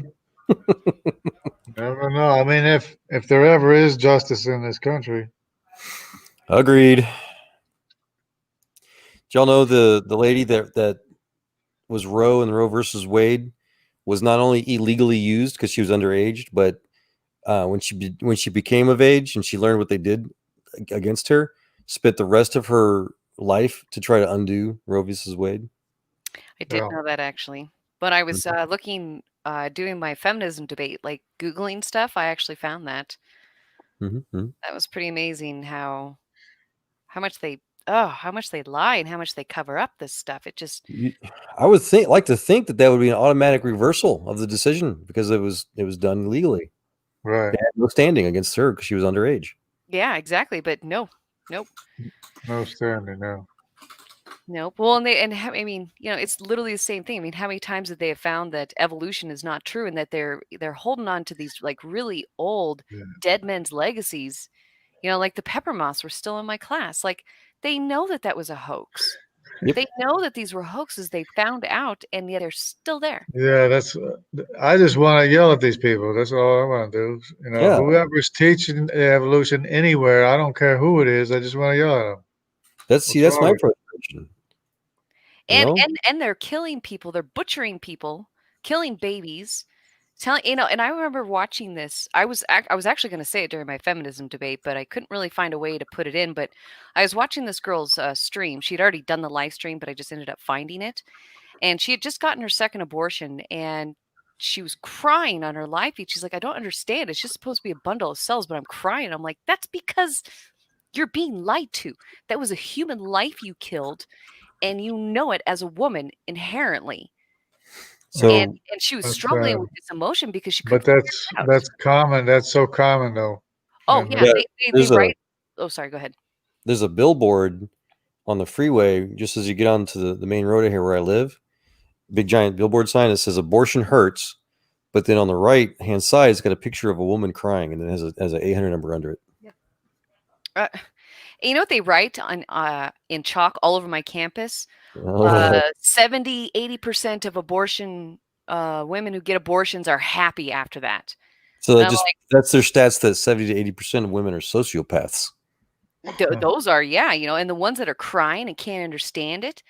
And it's like, that's because you were lied to. That was a baby. It was not just, a bundle of cells or whatever, like that idiot lady on my channel that was saying My body. You. What did she say? I don't know how I can say that. My body. It's No, not no, your no, no, no. body. She said because the baby's dependent on my body, it's my choice whether or not to kill her. Like Joel was actually. Oh, that's a mental Yeah, gymnastic. that's a disgusting, disgusting thought. Like, you It's know, a mental. they're all about these human rights. Why not the baby, who's in one of the most incredibly insecure positions because they cannot they can't even speak. They can't defend themselves. I've got a meme that's got the classic redhead Karen lady with Dwight from The Office. And the Karen lady says, I can have an abortion. It's my body. And Dwight says, false. It's the baby's body. If it were your body, you'd be the one that dies. Get that Dwight stare going. I love it. Yeah. That's true. Yeah. Yeah. And it's all because of this, you know, this evolutionary stuff, because they have to, you know, it's easy. Just throw away spare parts, spare babies, whatever, you know, just throw it away. We're nothing but evolutionary pond scum. And you know, and like Art would argue with some of the people at my college, they'd be like, you know, it's just a bundle of cells. It has no feeling. So there's this guy, I can't remember his name. I'd have to look him up, but he did abortions for like 9-10 years or something like that. And it was actually after his daughter died, after his wife couldn't get pregnant, and then he realized that he was just throwing babies away, but he's like, I just kept soldiering on, you know. They finally adopted a child, and then his wife got pregnant within a year. You guys might know who I'm talking about. I can't think of his name. Mm-mm. And they said it was about 3 or 4 years later, both him and his wife were both doctors. I forget their various professions, but he was a gynecologist, whatever. And their daughter got hit by a car outside their house, and they couldn't save her. Mhm. She was hit that hard, and she died. And he said it took him about another month, and he stopped doing second-term abortions. It took him another month, and he stopped doing first-term abortions, and then he stopped altogether. And now he comes. And now he comes. You might know who he is. He's got kind of messed up teeth and bit of an older gentleman.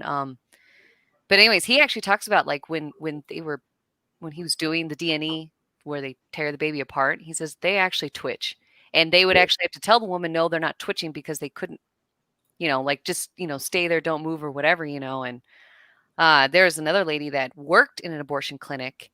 She wasn't one of the abortionists, but she just worked there. She was like a nurse or whatever. And yeah, it's horrifying. And they blatantly lie to them that they're not feeling anything. No, they absolutely are. They just don't have a voice to speak. I've got this other meme that's got Gloria Steinman with her famous stupid little whatever you want to call it shirt that says I had an abortion, and she got her hands above her head, saying, quote, if banning guns and ammunition can save just one child, then we should strongly consider it. And then she's wearing that I had an abortion shirt. And on the bottom it has that picture of that cute little 3-year-old girl in her car seat saying, you've read your shirt, right? I read another meme that was like, you know, you're crying about all the children separated at the border, this fictitious separating of children at the border. But yeah, you're totally cool with killing 50 million babies since Roe versus Wade. And that's just the documented one. That's not the undocumented. And the people that were separated from their quote unquote parents, in many cases, weren't even their parents. They're being smuggled. Yeah, Even I made that trafficking. comment yesterday. Yeah. Yeah, that if there were parents that to those children, they would be ripping those gates down, those fences. They'd be just tearing those fences to shreds. The fact that there's no parents there waiting to pick up their kids shows that. In fact, I read an article. Someone actually did the journalism that they contacted the parents that were in Mexico still. They said that no, they don't want their children. They paid somebody to send their children there. They don't want them back. They want to hope to use their children to get back into the States.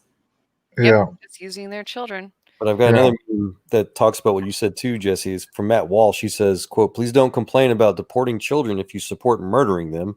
You are standing on a mountain of dead kids while you sermonize about being compassionate to kids, end quote. That's the meme that I saw. I saw that on Facebook. That's the one. Yeah. Yep, that's Matt Walsh. Like that's so contradicting. Like it absolutely kills me. And you know, and it actually even goes into like the whole like women's rights, you know, like I always ask these feminists, tell me what law is actually preventing you from doing something, and I will go march on Washington. It all boils down. It all boils down to education. I think it boils down to, well, honestly, I think the devil has a design, and he has his design is to destroy God's created order. So women being pushed into these manly positions and all that kind of stuff, like my professors are always saying this world should be run by women, and I'm like, I go buy an island and never come back. Like, I don't trust women to run the world. You're not alone, Jesse. Mrs. Joel says the same thing. She says she'd gladly give up her right to vote. Yeah, and I get women really mad at me for that, and I'm like, listen. This is why I love the Bible. Because and I had a teacher, she was like, well, the Bible is written by men, you should be offended by that. I'm like, no, because they wrote about women. Deborah, Esther, what's the other lady's name? That's the other book. Man, anyways, you guys know what I'm talking about. Like, listen, there are women leaders. Right. God actually shows that, but it also shows that it's not our role. But there are a few of us that can do it. There's nothing wrong with that. I know some great female leaders, but there's just not very many because it's not our role. Nothing demeaning about that whatsoever. Nothing. Well, here's some real irony is that the Republican Party is exclusively responsible for granting women's suffrage here in this country. Mm-hmm. Republicans unanimously voted, I think it was for the 15th or 16th Amendment. I had to look it up. While Democrats, they got like 20-something% vote. So women can only vote in America thanks to Republicans. But there's a bunch of statistics I've read that show that if women had not voted, then no Democrat would ever have been in office since like 1923. Well, and it's funny too, because when I was doing my research on this, and I already knew this, but I found even more evidence on it, and it's on a folder on my computer somewhere, that there were actually a lot of women who actually objected to voting because they did not want to be a part of the armed services. They did not want to be in the draft. Right. And so they made an exception, which is very, very biased and sexist, actually. Oh my gosh. And I always tell women, I'm like, listen, you want to vote, you need to be a part of the draft. Well, we're women, we should just be able to choose if we want to. And I'm like, no, BS. Like you either have the same rights as men or you don't have the same rights as men. You can't pick and choose what you want to do here. That's right. I'm sorry, but I wish we could do videos. In fact, I was going to ask if one of you guys want to do your own channel, but because I've got, there's a, and it's kind of wrong almost, but I've got a video series from a group of military guys that just, they make humor out of a lot of funny things about the military. And one of them is about female soldiers or combat soldiers. And it's freaking hilarious, but someone might be offended by it. I don't know. I wouldn't be. I actually. Yeah, I know you'll love it, Jesse. Yeah. Well, and I actually been telling people for a couple of years now, ever since I got out of my feminism. Well, I've been out of my feminism for a while, but I actually don't even think women should join the military. I think we should actually create our own branch because we are so cognitively different than men in how we think. It hurt our units to have gender mixing, basically. Yeah. It actually hurt our readiness, and I mean, I think it could potentially work, but we are so different in how we think, our emotions, everything. Like, well, this little spoof video that they made basically was where the first sergeant is talking to these two senior NCOs, a squad leader guy, and they're talking about this new team leader that they're bringing on. How they've got a combat infantry badge, they've got they're dual stacked, all this, that, and the other. And they're all excited, like, heck yeah, because, the squad leader was complaining. He was tired of being squad leader and team leader at the same time. So they're all excited to get to be introduced to this new soldier coming in. And just as they're talking about it, this short, little, scrawny little redhead, comes up walking behind him, and stands at attention. And they kind of look behind him and they're like, oh, is that S1? Or is she here to talk about you put in some leave? And the first sergeant's like, no, that's Sergeant, whatever her name was. I forget the name. And they start, they're spoofing so the two other soldiers, they're looking at each other, they start freaking out. And he's like, Sarge, she's got a CIB. She can't, is she, because he was all bragging about her PT score. Is she max her, she had 300 score in the female grade or the male grade, And so she finally interrupts. She's like, no, I do 300 on the male side. I got 650 on the ACFT, just started rattling off all this stuff. I don't know. The funniest part was where one of them started crying. And so they started leaning into the other guy's shoulder, and they're trying to console him, starts patting him on the chest, on the breast. And he's looking at the top. He's like, can I do this with her? Huh? No. It is hilarious. I'll link it to you later. Oh, that is actually kind of funny.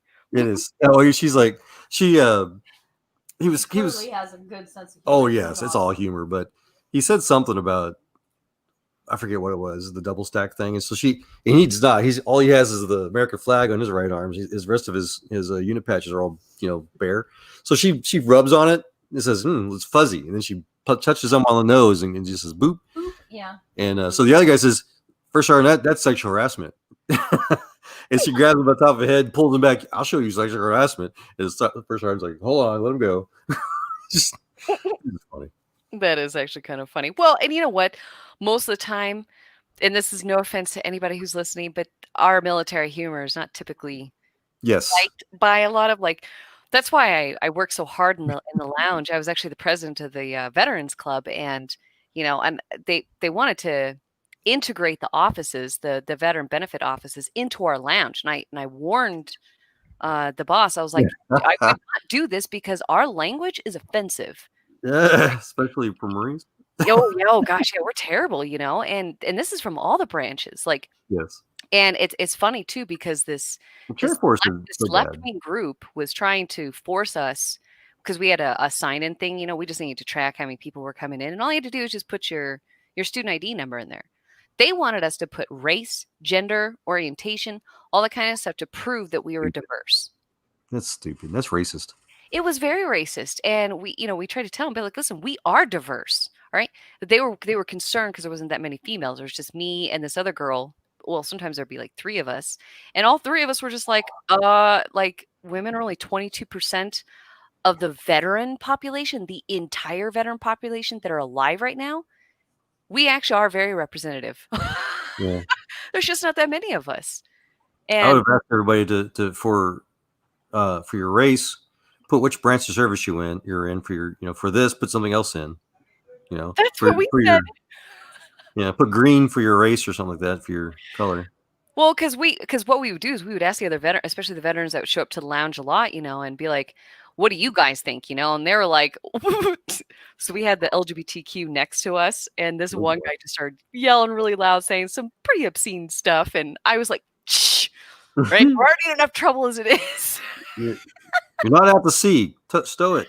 Well, and here's another funny thing. So I had to go and do this stupid event because what they did all across the nation, and I found this out in 2018 when I went to a national conference for Student Veterans of America, is that they pulled these veteran organizations underneath a bunch of these leftist social programs, like Center for Equity and Student Achievement. Ours is called CESA. And I found this out at NatCon. And I had to, because I was a work study, I had to go and run this table at this multicultural event. And I was just sitting there, and people come and be like, so what is your table about? I'm like, well, we're veterans benefits. They're like, oh, well, I'm not a part of that. I'm like, I know. I apologize. Hold on real quick. Even though I've got a wrench, I don't seem to have the ability to filter this atheist, fascist, racist comments. What is he saying? Oh, the little dots. It should let you block him. Yeah, I don't get the little dots. I don't know how to. I don't know. No, on the regular one should have it. Is it at the top? The toggle types? Not on the StreamYard, or maybe on the StreamYard. I don't know. No, I think it should be on this regular one where you go to participants. How's that? Yeah, the regular one should have it. Did that work? Yay, it worked. Yes. Thank you. So anyway, I was doing this table, and I one of the guys came to give me a break, and I saw this other Marine sitting out at the smoke pit. And he was like, what are you doing? And I was like, oh, I have to run this table at the multicultural event. And he goes, well, that's effing gay. And this is a gay guy. Well, I'm watching my language big time, and he goes, why are you doing that? And, no veterans are going to show up to that. And I was like, I know. So I explained the whole CESA thing. He goes, you know what? I'm a gay Marine. And he says that word again. Bad, insert a bunch of bad words. And, and they thought that we were like homophobic and all that kind of stuff. Absolutely not. Absolutely not. We don't particularly want trans in the military. Well, at least most of us did not. And it has everything to do with combat readiness. Not about keeping somebody out, but when they cannot be combat ready, that was, and actually a lot of veterans agree with me. Some don't, and it has everything just to do with combat readiness. Like at NatCon, I met such cool people. Like I needed someone to help me A-drive taking my mom down to Arizona last year. And I met these two lesbian girls that were both in the Air Force. And I met them at NatCon. And I just put on Facebook, I was like, hey, I got somebody to drive with my mom, but I need someone to help me drive because I knew we were going to drive slow because I had a fully loaded trailer and my truck was completely loaded, and the weight rating or the speed rating on my trailer tires is only like 60. So it was going to take us a long time to get down to Arizona, and I just needed some help. And this girl I met at NatCon was like, well, I was already going to fly out to Arizona, so why don't I just fly to Denver and just drive down with you guys? And I had only met her for 3 days at this conference. That's it. 3 days. It's all because we were veterans. Like it is such an amazing brotherhood. Like, yeah. So that reminded me another part of that spoof I was talking about earlier. Mm-hmm. When she first showed up, he was like, "Oh, he's one of those they call it transitional soldiers," and he turns around and says, "What's up, bro?" Yeah. Oh gosh, that was so funny. They're accepted now, right? Right, First Sarge? Well, didn't they try to start like a veteran network TV show or something like that? That was just humor for veterans. That's probably where I'm getting this stuff from. Like it was one where like there was like a little commercial for it where this veteran was in a meeting with like a bunch of civilians or whatever, and thought that they had his similar mindset, and this really hot chick was up there giving them a speech, and she was sitting on like a bar stool with a mini skirt on, crossing her legs, and so he handed this guy this picture of, a very sexual picture, and kind of laughed, and the civilian was like, ah, and this veteran was like, well, I thought it was funny. And I had like little things like that. It was a few years ago that I saw them. At least I think it was being advertised. I'm not entirely sure, but yeah, our humor is just not the same. Like, have you ever played Cards Against Humanity, but the veteran one? Of course. Oh boy. I came into the lounge one day and the guys were playing it, and I looked around and made sure none of the staff was around. And I was like, hey, I want to play too. Because someone had to go to class. And it was the Marine one, so it was really bad. Not as bad as Navy, I'm sure. Oh, I don't know. Someone just brought that particular one, and I'm just teasing. Oh yeah, I don't know. Let's see. Hold on. Yeah, no, they're picking on all the stereotype innuendos about how he says something about how she's had like X amount of tours or whatever, so she sees some crap, but she knows how to say all the right things. So mental health lets us keep her. Things you're not supposed to say, they're saying in this video. This is funny as heck. Well, but that's what we said when we were in the Marine Corps. Like, it does not bother us. Like, we already have to come up with our own dark humor to deal with what we went through, or just the training and the, and the mental beatings that we get. So we have some dark humor, like. Yes. Yep. I know. I've had to learn to curve my mouth for years. Yeah. Yeah, it's taken some time. So I got a quote for you. Uh-oh. It's by Miyamoto Musashi. Japanese? Truth. Yeah. Truth is not what you want it to be. It is what it is, and you must bend to its power or live a lie. Here's another one. By Alexander the Great. I am not afraid of an army of lions led by sheep. I am afraid of an army of sheep led by a lion. Ooh. Yeah. I found these when I was looking through my screenshots. I got a lot of good screenshots. I've got to organize this a little bit better. You ever been around a sheep herd before? When I was very young, they would, they would actually herd sheep through our town to get out into the valley, and we would go out like really early in the morning and go look at them. It's one of the biggest stinks I think I've ever had in my life. I don't remember. I was like 5 or 6. Like, they stopped herding sheep in our area for some reason. I don't remember why, but yeah. Well, the little Air Force base, the little old Nazi air base that we were stationed at in Fliegerhurst. Big, it was a converted airfield, and there was a sheep herder. There's actually 3 of them, so they had these 3 herds that they would combine every once in a while, right? When they would, the combined smells was so bad, and then when the wind shifted and it blew it past our hangar, we couldn't close the hangar doors and windows tight enough. Oh gosh! Gross, yeah. I went to Lancaster one time and stayed at this hotel, and the smell just never went away. Lady Marine probably did stink. Yeah, Jesse, there's no women in Marine Corps. What's wrong with you? I know, right? Yeah, talking about? Yeah, women don't even exist on the interwebs. When I tell people I was in the Marine Corps, they just look at me because, of course, I'm small too, right? And I'm like, yes. But then I tell them what my job was, and they look at me even. I'm like, don't worry, I had to use every step to get into the truck, and if the seat was broken, no, I could not see over the dashboard. Mm. Yes, it's a lady Marine you're talking to here. Here's your opportunity. You gotta. Yeah. Oh, well, hold on. I gotta mute the guy. He's that same racist, atheist, fascist. Oh boy, just a troller. Yeah. And I like how they say doubt it. It's like, well, I mean, I understand we are definitely a very small percentage. Like when I joined in 2002, women were only 2.3%. And the recent percentage I've seen is only 6 or 7%. So it really hasn't even raised that much. That's why I use that in my feminism debate. Jungle, you saw my feminism debate, right? Yes, I did. I did Yeah. see it, yeah. Yeah. I didn't understand it. I think I told you I didn't understand what you guys are talking about, but I did see it. Oh, that's because for weeks prior to that, first of all, she put a bunch of parameters on it.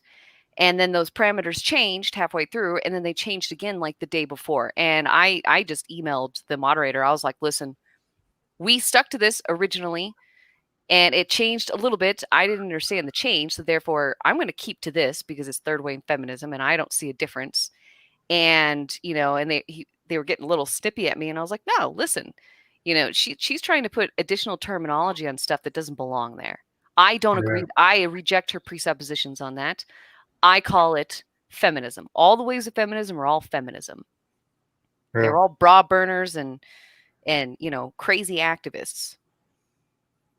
Kelly makes fun of me because I accidentally pronounced was it? I can't even do it right. Oh, he meant to say brazier, but he said brazier. I'm like, man, I'm not going to say anymore. Just imagine what my comeback was. Well, so every time I hear burning bras now.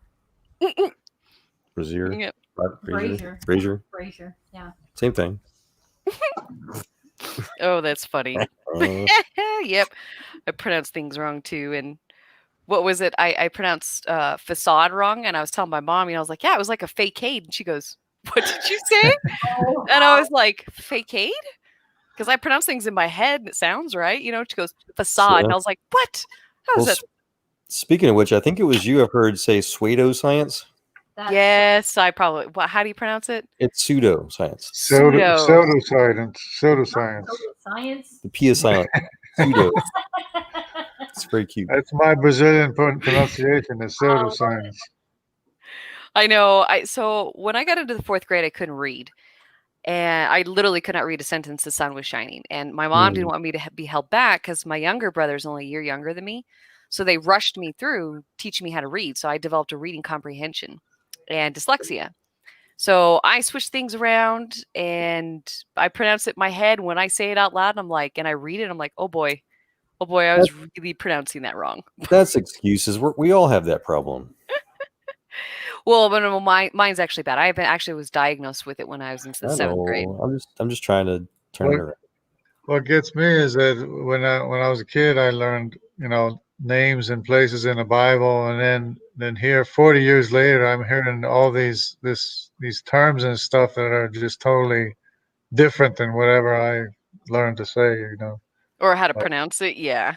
Instead of 2 Peter, they're saying 2 Peter. I'll tell you how. Go ahead. Sorry. No, a whole bunch of things like that. Yeah. I'm gonna ask if I shared with y'all. Did I tell y'all that my 4th grade teachers made me cry?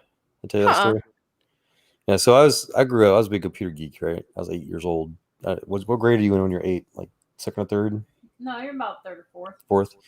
So I already taught myself basic, and so the school got their first, Apple IIe's, whatever computers, and the teachers are all excited and they're bringing us all into computer class, and I started doing all this just crazy fun stuff because the stuff they wanted us to do was all stupid, and they were all impressed, like, how'd you know about all these computer stuff? Oh, and so after the computer lab, they brought us back to the thing, and then they asked me to stay after school.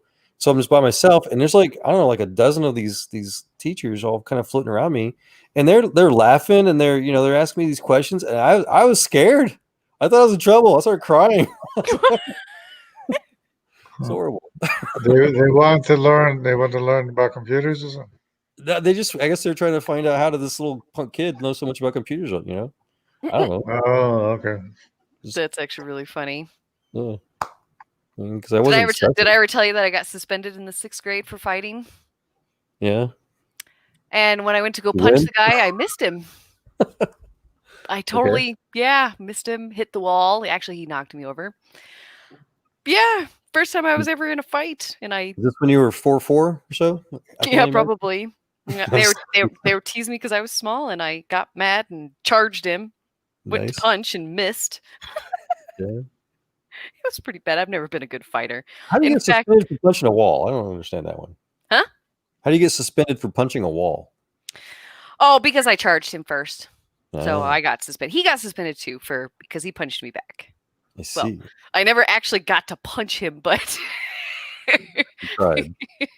it was actually pretty funny, man. I was terrible. And it's funny too, because people think that I would have gotten better in the Marine Corps at fighting, but I'm really not. I just have never been good at grappling, and I would talk mad crap to the guy just for fun, and they would always just, lay me out, get me into a chokehold. Like, I was just terrible. In fact, this one night this is about 9 years ago, we were all drinking in my friend's garage, and there was probably 7 or 8 of us, and I was talking crap to my friend, and he's much bigger than me, wrestled, all that kind of stuff, and he slammed me down on the ground and scraped up my entire back. And I'm pretty sure I was bleeding, not too bad. Well, the next day, I wore a spaghetti strap shirt, and I went to Denny's, and I was eating breakfast, drinking some coffee, getting my hangover cured. And this lady comes up and goes, "Darling, what happened to your back?" And I was like, "Oh, I was talking shit to a Marine." And she looked at me and she goes, "Why would you do that?" And I said, "Don't worry, I'm a Marine too." That's funny. I couldn't stop laughing. I was like, "Yeah, that was kind of stupid of me." It's still funny though. When I was in Korea, we had a little judo trainer guy, a little local, I don't know what you call him. Yeah, so he was like, I don't know how old he was, but he was probably well into his 50s, little Korean guy. He was like 5'0", he's just real short guy, and we're all 6 foot plus, right? He's teaching us combat judo, how to do throws and stuff like you're talking about. And this little guy, this old man, he was throwing us around like we were all sacks of potatoes. I mean, he, classic, come at me, show, kind of introductory class moves, and none of us could touch. I mean, he wouldn't get worn. And that's why I prefer judo, because you use your opponent's energy against them, and you never really get worn out hardly if you do it right. Yeah. That sounds interesting. Yeah. It's so impressive. I used to do it with my sister all the time. I'd be like on a ledge, on an edge of a sidewalk. She would come at me and she would go over. Of course, I was bigger and older than she was all the time too, but I had fun. So my platoon sergeant told us the story when I was in Japan, and I had just gotten stationed there. There's a female sergeant. She's Japanese. She's like 5 foot something, like 5'1" or something like that. And there's some, much bigger Marines that were picking on her, flirting with her and all that kind of stuff. And she was raised, in martial arts, then plus everything that she learned in the Marine Corps. And this guy was like 6'2" or something like that, very thick boned, and she broke his femur. Mm-hmm. Yep, he stopped. Well, they tried to grab her or something like that, and she broke his femur. So, guys, I found it really fast. Okay. Archaeologists found a handful of zinc artifacts, pure zinc artifacts, including a sheet of zinc from Athens that dates back to 300 BC. I've been literally looking for this screenshot. How did they do this? And they don't want to try to explain it because I think zinc is actually pretty hard to find, and pure zinc is even harder to find. And to be able to make something pure zinc. But yeah, I couldn't remember the name of it, but zinc. Yeah, it was zinc. They probably had some really fancy crucible and had to make sure they could filter contaminants. Yeah. Exactly. Yeah. No idea, but yeah, I just wanted to tell you guys that because I've been searching for it. And like I said, I have like a million screenshots because I take screenshots on my phone, my tablet. I cut stuff out on my computer. Like, I wish I had an Apple computer so they would all just link. So what's the difference between tin, zinc, and aluminum? Because they all used interchangeable sometimes. No, I don't they think got different melting points and different, rarities too, I think. Because they talk about zinc roofing. Is that really zinc?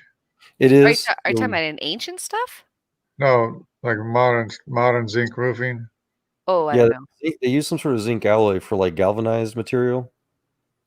So it's, Yeah. What does galvanized mean again? Does that mean like drop forged steel kind of?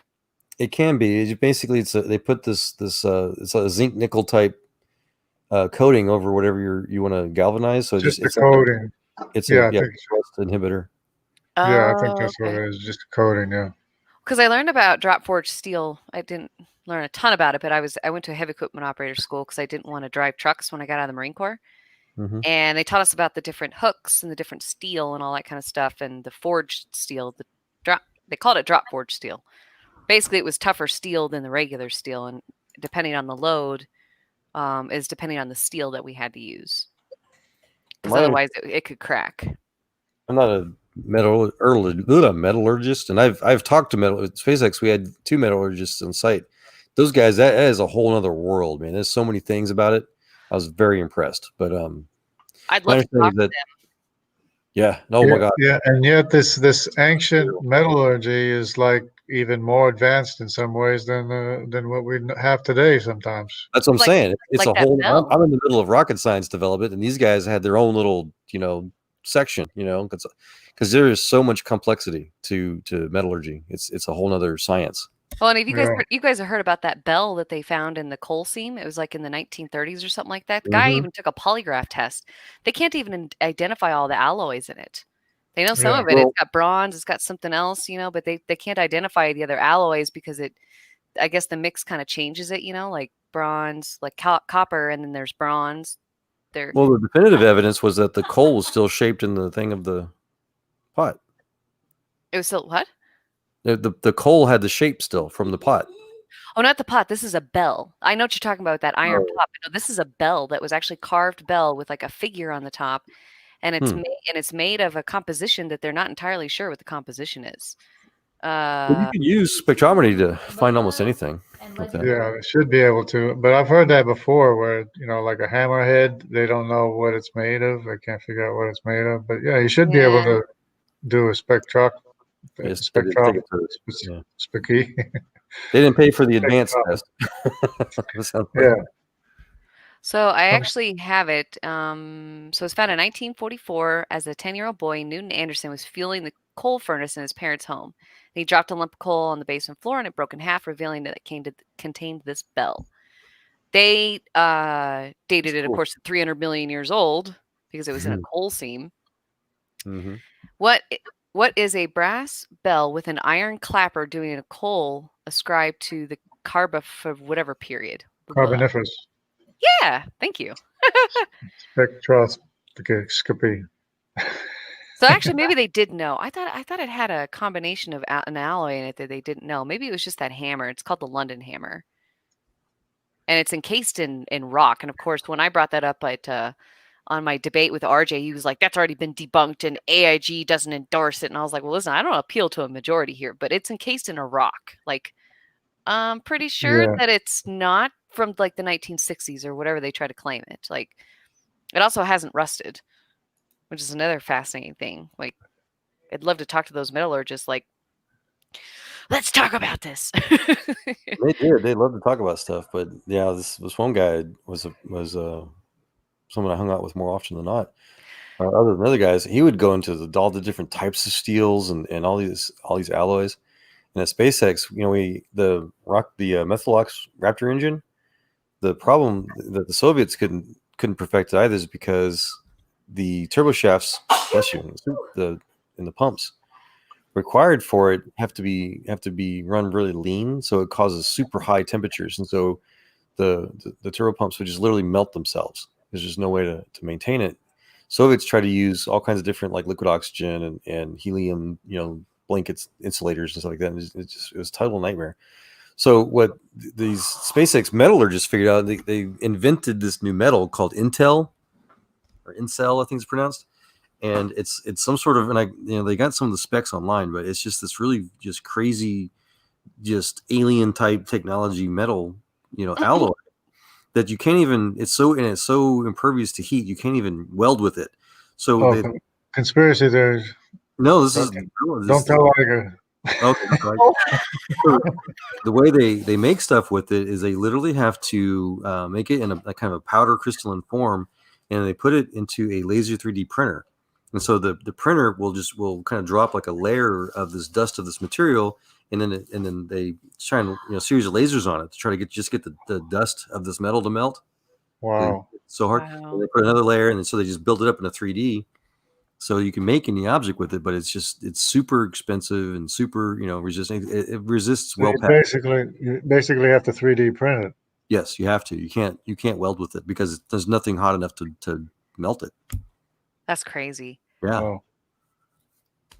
What's even crazier is I looked up a list of the stones that are used in some of these ancient structures, and they're actually like listed at 7 and 8 on the mineral scale of like the Mohs hardness scale or whatever, and a diamond is 10.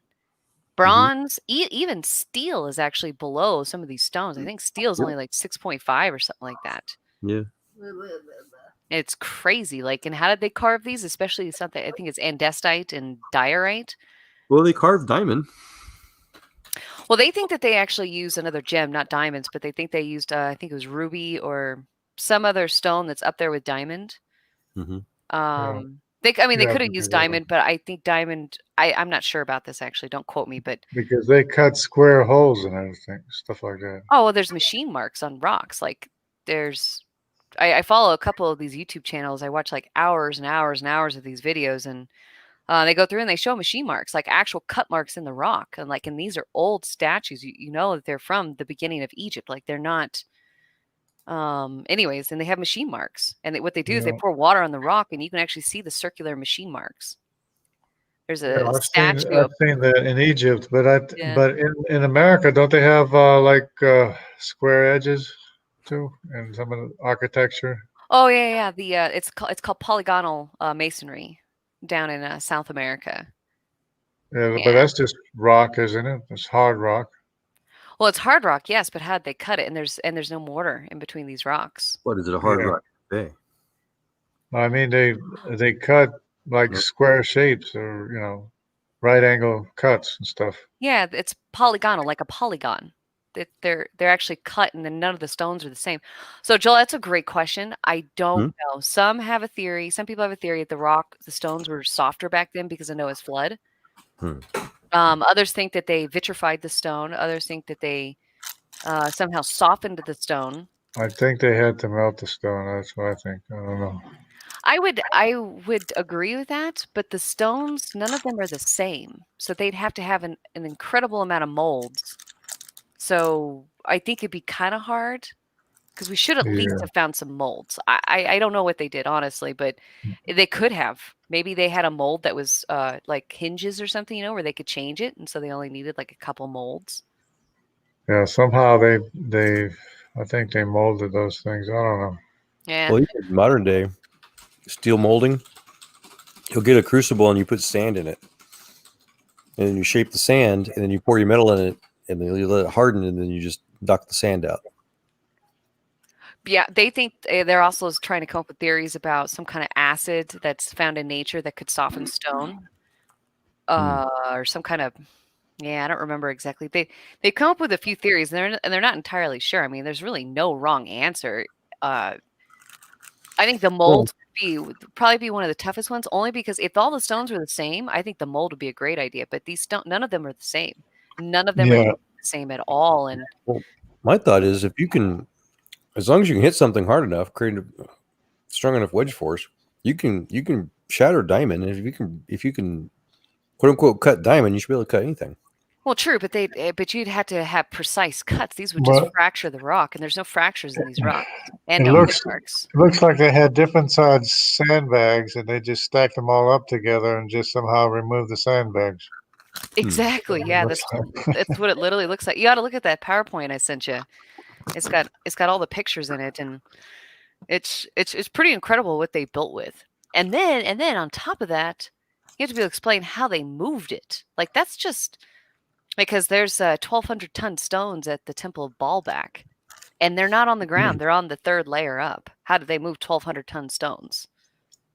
And the largest one that they found is 1,800 tons. So that Abel guy you said you talked to, would he say they used magic? Oh, I don't remember if we talked about that. Honestly, I don't remember that. facetious, but yeah, I talked to him last night for hours. He is extraordinarily interesting. Yeah, he's The very night- interesting. to talk to. Yeah, I went in there one night, and I think Jungle, you might have. No, you weren't. I don't think you were there. I was talking to Memory Lapse, Abel. I think Daniel Abitsky was there. A couple others, and I was having some great conversations with Abel, but there was too many people in the chat, and so our conversation kept getting derailed. That's why I don't really remember. But I actually enjoyed talking to him. He's got some bizarre ideas about stuff, but he was still fun to talk to. Like, I enjoyed him very much. Yeah, his knowledge of language is pretty extensive. Yes, in history too. I was fortunate because it was just him and I talking. So yeah, that I would like to have a night where it's just like maybe me and him and someone else, because it gets a little tough when there's a lot of people in chat. Agreed. I mean, it's interesting how I can even understand some of the stuff he's talking about. Well, see, that's the sign of what I would call, true, not intelligence, but just true ability to relay information is when you know how to make it make sense and convey it well to others. Yeah. Yes. Yep. And Unlike Leo. Who's Leo? Oh, yeah. I don't know. I shouldn't have said that. I'm sorry. Oh, that's all right. Yeah. Yeah. No, that's actually one of the reasons why I don't try to defend science or genetics too much, because if I can't explain it, if I can't turn around and teach it to somebody, I try not to, sometimes I do because I think it sounds good. I know it sounds right, but I don't totally understand all of it, but. Right. Because they will change their story in the middle of the story, Well, and they're make it fit whatever they want to make it, however they want to make it fit. Yep, exactly. Well, and you know how much I love Einstein. You just reminded me of his quote on that, Jesse, was that if you can't explain something simply enough, it's because you don't understand it. Yeah. So exactly what you said. Yeah. Yeah. If I can't, and this is my motto. If I cannot explain it to my mother, break it down, and explain it to my mother, then I don't know it well enough. Like I told her about that language video, Jungle, that Raw Matt did. Right. You should watch it, Joel. It's so good. Like, I actually understand communication and language now because of how I didn't understand the beginning of the video, but the last half was a great explanation, a great breakdown. And so I tried it out. I explained it to my mom and she got it. And I'm not trying to say my mom is stupid. She's not. She's a lot like me. We both have a tough time with knowledge, with gaining knowledge and understanding it.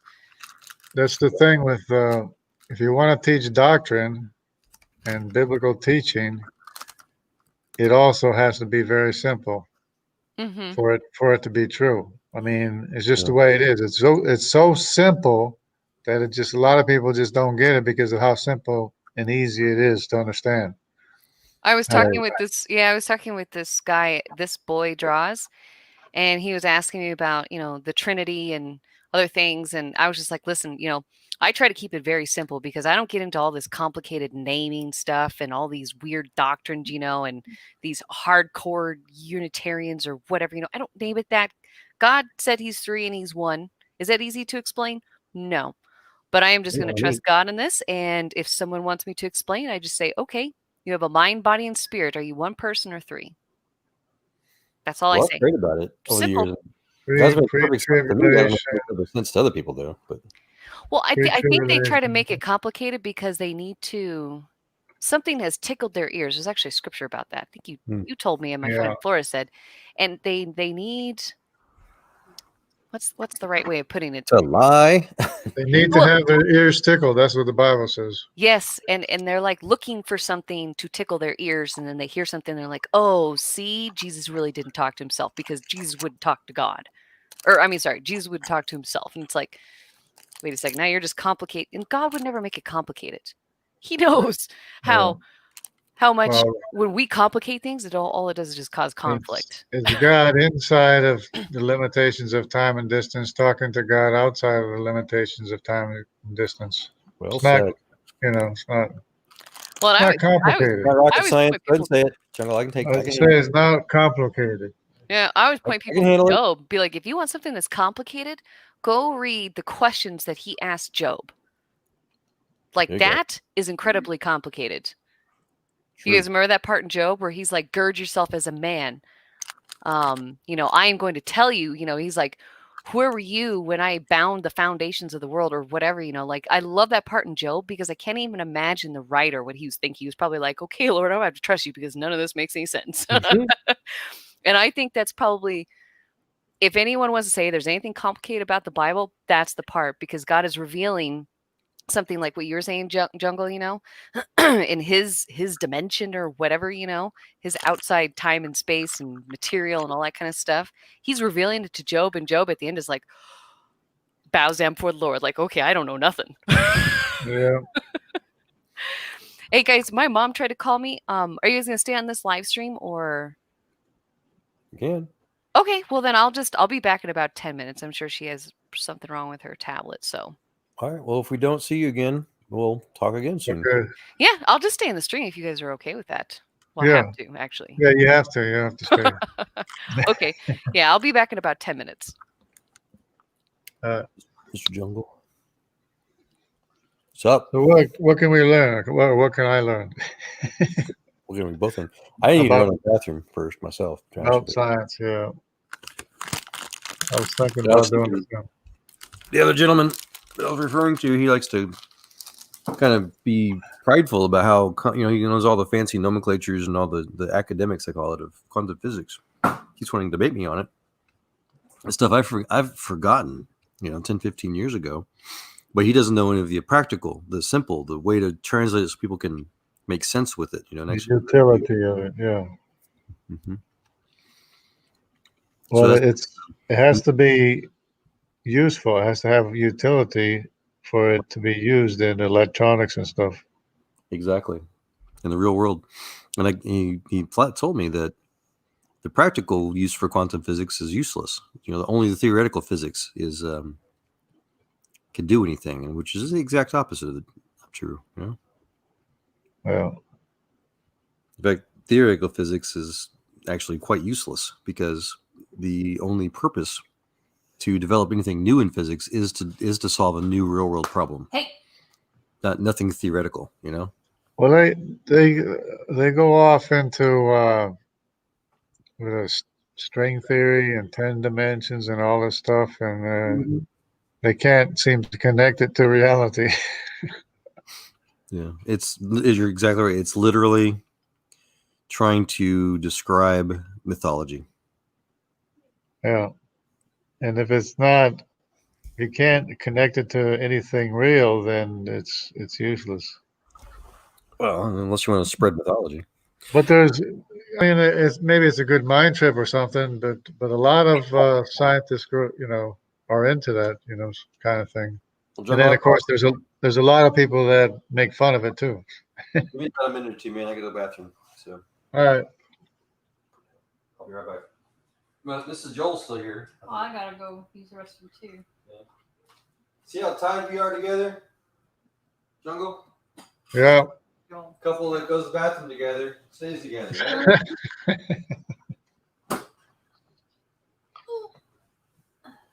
Right?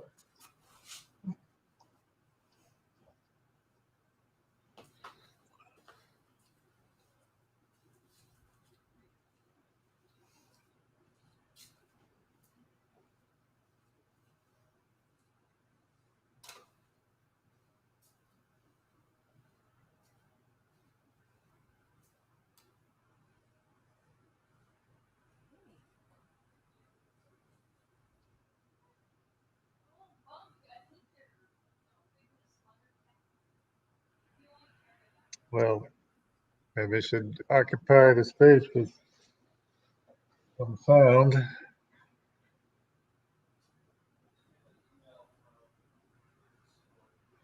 Yeah, I thought I had the COVID, not the COVID, I don't even like to call it that, the coronavirus 19, the SARS-2 coronavirus. I had a lot of the symptoms of it, but it wasn't very, I mean, it was severe. It was the worst headache I've ever had in my life, and I've had, you know, a lot of illness in my life. But other than that, it was a fever, not a high fever. It was aches and chills, not unlike I've ever had before. And it was, the only thing different was like a dry hack, maybe a dry cough. And I got sick. I timed it to a place where I was in a gas station where I stopped off at a gas station to use a restroom. And that's where I timed it to basically where I was exposed to it. And I was wearing a mask, of course, and used sanitizer and everything. But of course, the mask wouldn't help. Wouldn't help, couldn't help, didn't help. Maybe it limited the exposure a little bit, but once I had it, I had it. There was no getting rid of it, obviously. Are you talking with Juggle? I'm talking with the audience. It's probably not even there. Oh. Well, it says there's 3 or 5 people. I can't tell.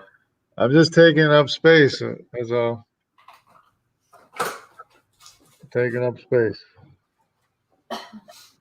Yeah, I make the argument that wearing masks makes the virus spread worse. Yeah. I mean, it might have limited my exposure, but I really didn't stop it at all, because once I had it. There was no getting rid of it. It just because since it's a novel virus, it just does what it does. Yeah, the mask can't stop it. But fortunately, I do have O positive blood, which is a plus, and I have probably been exposed to a coronavirus before, which is another plus. Cool.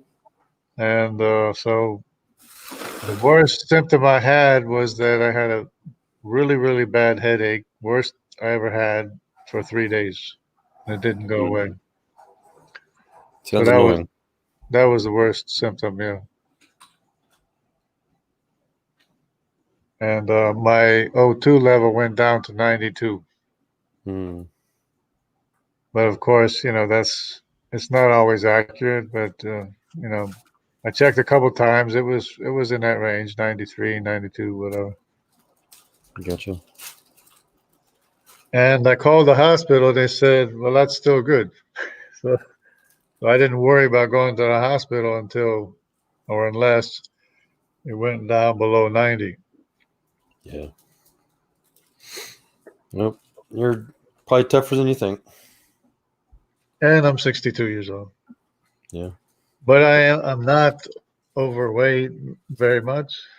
I got a little tummy, but I did lose weight, because I used to be 205 pounds at 6'1", and now I'm probably between 175, 80, something like that. See, that's incredible, because I thought the ideal weight for 6'0" is my ideal weight's 180. 180, yeah. Yeah, so that's about ideal, yeah. 205 is not overweight. Oh, it's not. No, it's not really. It's just that it was just all accumulated around my sides, on the side, and it's just accumulated all over. And it's not like you could really see. You could see I had weight, but it didn't really look overweight, Okay, but you're pudgy, huh? Didn't seem overweight. Well, it was just too much in my stomach area, too much extra meat. I understand. Yeah, I was at 240 once when I was in my 30s. I got a little chunky, but then I'm back down to 170 something, 160. Yeah, 205 was pretty much, and basically I've lost 30 pounds since then. Nice. Since the COVID thing, or since something else? No, this is before I got. Gotcha. But yeah, so I tell people, Facebook and whatnot. I was HAZWOPER certified and MOP certified, like I'm sure you were. That filters cannot stop viruses at all. Not even the M95, M98s can't stop them. Yeah, and what was it? What else I was gonna say? Another symptom I had. Probably tired. No, I thought normally I had. Oh, I didn't eat. That's the other symptom. I didn't eat. I couldn't eat anything. I cooked some chicken soup, but I couldn't eat the soup. I had to drink the broth. Yeah. But that was about it. And that was like the third day, third or fourth day. Well, I'm glad you got over it. Seems like relatively quick. Yeah. Yeah, I'm glad to. But see, there's remember they said they were saying like it would seem to go away and then it would come back really worse than that, for the person. There'd be cough, be what they call it, pneumonia symptoms would appear Mhm. like after it seemed like they got better. Mhm. And that's what really messed people up sometimes. Yeah. So I did kind of like have a cough and everything, and I started taking this NAC supplement, which I didn't have at first. But the NAC supplement and the other one, it seemed to really knock out the cough and the the lung kind of problem that I seem to have like 5 days later after. I'm glad you survived. Yep. Yeah, we keep worrying that we might catch it. Our son Matt, he runs one of the McDonald's down here, and they've been open the whole time. One of the few, we can call it essential business nonsense. Yeah. He, Well, basically, if somebody breathes in your face, you got it, because that's what happened to some of the people. Even he's breathing in everybody's face all over town. So because high tech, yeah, that's all it takes. Everybody and their brother goes to McDonald's, so he's Yeah. the manager. So, but so far so good. Yeah. I used to be kind of concerned about it, but then I started doing all the research on it. I'm not worried about it at all. Yeah, well, at first I ran into the woods at first in February.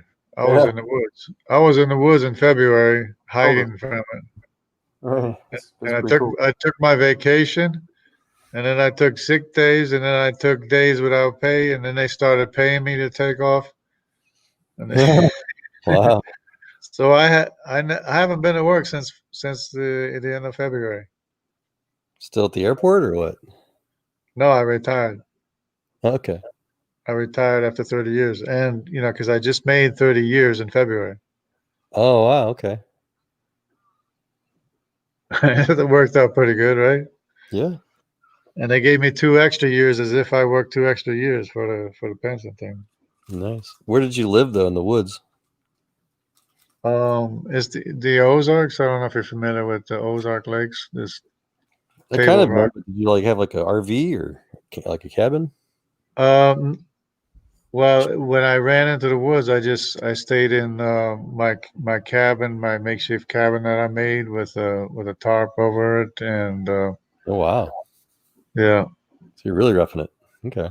Yeah, and then later I'm making a 3-story treehouse type log cabin, and I'm working on the 3rd story now. Whenever I get around to it. Yeah. So you're chopping your own trees and stuff, or you bringing in lumber? Yeah, it's just chopping the cedar trees that are just in the area, the straight trees. That's a lot of work, man. Yeah, it's work. It's work, but I do have a chainsaw, electric chainsaw.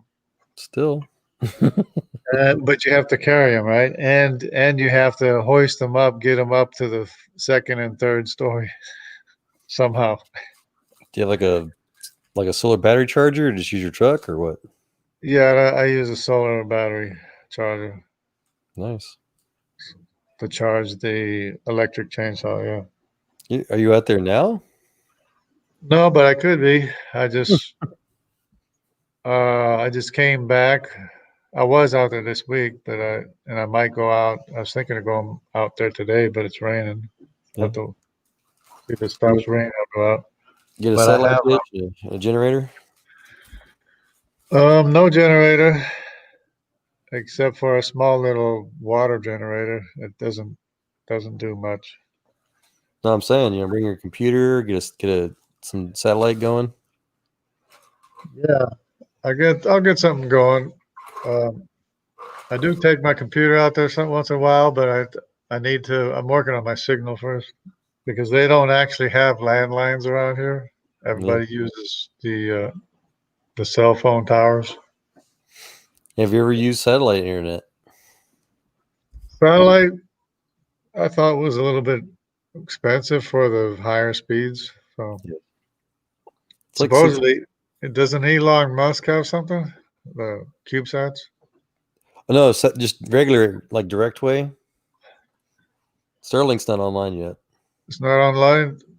Yeah, they're hoping they're going to keep it under $100 a month. They're talking like $50 a month right now. Well, yeah, if that's the case, I'll buy it I'll get it in a heartbeat. If it's a decent speed, you know.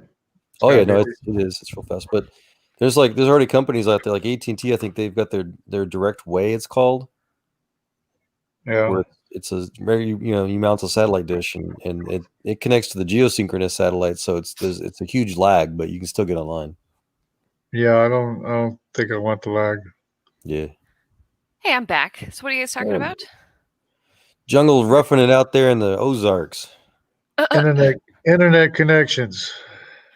Running from the Rona, but he caught anyways. I ran away in February, and as I was moving back and forth between New Jersey and Missouri, I stopped at a gas station restroom, and I think I caught the SARS-2 coronavirus. Oh, that's right, because you were saying that earlier when I think it was Chris was asking you how you were doing. Yeah. Well, it's hard to say whether it was. Chris was talking about everybody was getting a headache, and it wasn't the SARS-2 virus. But my headache only lasted 3 days, but it was a very, very bad headache for 3 days. Gotcha. I think my mom actually might have caught it because she was sick for almost a month. Yeah. And she's a lot older. I mean, she's 60, 64, and I'm 62. Oh, okay. I don't know why I thought you were in your 50s. Well, I act like a kid, maybe. That's it. No. Right. Forever young. It took me like till I was 40 to realize I'm an adult, and so. Sad. Yeah, I'm still a kid. Always will be. I'm like my grandpa. Always a kid at heart. Only because I think it's just what I love so much is to laugh and have fun and not be so serious and, fatalistic and all that kind of stuff. Like, I love going and talk to my grandfather now because he's losing his mind, So me and him, our conversations are fascinating. Yeah. Dude. I can be serious. I can be serious about doctrine, but other than that, like, Google made me cry earlier today. I watched some stupid commercial of theirs, and it's talking about how it was like this old man that was was getting dementia, he was losing his mind, he knew he was, and so he was asking Google how to remember things, which you got the little voice to talk thing or whatever, and it shows an article, about how things you could do to try to remember things, whatever. But so Google, it was an advertisement for how you can tell Google, Google, remember this, Google, my wife's favorite thing is this, or our favorite place is this, or this is what we got. So you can tell Google to remember. Yes, Kelly's all over there being Twitter pated. You can tell Google to remember key things about places or people and things like that, and so it'll keep track of what you tell it. And then you could say, Google, remind me of this, or show me my wedding pictures, for example. And if you kind of pre-program it to know what your wedding pictures are, it'll show you. Oh, that's actually kind of cool. Yeah, at the end of it, he says how does it go, Kelly? What's that? I'm trying to remember the end of it now, where I forget the question he asked, but it was to remind him that he was the luckiest man in the world because of his wife. Because she had already passed away. That's why all the memories he was trying to save were for. Yeah, because it was a quote from his wife. This is something about after she leaves. I forget the first part, but make sure you get out of the dang house. She didn't say dang, the D house. Be active, do something, Yep. So do you guys want to hear a funny joke? Always. Do you know what you get when you cross a Jehovah's Witness with an atheist? Something crazy. Someone who knocks on your door for no apparent reason. That's pretty good. Where'd that come from? So I have this book called An Encyclopedia of Humor, and it's jokes, stories, anecdotes, one-liners, and they're all religious, like funny stuff, Like there's There's one that's kid theology. Let me see if I can get to that chapter because this one's actually pretty funny. I've got one. Good. Okay, That's go ahead. It's a meme I shared fairly recently that said, what does an atheist do when they're stuck behind a guy at a green light, but his bumper sticker says "honk if you love Jesus"? Oh yes. I love that one. Okay, so here's one. My grandson Jacob once asked me, Grandpa Lowell, why do so many churches have plus signs on them? This one's kid theology. Yeah. I was helping my grandson Jonathan with his science homework. His assignment was to define the Great Divide. That's easy, Grandpa, he said. That's when Moses parted the Red Sea. There you go. Well, anything about beware of dogs? Beware of dogs. Let's see. There's church life, kid theology, heaven and hell, men versus women, family and home, bloopers, bumper stickers, and zingers. Sports and leisure, on the job but out to lunch. Physician, heal thyself. Lawyers, cops and robbers, government and military. Too many light bulb jokes. Aging and health, you're all nothing but animals. Like when a cow laughs, does milk come out her nose? I'd be curious about the military ones. Yeah, actually, me too. I don't think I ever went to that because I bought this book a long time ago when I was like a teenager. So let me go to 285. I probably didn't get it when I was reading it when I was So a kid. this might be wrong a little bit. Kelly and I, somewhere in California, was like a gag shop kind of thing. I don't know if you hear me, Kelly. Oh, I'm sorry. We saw that book on the shelf, something about a book about how to have sex after 50. Oh yeah. And we take it off the shelf, we're thinking, okay, this is gonna be good, right? And it's all blank pages. It's terrible. It's awesome. You saw something similar to, what was the other headline book you saw that was all blank pages? Oh, something about however many reasons to vote Democrat. Oh yeah. And they go through everything, economics, freaking foreign policy, all that, and every page is blank. That's hilarious. Yep. Okay, so this is government and military. Most problems don't exist until a government agency is created to solve them. Sounds like Reagan. Kirkpatrick. That name sounds familiar. That sounds like a lady that was a diplomat that I used to reference often. Kirkpatrick. Yeah, maybe. And then, yeah. That's 50 million. You may not agree with every department in the government, but you really have to hand it to the IRS.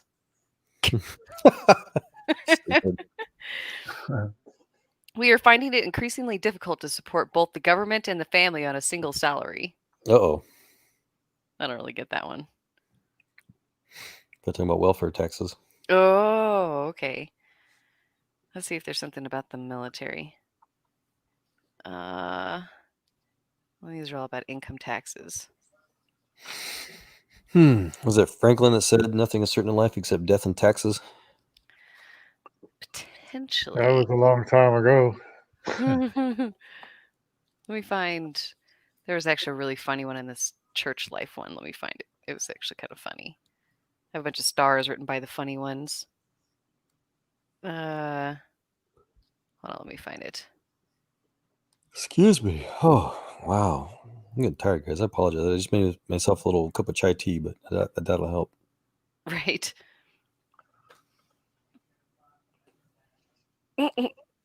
Let's see.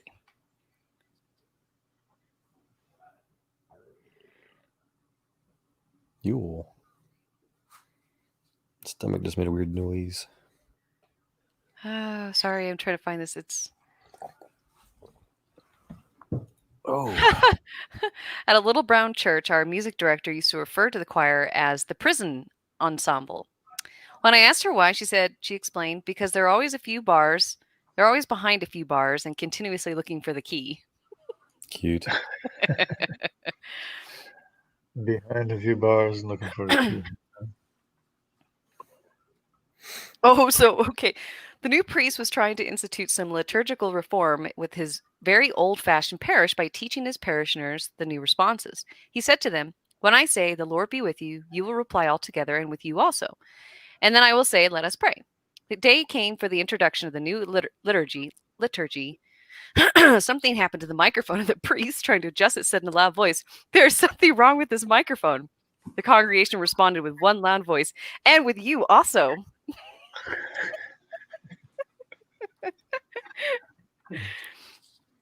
Just silly stuff. Like, let me go back to the kid theology because that was probably the best. Let's go back to 63 because there's some really funny ones in there. Let's see. Oh, one morning, a Sunday school teacher asked her group, "Does anyone know who defeated the Philistines?" A few moments later, a youngster asked, "They're not in the NBA, are they?" Uh-huh. Philistines. 5-year-old Christopher Walsh excitedly reported to his parents what he had learned in Sunday school. He told the story of Adam and Eve and how Eve was created from one of Adam's ribs.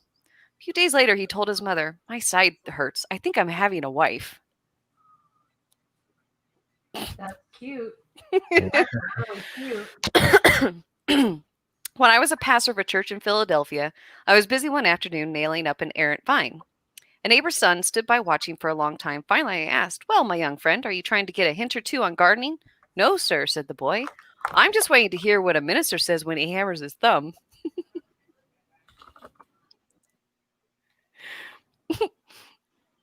Okay, maybe I'm the only one that finds these funny. Don't laugh. Don't laugh. All right, okay, here's one more, and then I'll shut up.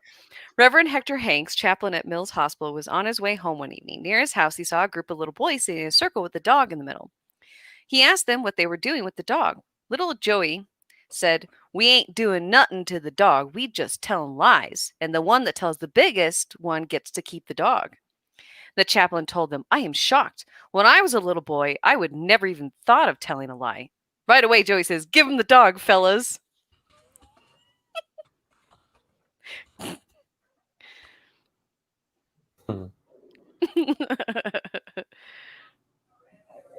don't think I was following along. Okay, one more. Once, while affectionately joking with our 3-year-old daughter, Maria, I asked her, "Where did we get such a nice girl like you?" She replied, "Jesus gave me to you."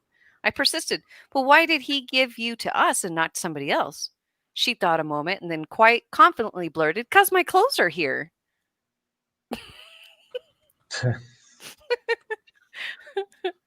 Well,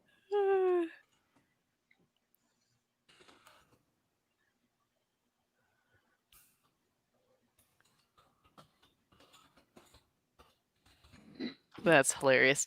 I love that stuff. Yeah, I bought that at a Christian bookstore many years ago. And I've got my little stars by all the funny ones that I thought was funny when I was a kid. But then again, I'm easily amused. Me too. I'm going to try to read this meme to you, and those are kind of hard to convey, but I'm going to try. So it's supposed to be a conversation between a husband and a wife, and the husband says, "This haunted house is so scary." The wife doesn't say anything. Then the husband says, "Look at all the spooky witches." The wife goes, "We are in a house of mirrors." And the husband says, "Oh no, they seem mad."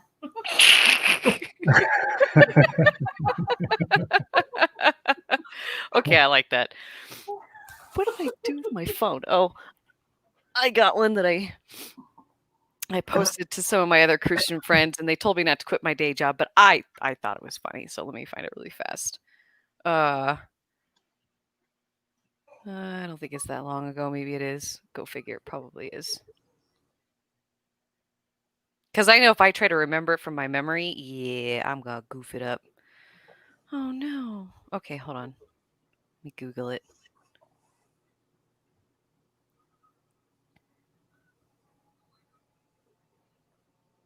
I can't remember jokes. Me neither. I can remember like one at a time. Ah, okay, here it is. God. "You're a fire ant." Fire ant. "What does that mean?" God. "When you bite something, it burns like fire." Fire ant. Gasp. "You mean I'm a dragon?" God. "What? No." Fire ant. "I'm the teensiest dragon." That one's cute. I've seen it before. Yeah. So then some of my friends, they were like, "No." Then there was another one that I got from another one of my friends. It's 2 snowmen in like winter or whatever Don't be absurd. Nobody made us. We evolved by chance from snowflakes. No. It's got to be snowflakes. Right. Those are hilarious.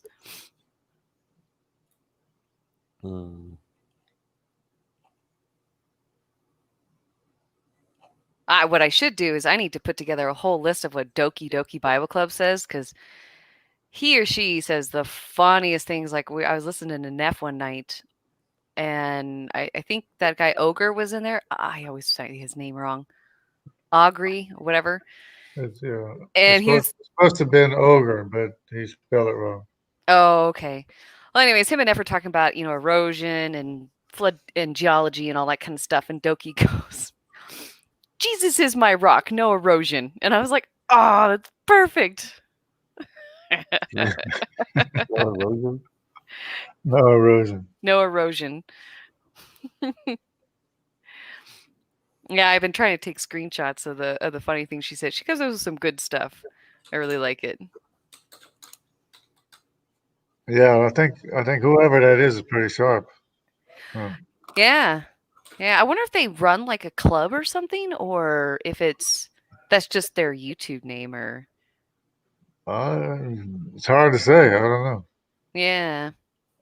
But it's some pretty sharp stuff that she says, whoever it is.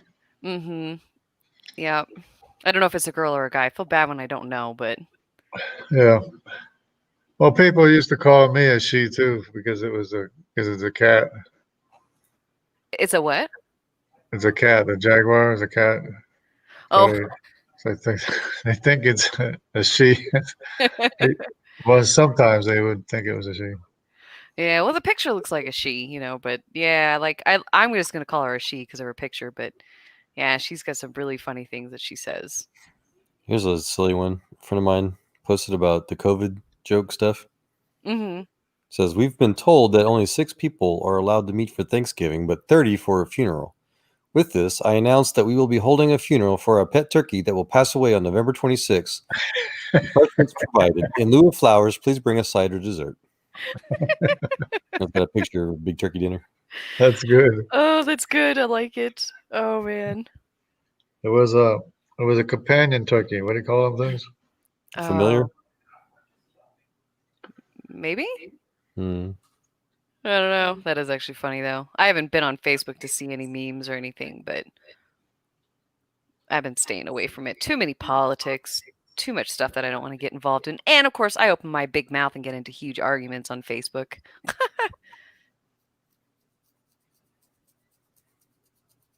So I try to avoid it because unfortunately, most of my friends are not Christians, so we'll fix that.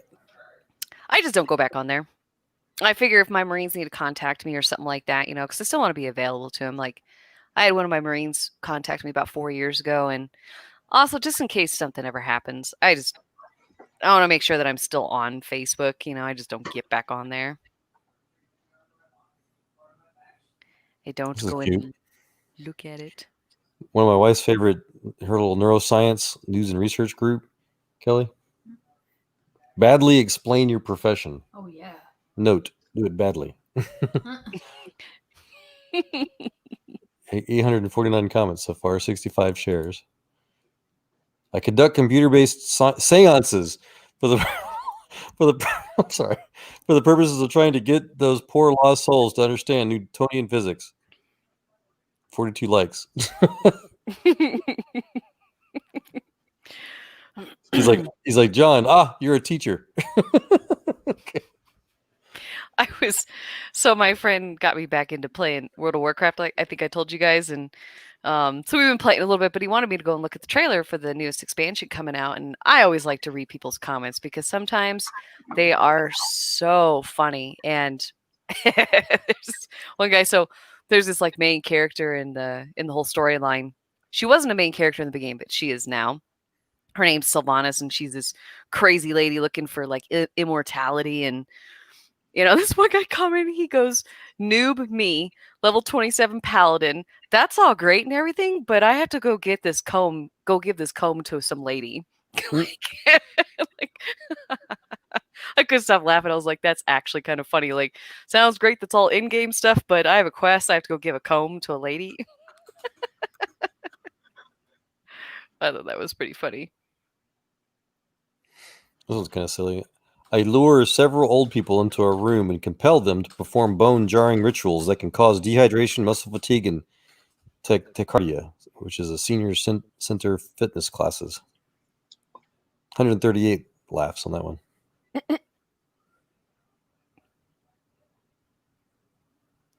I don't totally get that one. He's a fitness center class person for a senior center for old people. Okay. I help people lose their inhibitions, muddle their judgments, thereby leading them to some very bad decisions from time to time. That's rarely ambiguous. Do I even dare ask? Right. Bartender? Distillery owner. I seriously thought it was a deception or description of therapy. Lawyer? He says, I own a distillery. That one's actually funny.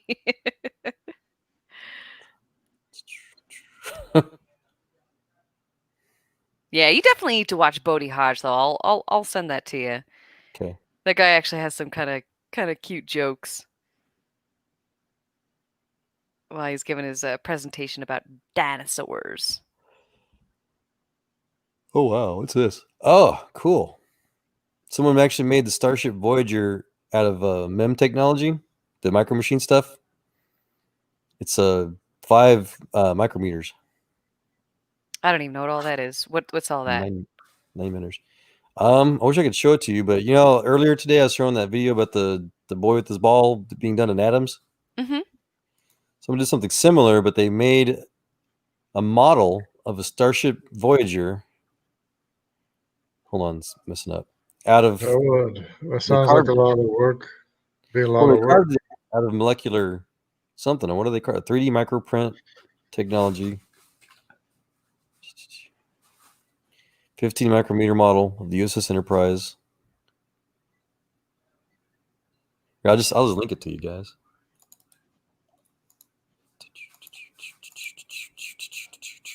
How do I get back to my thing? Here we go. Boom shakalaka. But that makes it. So tomorrow is Otangelo and David Neff, right? Correct. 8 o'clock, Yes. did they say? Yeah. I'd have to go to. Is it on Eight- Standing for Truth channel, right? Or is it on? I think it's 8:30. Maybe it's 8:30. I don't know. Is Something it on? like that. Is it on MDD Standing- or? Standing for Truth, I think, right? Okay. Yeah, I don't turn the notifications on my tablet or my phone, so when I get onto my computer, I check the bell and look for stuff. It's platinum suspended in hydrogen peroxide. They're making all kinds of cool little micro models. They got a little ship. They got little screws.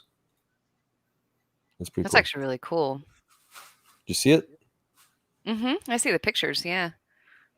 I don't know what that 5 weird U and M. What is that? That's micrometers. Oh, It's well, measurement. how big's a micrometer? I think the human hair. Actually, I totally forget. So let me look it up. But that's the common comparison. Oh wow, that's tiny. Human hair. 500 micrometers. How are they able to do? Do they? Oh, my. How do they make that ship? That's incredible. Mainly with what's called either dry or wet etch process, plasma physics. So human hair is in between 17 to 180 micrometers. So 75 micrometers is the average for human hair. So these things are thinner than a human hair. Wow, that's just crazy. I was actually reading on Answers in Genesis website about people of the past. Pliny talks about actually here let me find it. That's pretty cool. Let's see. Bloodman. Pliny the Great, or I Pliny? don't remember if they said it was Pliny the Younger or Pliny the Elder. Oh, But it's around 160, 80 or something like that. Here I found it. I just gotta. Not Pliny the Tiny. Oh. So this is kind of neat. So they talk. So there's a bunch of like little like subjects or whatever. So longevity is quite rare today for an individual to live more than 110 years.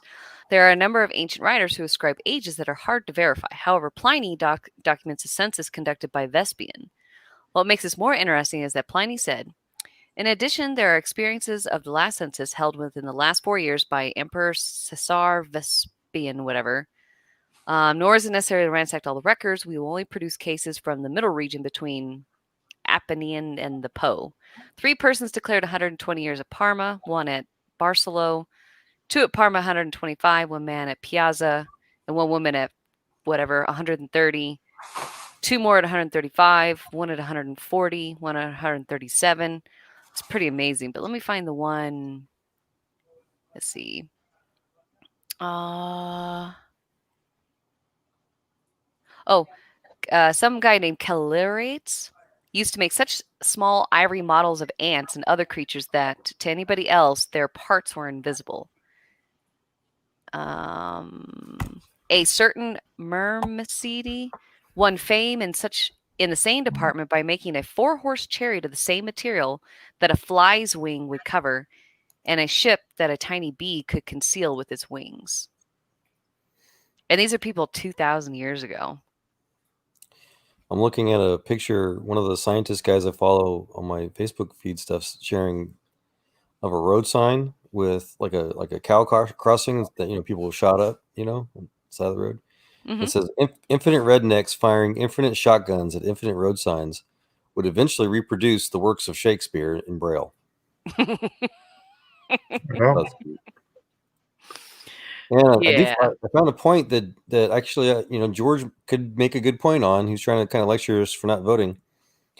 This person who says liberal heads are exploding. A young, dynamic, eminently qualified originalist who may have influence for 30 to 40 years. This is a big win for Republicans who want the SCOTUS to return to abjugating the law, not making it.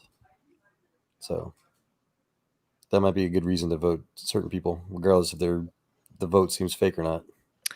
Yeah, that's true. Oh, so here's another one. Keenest society has achieved instances transcending belief in the highest degree. Cicero records that a parchment copy of Homer's poem, The Iliad, was enclosed in a nutshell. That's crazy, huh? Oh, here's this one. You'll like this one. This is kind of cool. So, endurance. Pliny tells us. I'm not going to pronounce these guys' names. This person running 130 miles from Athens to Sparta in 2 days was a mighty feat until the Spartan runner Anistus and Alexander the Great's courier, whatever that guy's name is, ran 148 miles from Sicyon to Els in a day. At the present day, indeed, we are aware that some men can last out 128 miles in the circus, and that recently in the consulship of Fonteius, Vipaspas, a boy of 8 ran 68 miles between noon and evening. Dang. That's crazy, huh? I thought a 2-mile run was hard enough. Yeah, we did 3. Yeah. Mm-hmm. Exceptional strength. They had messengers that would deliver the message and just fall down right in front of them. Yeah. So this one is interesting. Vinius Valens served as captain of the imperial guard of the late lamented Augustus. He was in the habit of holding carts laden with wine sacks up in the air until they were emptied, and of catching hold of wagons with one hand and stopping them by throwing his weight against the efforts of the teams drawing them, and doing other marvelous exploits which can be seen carved on his monument. Marcus Varro likewise states Resiculus, who was nicknamed Hercules, used to lift a mule. Fabius Salvius used to walk up a ladder with 200-pound weights fastened to his feet and the same weights in his hands and a 200-pound weight on his shoulders. We also saw a man named Athanatus who was capable of miraculous display. He walked across the stage wearing a leaden breastplate weighing 500 pounds and shod boots of 500 pounds. When the athlete Milo took a firm stand, no one could shift his footing, and when he was holding an apple, no one could make him straighten out his finger. That's crazy, huh? Mm-hmm, mm-hmm. You know, and the excuse for not learning how to read and write sometimes was because their hands were too used to using a club.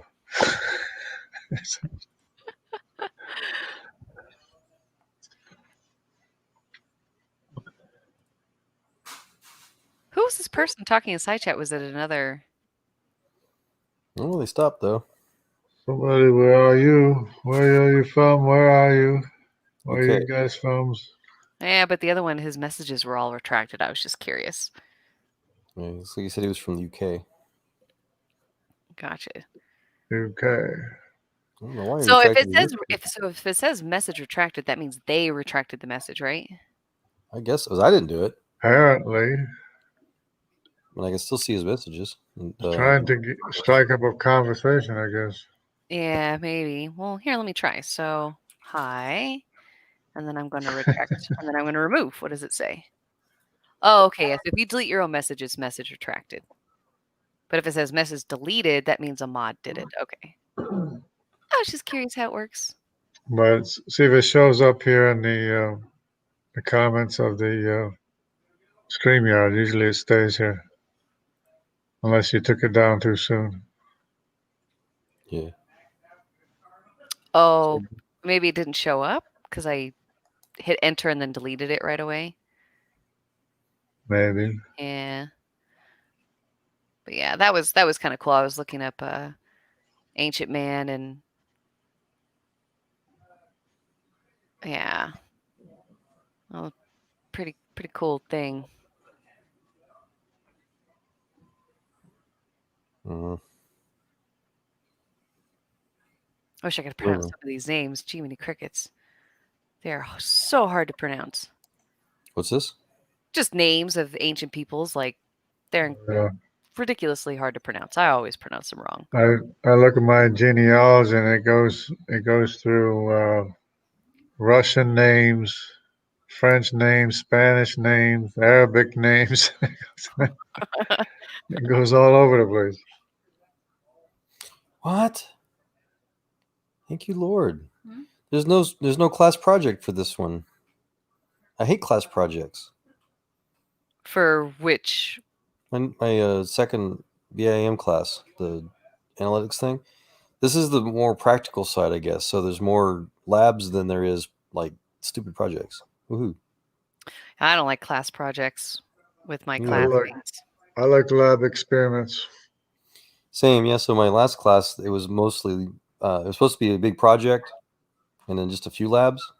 But it was all theoretical stuff. It was all the what do you call it, the book stuff. And so I actually didn't finish my project fully, but I still passed the class.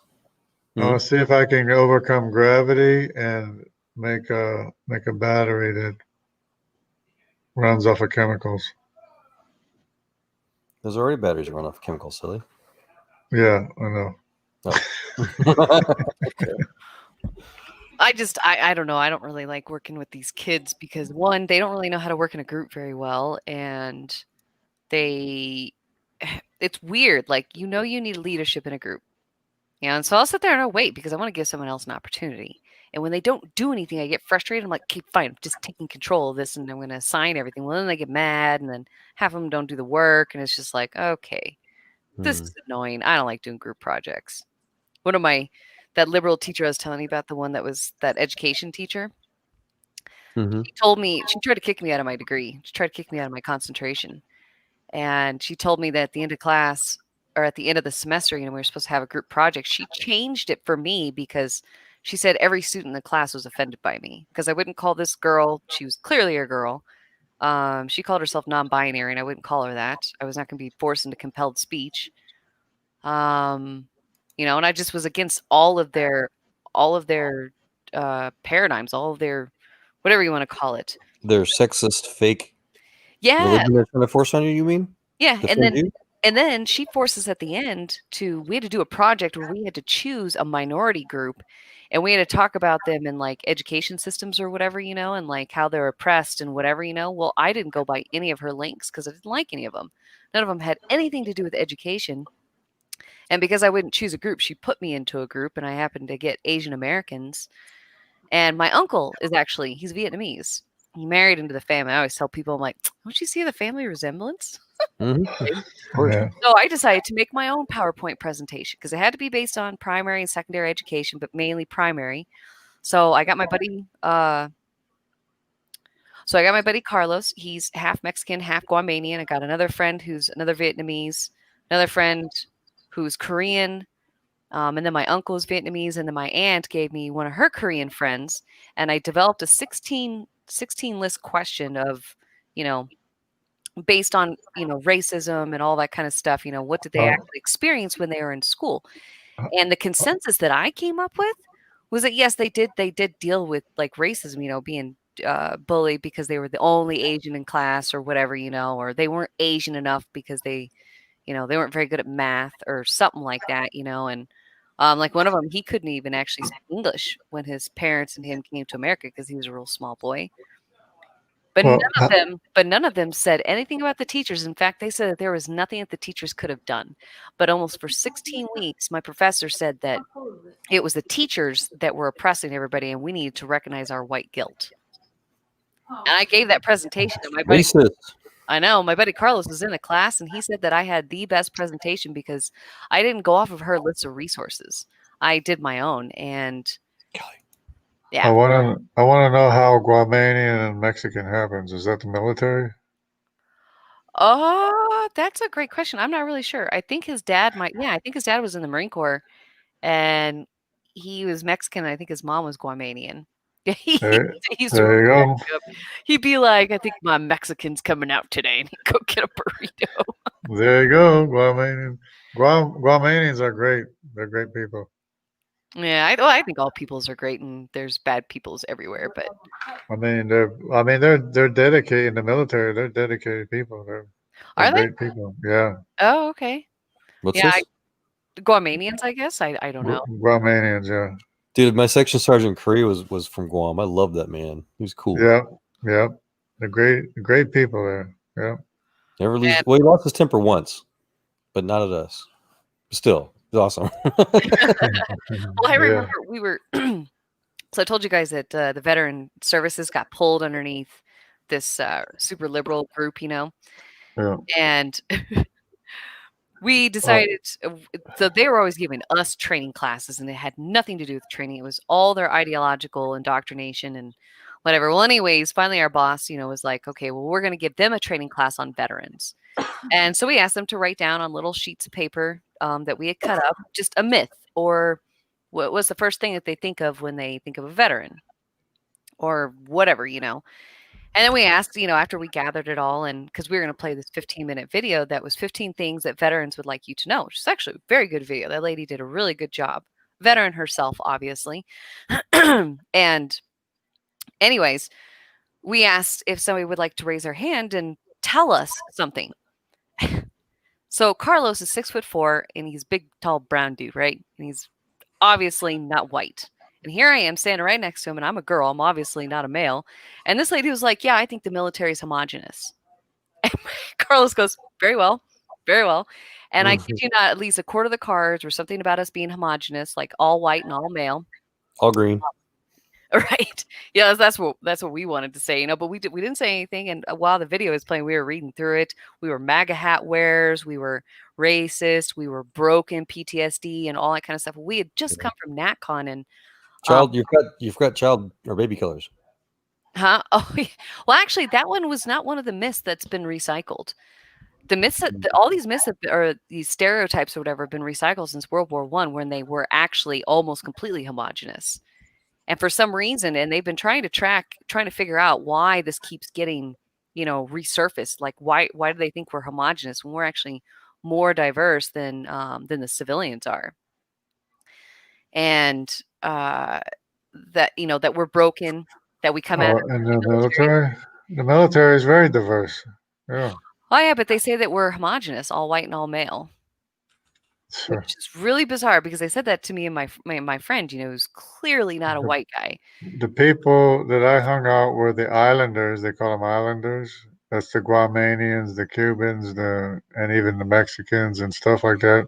Mm-hmm. Because I'm from South America, So that's who I identified with. And then there was the black people and the redneck white people and had everybody. Had Indian, you know, Oh yeah. Chamorros, the Guamanians, everybody. We had. Oh yeah, no, it's incredibly diverse. And I'll tell you one thing, if you do enter the military being racist, no, I'm not saying there aren't racist people in the military, but you actually kick your butt. that racism because you're forced to work with people that you don't like.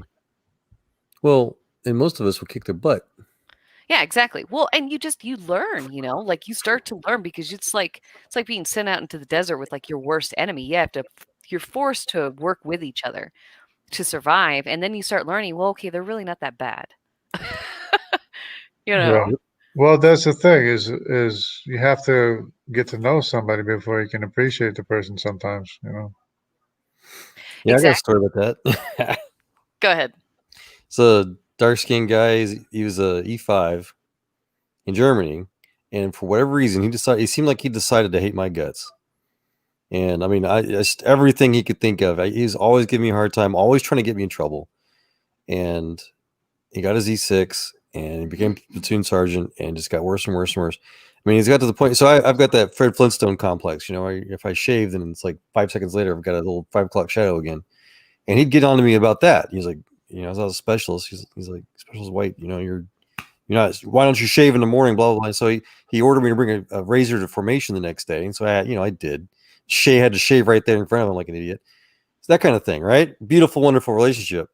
And then so he found out that I was I was already an electronics guy. And so he found out I was really good with wiring, all kinds of stuff. And he had an old Lexus car that he had imported or whatever. And the computer for the car had gone faulty, and he took it to some mechanics or whatever. And they just completely almost destroyed his car. They'd ripped the wiring out. They'd cut too many wires. He couldn't, the shop couldn't fix it. And he was complaining about it, and I offered to fix it. And I did, and it was like night and day. All of a sudden, I'm his best friend from life. This guy was singing my praises, and it was disgusting, but I don't know. What happened to me was in basic training where the drill sergeants, they hate everybody, right? And they mean to you and everything. They pick on you and stuff like this. But as soon as I qualified as expert, it was like I was their best friend. For some reason, that's the most important thing in the Army is how you qualify. Expert.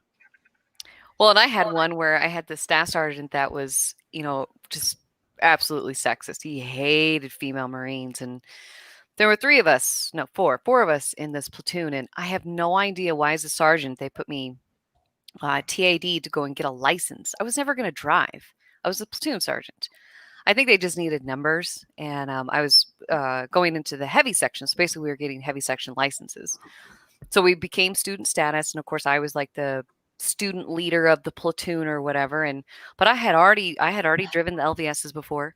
Not that I had a license. I had already worked on them, and this staff sergeant was already incredibly biased against me because I was a woman.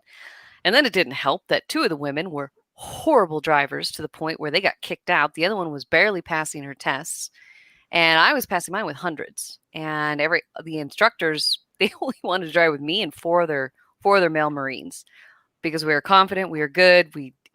So these trucks have a yaw system, and I won't try to explain that. But anyways, one day they were uncoupling the front power unit from the rear power unit, and I wasn't going to get in there as a sergeant and get my hands dirty when I'd already done this before. So I was going around picking out the PFCs who were not paying attention, who were just goofing around.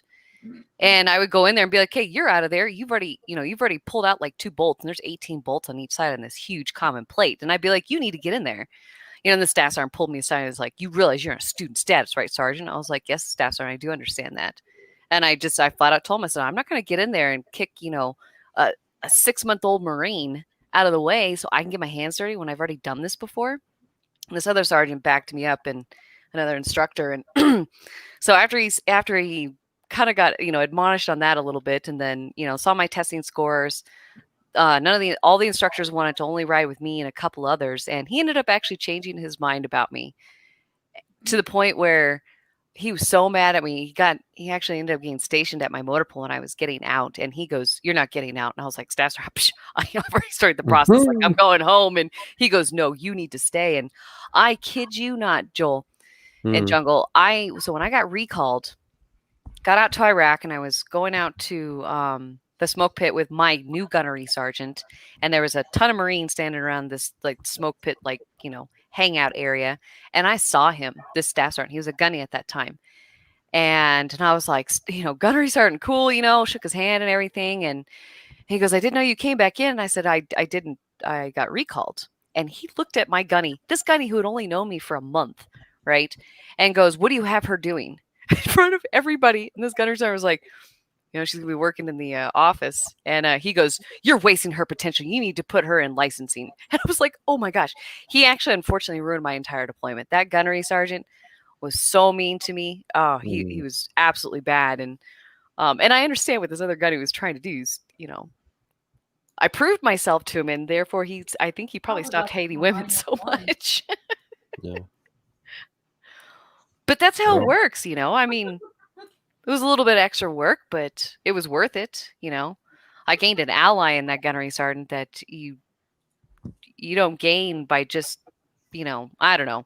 I've never really seen a whole lot of that out in my civilian jobs. Most of the time it's individuals, not a group effort. Right. Yeah, it's always good to be on the gunny side. Yeah, I mean, it was... Yeah, it was... Sorry about y'all. I was picking on one of my friends. Huh? I was Sorry. picking on one of my friends. Sorry about that. Yeah, no, my phone was vibrating. I was trying to figure out who's texting me. But yeah, no, just, good stories like that with people, not liking each other or whatever. And then they turn around and realize that, oh, they're not so bad of a person. Did I ever tell you the story about that? What happened to me like that in AIT? Mm-mm. With the manuals? Yeah, so I was a young kid, still 18, 19, whatever. I was E1. No. Yes. I don't know. E1, E2, I forget. But so I was in Redstone in Alabama. And yeah, I was E1 still. And so it was a year-long training for the automatic test equipment stuff that we did. And a lot of it, like the first 6 months of it or so, was just all electronics training, theory and stuff. There's a lot of presentation, projector, blackboard stuff, and with civilian instructors teaching us all about microelectronics and crap. And I kept asking questions. They're pretty advanced classes, I guess, but I wanted to know more. He shows like an RC type circuit. I wanted to know more about the details of both sides of that circuit, which I guess was outside of the scope of the class. Hey, Gavin. Hey, Gavin. And so I just kept asking these questions, and finally the teachers started getting frustrated with me, I guess. And they had the class sergeant, the C5 guy, literally pull me aside during one of the breaks to tell me to stop asking so many questions and ask me why. So if he was a real cool guy, and he was like, why? Because they thought I was just disrupting the class on purpose. He was being a little punk kid or whatever. And I told him I was real confused. And I told him, like, no, I really genuinely want to know these extra things about this stuff they're not covering. I want to know why this stuff does this. Otherwise, I'm not going to learn it, And so he goes back and he tells them, and they didn't really change too much, I guess. But this one time, a couple of them brought me back to their back room behind it was in a hangar. So they brought me back to this rear admin area. Nice. And they started talking with me about these other sergeants that were there, and so saying, this private, he wants to know more about the equate and the ATE stuff. And they're like, oh yeah, and so they're asking me all these questions, and I was just answering best I could. Next thing you know, they brought me like this pallet, and they were literally just dumping boxes. I mean, literally hundreds of pounds of extra manuals. Right, and I think they're trying to be facetious. They're trying to be jerks about it. Like, you want to know more? Here you go. Here's this. Hey, how about giving them this? Now, again, I was a kid. I wasn't really offended. I didn't know what was going on at the time until, think about it years later. But I loved it. I was glad. I was like, heck yeah. I took this stuff back to the barracks. I started just I still have them in my box in a tote that I got in the garage. It sounds like your time in the military was productive, and Oh my gosh, man, I see. had so much, yes, sir. I had so much fun.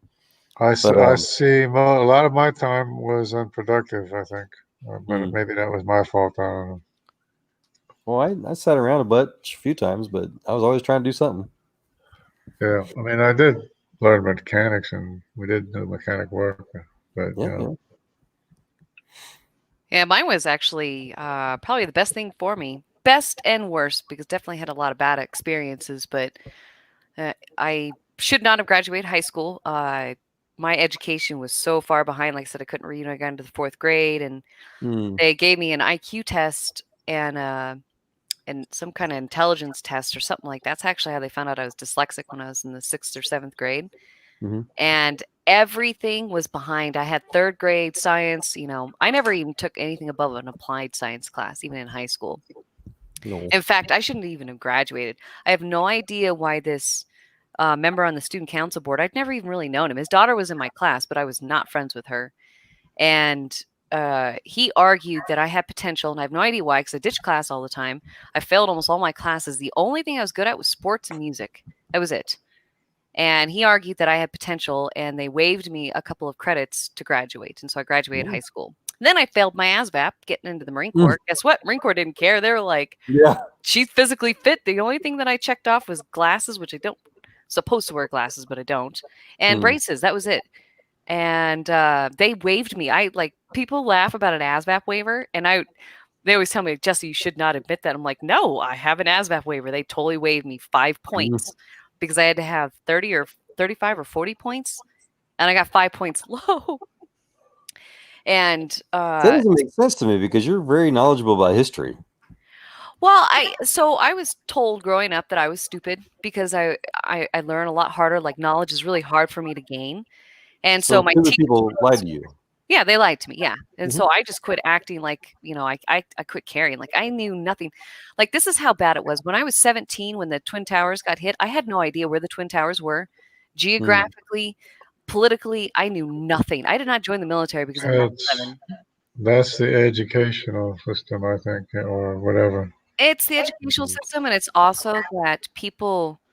I was in a very small percentage of people that learn very, kinetically, or so let me give you an example. So when I got into the Marine Corps, all I cared about was trying to prove myself physically, running, shooting, something, and I joined to be a truck driver because I was afraid to drive. And I wanted to overcome my fear. And I ended up getting praise for my knowledge on the nomenclatures of the trucks because I used to go to the motor pool early and I would go and touch the trucks, like literally physically. I would touch the trucks and I would repeat the nomenclature.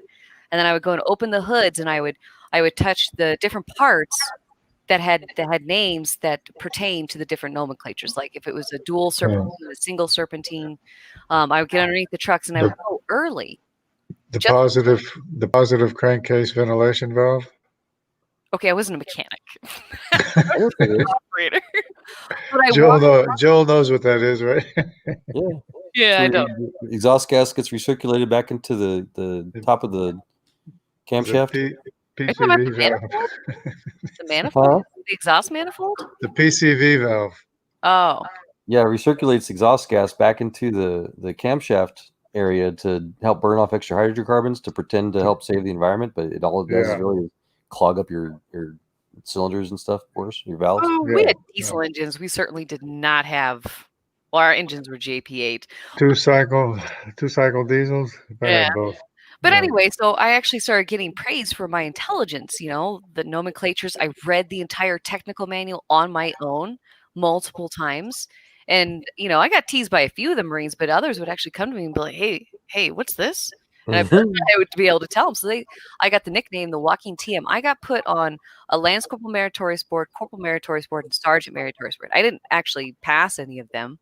I wasn't very good at standing in front of boards. I get too nervous. But and I started to realize that I actually was intelligent. And I spent the next 10 years after that trying to relearn everything from high school. And one of the reasons why I wanted to become a teacher is because I don't want someone left behind like I was. Nice. Yeah. So the Marine Corps they taught me how to be confident and how to because we are the only branch that teaches every single one of our battle colors, and we continuously test on it. Like my best friend, I'll never forget this. I swear she worships the ground I walk on. She's such a, but I love her to death. Well, she thinks I'm the smartest person since sliced butter, so, or sliced bread. I'm sorry, sliced butter. Okay, so we have this 185 question test in the Marine Corps that goes over everything: medical, machine guns, formations, all our Marine Corps knowledge and history, everything, right? And I failed it. And she goes, it cusses a lot. BS. I know you don't fail this. You're way too smart. And so she gave it to me verbally and I passed it. I got a 98%. Wow. And that's another reason why I know that I have dyslexia. Like not the dyslexia that people get, like where they just occasionally flip stuff around. No, I flip words around all the time. I have to read stuff out loud. Otherwise I'll flip it around. I'm very, very, very bad. And I have to read. I hate those questions where they try to confuse you. Like, what is not this situation or whatever, like I fall asleep during tests. I can't take I have a little bit trouble reading too. But...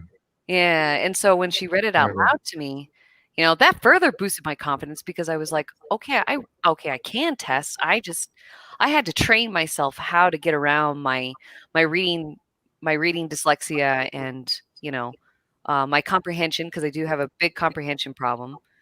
And I have to read things over and over and over. I can read really fast, but I don't always comprehend what I'm reading. But throw a snowball out of somebody.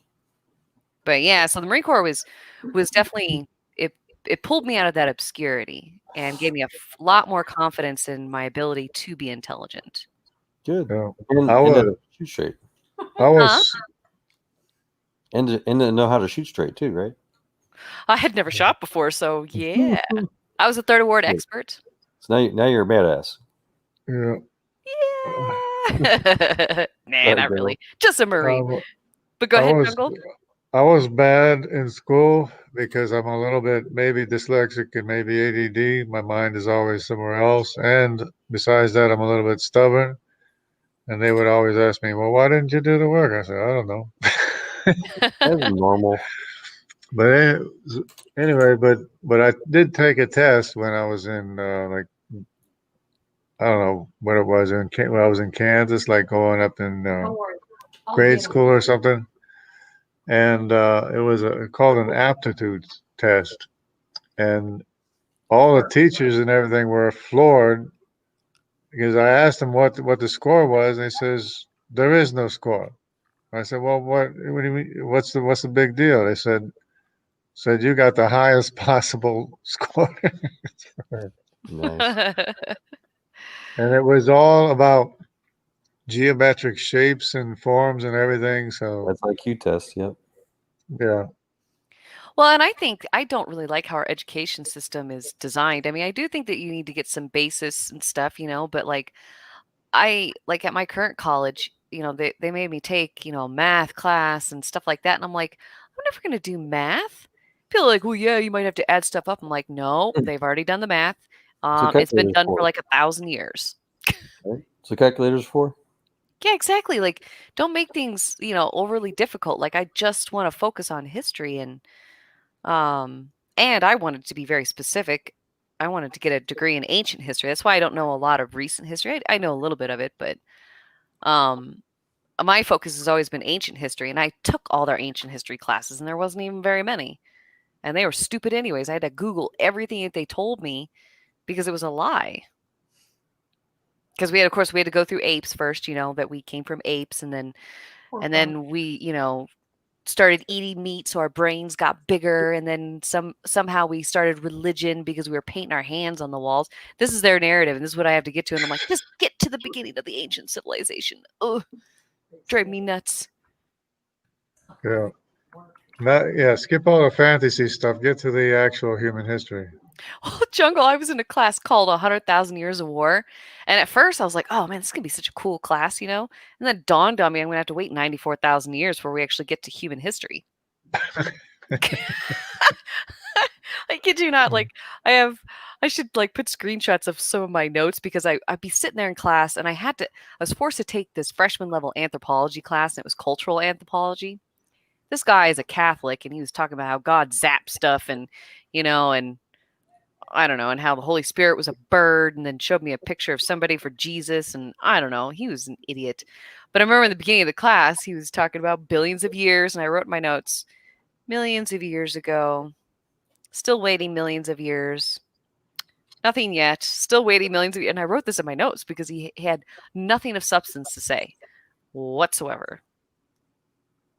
Yeah, it's all imagined, all imaginary. Yeah. Nothing substantial. Well, and I'll tell you one thing. Very The anthropology community hates Christianity. Hates Christianity. They think, of course, they classify Christians with Jesuits, which is very bizarre to me. But he made a claim in the class saying that the reason why we've lost so many languages is because of Christians. And I almost raised my hand. And then in the next breath, he said, these Jesuits. And I was like, oh, Lord, you got to be kidding me. Why do they have to try to put Christians? Well, they hate missionaries is what it is.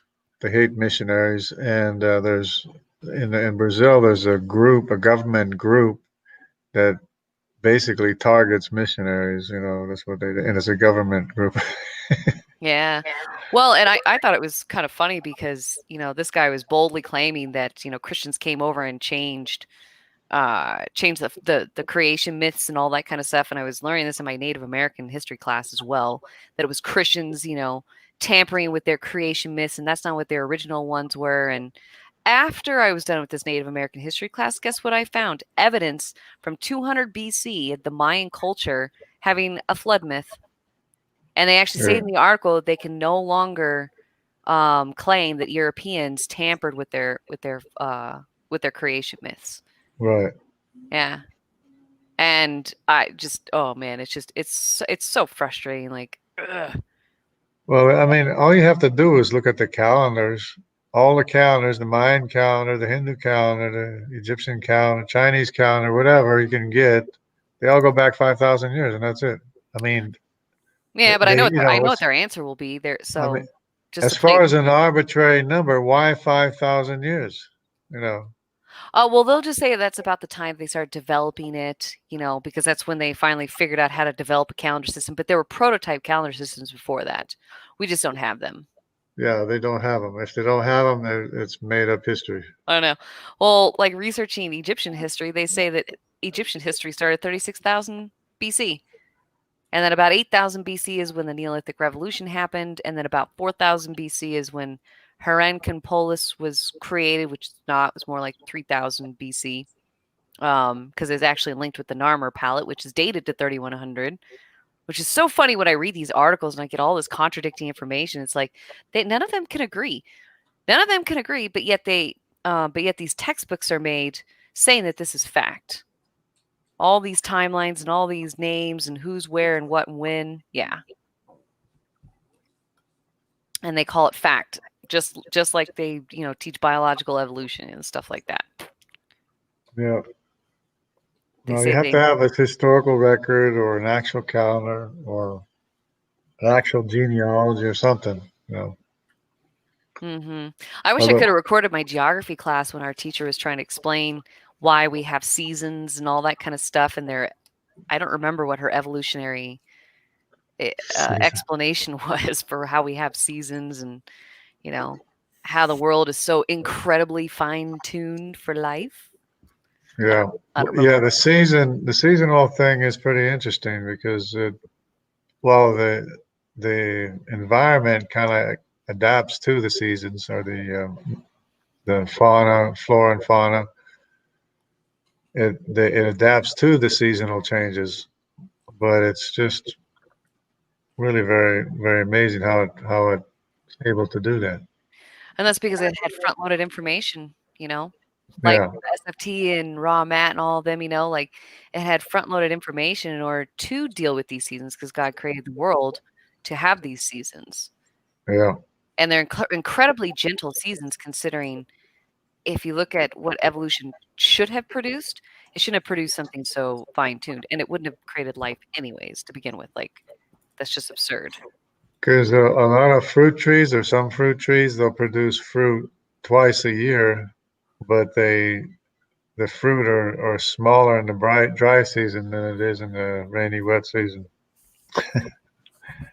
But they could produce fruit all year round epigenetically if it adapted to such a situation, Yeah, that's true actually. Oh, and they just there's just so much that they can't explain about, and I don't know. I should have recorded more of it, but I didn't even think about it because I just wanted. Go ahead. There's real world stuff for that, Jungle, for the space industry. We're working on actually adapting plants for that exact thing, to be able to produce artificially, year round. Year round, yeah. Like once a month. Like a greenhouse, right? Say again? Like a greenhouse, kind of? Yes. Well, they call it hydroponics.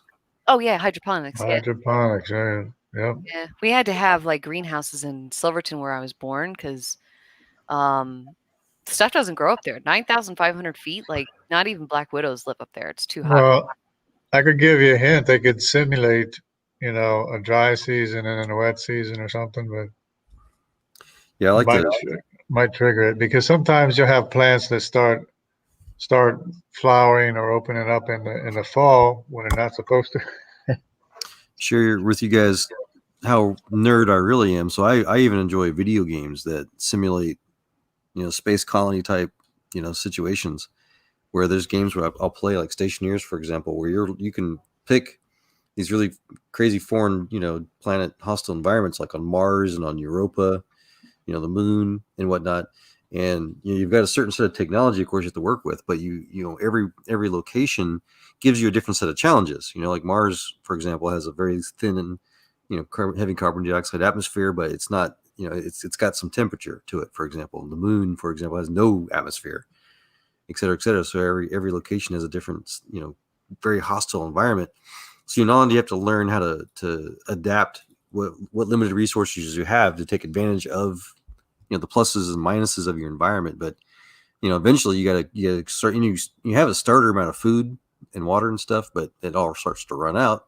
So you have to learn how to literally engineer not just your artificial, for your new base, whatever you call your environment, to be able to grow the food stocks that you're given to start with, but you have to manage the air, the temperature, the pressure. You have to manage all the physics to be able to maintain your little greenhouse, to maintain your metallurgy, because you have to create mining operations. You got to create like a foundry type stuff where you actually have to make the alloys and the materials for all the stuff you're doing, and it gets really involved. And you go from everything from simple hydroponics area where you just got like a little dirt tray, kind of like on the movie Martian, where you put some dirt and you got a little water bottle you put into it, kind of thing, all the way up to like where you got automated farm systems and just all kinds of fun stuff. I love it. So do you like playing city building games? Sometimes, yeah. So there's one called Surviving Mars, actually. Yeah, I've played the heck out of it. Oh, okay, me too. They just did that expansion, or they just did the one with the, where you can terraform. I cannot figure out. I am having terrible time with terraforming. It's taking way too long. I've been able to get about 40% atmosphere, about 10% trees or whatever, but it was actually kind of funny because when they released that expansion for, terraforming Mars, and I got in and I was like, what do I do? There wasn't really a whole lot of information, and I kind of wanted to figure it out on my own because I love Surviving Mars. And I realized how incredibly hard it would be to live on Mars. Yeah. And I'm like, and they think that a single cell could live in this? Yeah. And there's a part in the game, like I was actually going to do like a little live stream showing the game about, just showing the little, like, cause I like slowing it down to like one speed, and I like looking at my little robots cause they're cute. Cause I'm kind of a dork. And I create like an entire like grid system just in case it's a meteor impact area. So I have multiple relays, and I hate the ones with the cold because I do not like putting down the heaters. But anyways, it can actually bring down acid rain. Like when you're bringing in this atmosphere, there's still too much toxins and other materials in the atmosphere or whatever, and it causes toxic rain. And so I made the mistake of building one of those things that has the seed, and it started growing moss, and that was all I could grow. And then all of it died because I went and did one of the rocket missions or whatever and brought back atmosphere, and it was acid rain. Killed everything. And I was like, crap. Well, there's underground water supplies I think you can find, and I think the ice asteroids are probably the most effective way of.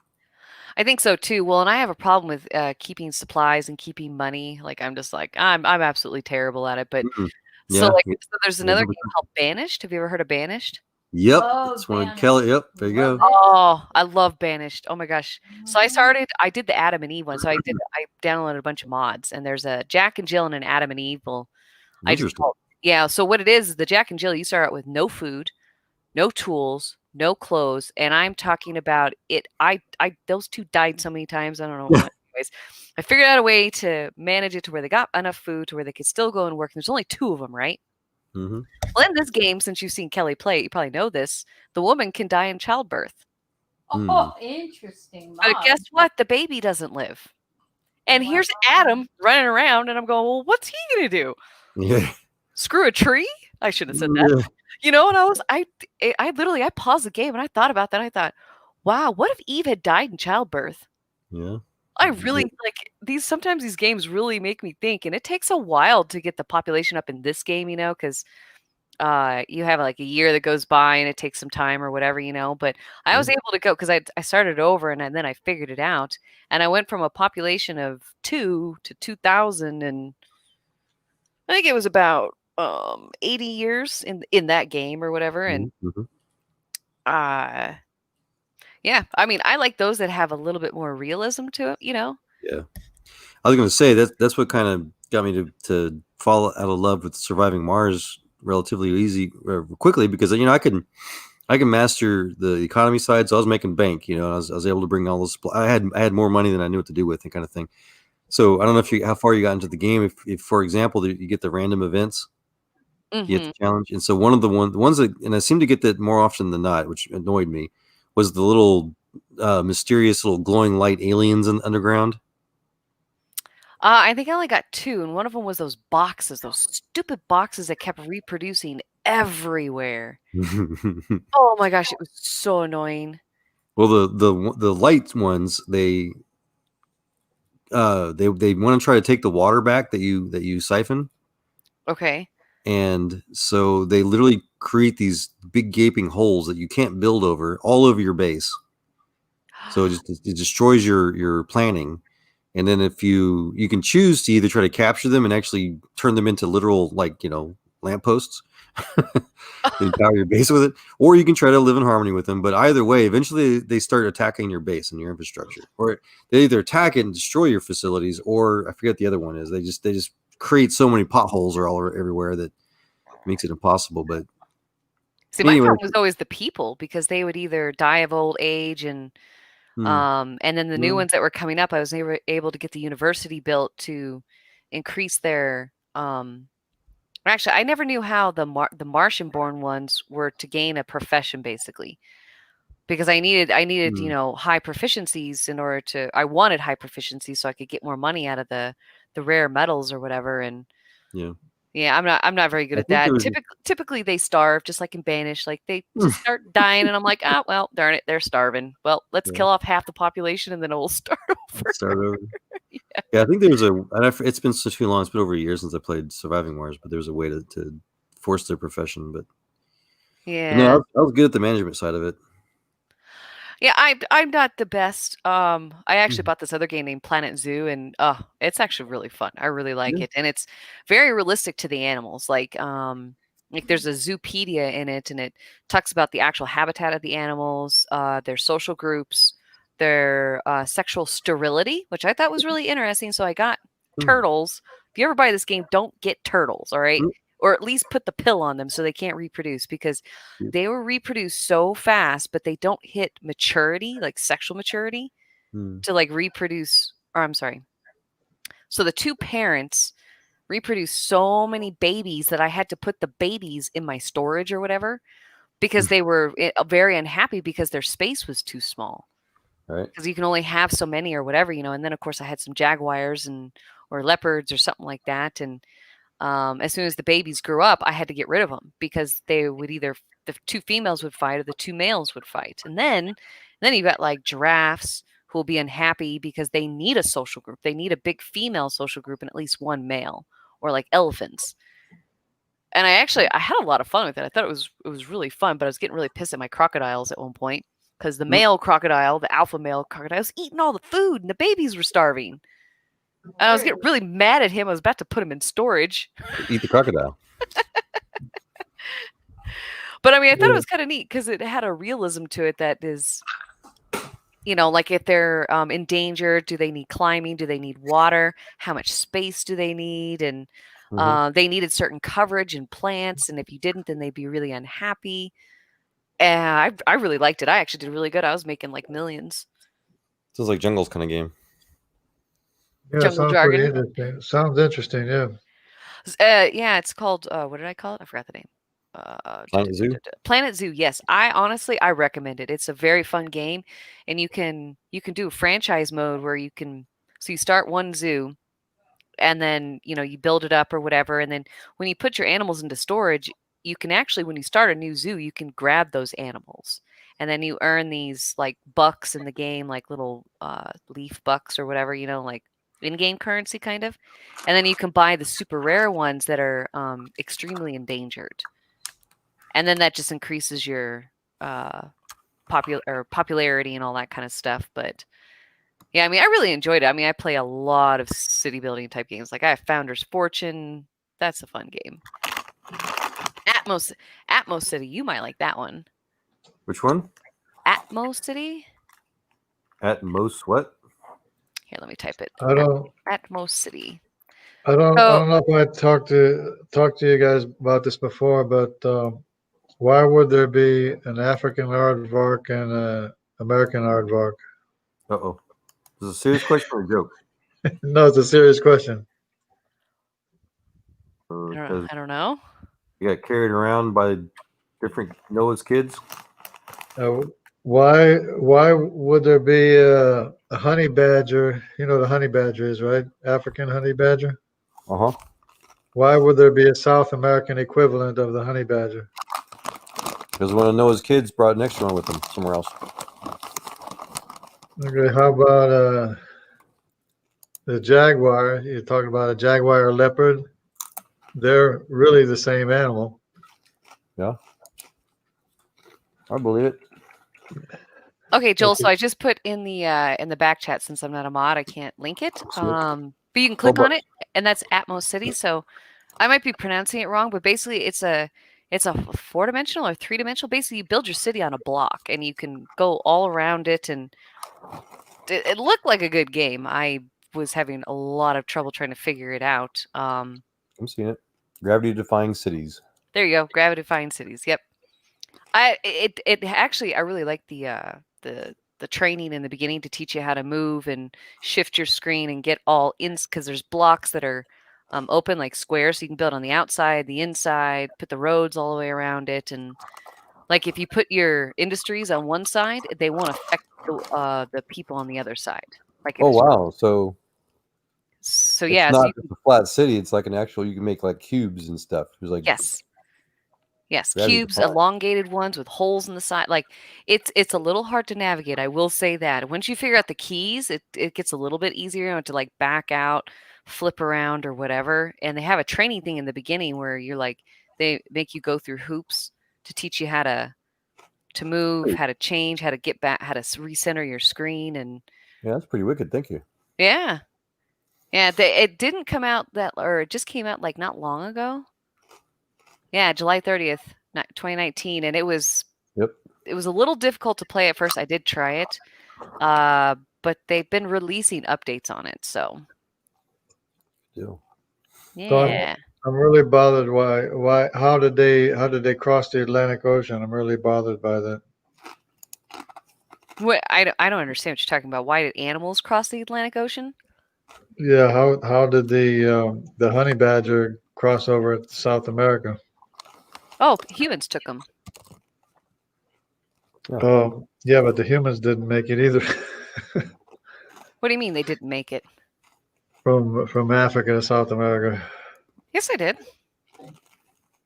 We have evidence of Africans in Middle America. That means Middle America, but that means that they could have gone down to South America. Migration. Yeah, but not really concrete evidence. Sure it is, because of the Olmec heads. The Olmecs are dated to 1700 BC, and the Olmec heads are morphologically African. That's about the time.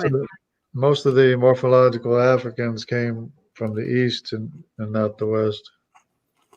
The east and not the But- west of what? Africa? Yeah, they went east to America and not west, You don't know that. especially in South America. Well, but you don't actually know that though. When we have morphological statue heads that are dated to 1700 BC, and this is their dating system, then that means they came west from Africa. And why would they take on aardvark? Why would they take a honey badger? I mean, what's a honey badger? Is just a horrible creature. Oh, I don't And know. why would they take an aardvark? Aardvark is an anteater. They take everything else. But you don't know if they ate them. They could have raised them like cattle and then, ate them. Yeah, but that's wild speculation, though. Not really. Not really. I think it's absolutely plausible. Humans, the whole reason why we have bugs in other places is because they're on us. Yeah, but it's hard for me to believe that they would take a honey badger or an aardvark. Or Well, I don't know much about. I'd have to look them up. or any of the rest of the South American animals that are unique to South America, Maybe somebody had a couple of pet honey badgers. With them. like monkeys and rodents and everything else. Well, so here's a scenario for you. We know that they were not primitive, right? So maybe they were trading in exotic animals. We don't know. Honestly, we have very little documentation from that time. So, Well, we don't have their Y chromosome in South America. Put it that way. we have not tested it. You don't know that for sure. Well, we have the CY chromosome coming from the east. You realize that Well, that's a yes. very small sampling.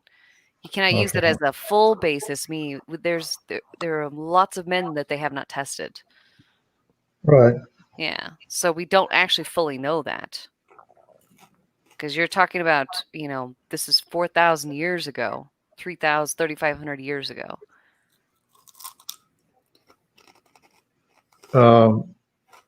It was a long time ago whenever the honey badgers went from Africa to South America. It reminded me of that old song. Back in, how's it go, Sir Kelly? Back in 45. Oh, that's When the song. humanity was still I alive. think it's called 2520. 25. Yeah. Sorry. Oh, I've never heard of that song. Yeah. In the year 2525. Yeah, Something like that. Gentlemen, General does know. I'm not sure if I've heard that song before. you'll probably like it. Oh, I probably would. Yeah. If I could stream it, I'd play it for everybody. But Right. I should have just went and started one on my channel so we could share, but I am probably not going to be up much longer. it's I only want to 1:30. work. Well, I want to start working on this video that I was working on. I've got all these quotes from scientists saying how difficult it is. Basically admitting that their models are not producing what they thought it was going to produce. I've And been. Good. Oh, and I actually found some more when I was searching through trying to find that nickel or whatever that. Oh, I already forgot the name. I have such a bad memory for names. But anyway, so I found more quotes of scientists admitting that their models don't work. So I was just going to do like a short video, make a video and post it on my channel. There's another thing that's bothering me is that the sediment layers line up between South America and Africa too.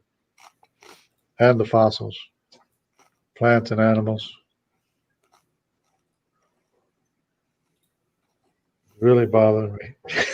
I've been brushing up on my what's called a R language for software for this class. Our language. You heard of it? No, the our Y chromosome. No, sorry. I was just sharing random stuff. Sorry. I think I probably heard of it. A friend of mine's son was teaching himself C++ and Python. Python, right?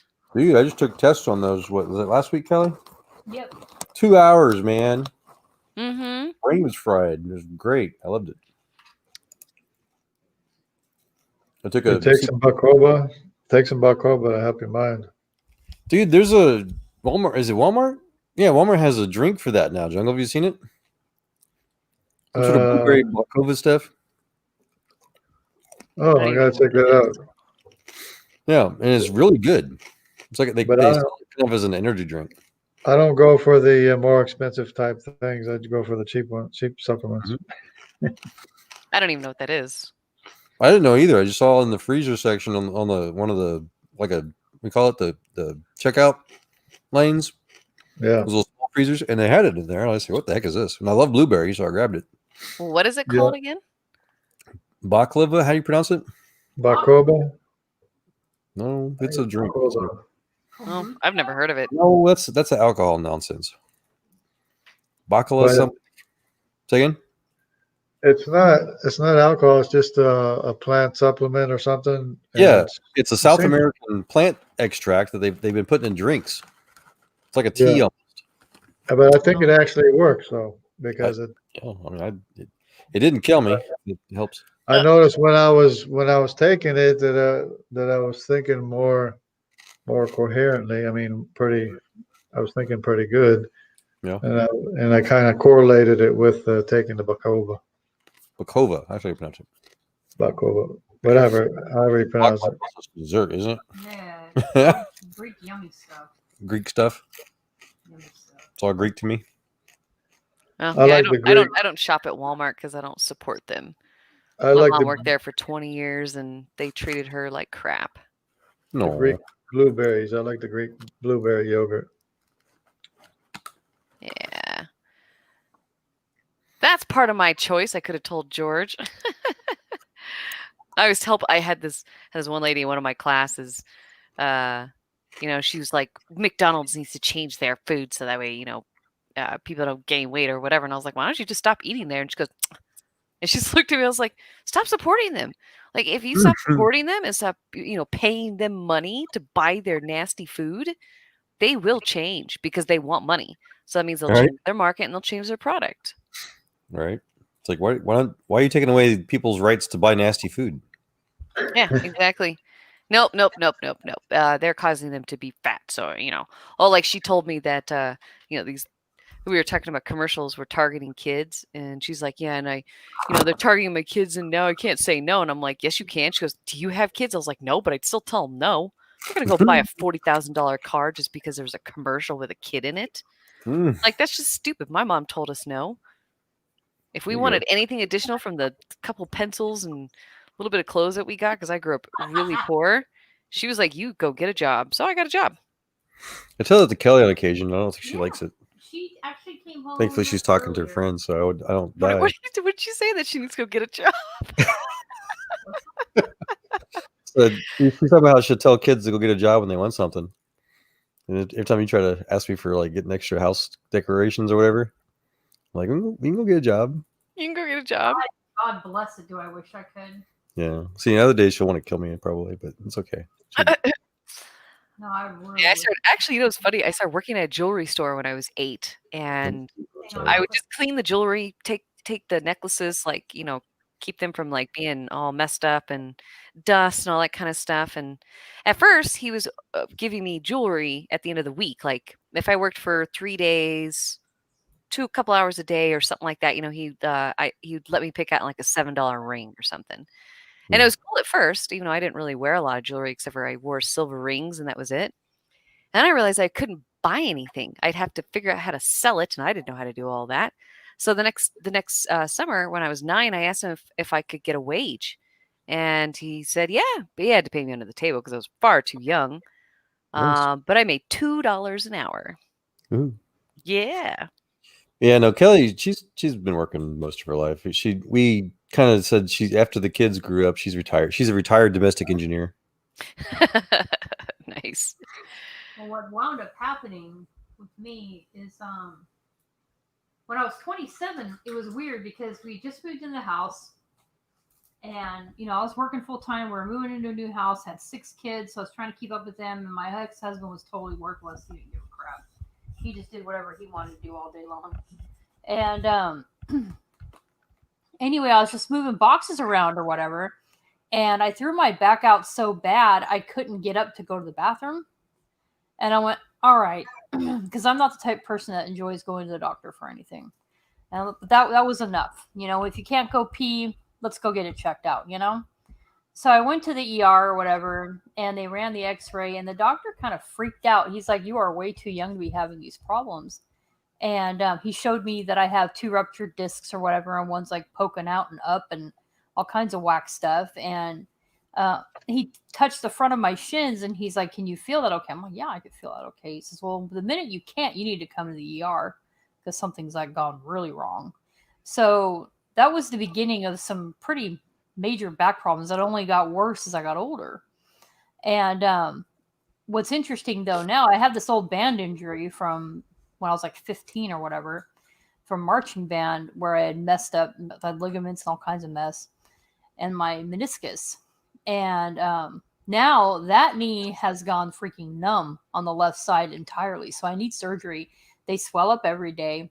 And the right knee burns real bad too, because I'm compensating for the left knee and whatever the heck it is that's going on there. So that is a newer development, because I hadn't had that problem for many, many years. But now that's just over the past few months, that's been the biggest deal.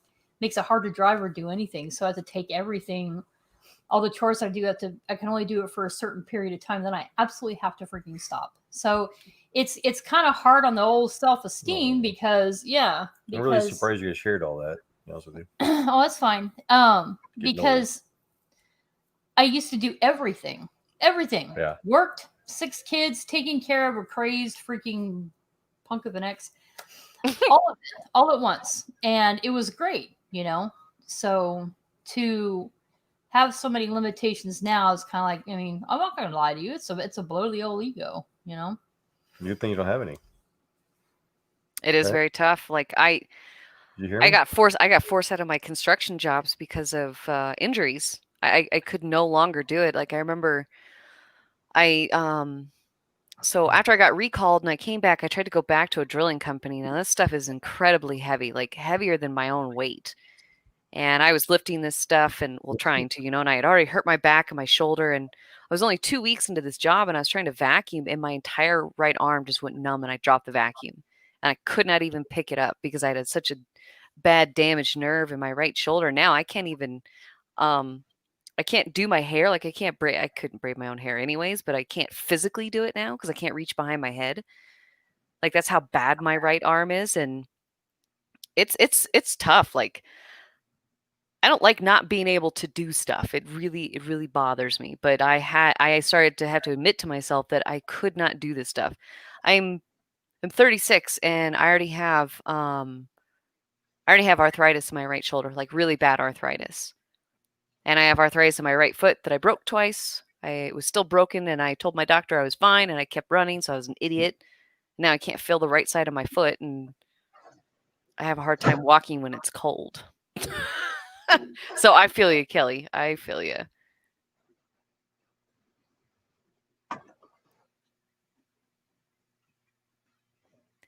Yeah. Well, I am actually probably going to have to get off here because I don't want to be too loud. My roommate's son is sleeping, so. All right. Crazy Horse just joined, but. Oh, that's too bad. Well, there's only 3 people watching, so. Yeah, hello. If you're legitimate, Crazy Horse, hello. Yeah. He'd be pretty old, wouldn't he? Yeah, that's true. Well, you know what the other problem is, Joel? I don't know if you have this problem too, but I'm losing my hearing. In fact, I almost failed my hearing exam when I got out of the Marine Corps after only 4 years. And I have a noise canceling headset on. And because I can't hear myself, I get loud, and I don't want to get loud. So yeah, and it's too cold for me to go outside, sit outside. It's like 30 degrees, 20 degrees outside right now. All right. Well, it's Tuesday, so. It is Tuesday. Oh, holy crap. Yeah. Yeah. It might be good for me to get up earlier in the morning so I can go do something. I gotta learn how to program AI with our language. What do they call this? R programming, or what you call it? There's a name for it somewhere. It looks like Python. R with rattle, they call it. With rattle. Interesting. Okay. I am going to go, guys. It was really fun tonight. I'm glad Otangelo started the stream. So if he gets to, I doubt he's going to listen to the whole thing, but we've been streaming for 6 hours. It's all your fault. Yes, it is. I will totally admit that. I was the one who told you to start the live stream. I'm just kidding. Yeah, no, it was great. I love hanging out with you guys. And yeah, and I think I was actually thinking about doing like a story night where I so I have this book called Chicken Soup for the Christian Soul, and I was going to pick out a couple short stories and start a stream on my channel and just talk about the short stories and just kind of talk about happy stuff. That reminded me. So when Tangela and I were talking earlier tonight about starting a stream like this, possibly, we were talking about the idea of sharing just, kind of old adventure stories, so to say, sharing things where we saw people just do incredible acts of kindness and faith. Yeah. I didn't actually have that many. Well, see, and I don't always know if they were Christians, though, but I had some incredible people that did some things. I just don't know if they were Christians or not, but I can't imagine anything good wouldn't be from God. Here you go. Yeah, Crazy, I apologize. The owner is not here any longer, so we don't have access to add people. We're about to take off anyways, I think. Yeah, so sorry, Crazy Horse. Yeah. We would love to discuss things too, but What channels are you a part of, Crazy Horse?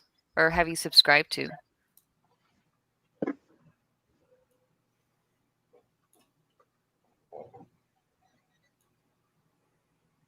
Because I know that Chris Keith, I'll type in his name, Chris Keith. Well, I should probably search him myself so that way. And come back. Go to my channel too. Have you done a live stream on your channel? Yeah. Hey Joel, would you that YouTube that's Chris's? Would you link that in the live chat for me, please?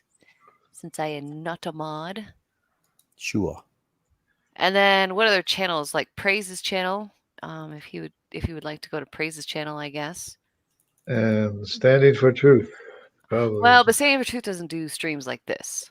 Oh. But I think he's talking about like something where he can join and talk. Yeah, Praise would be good for. Yeah, Praise was doing one earlier tonight. I wonder if it's still live. Oh, it probably is.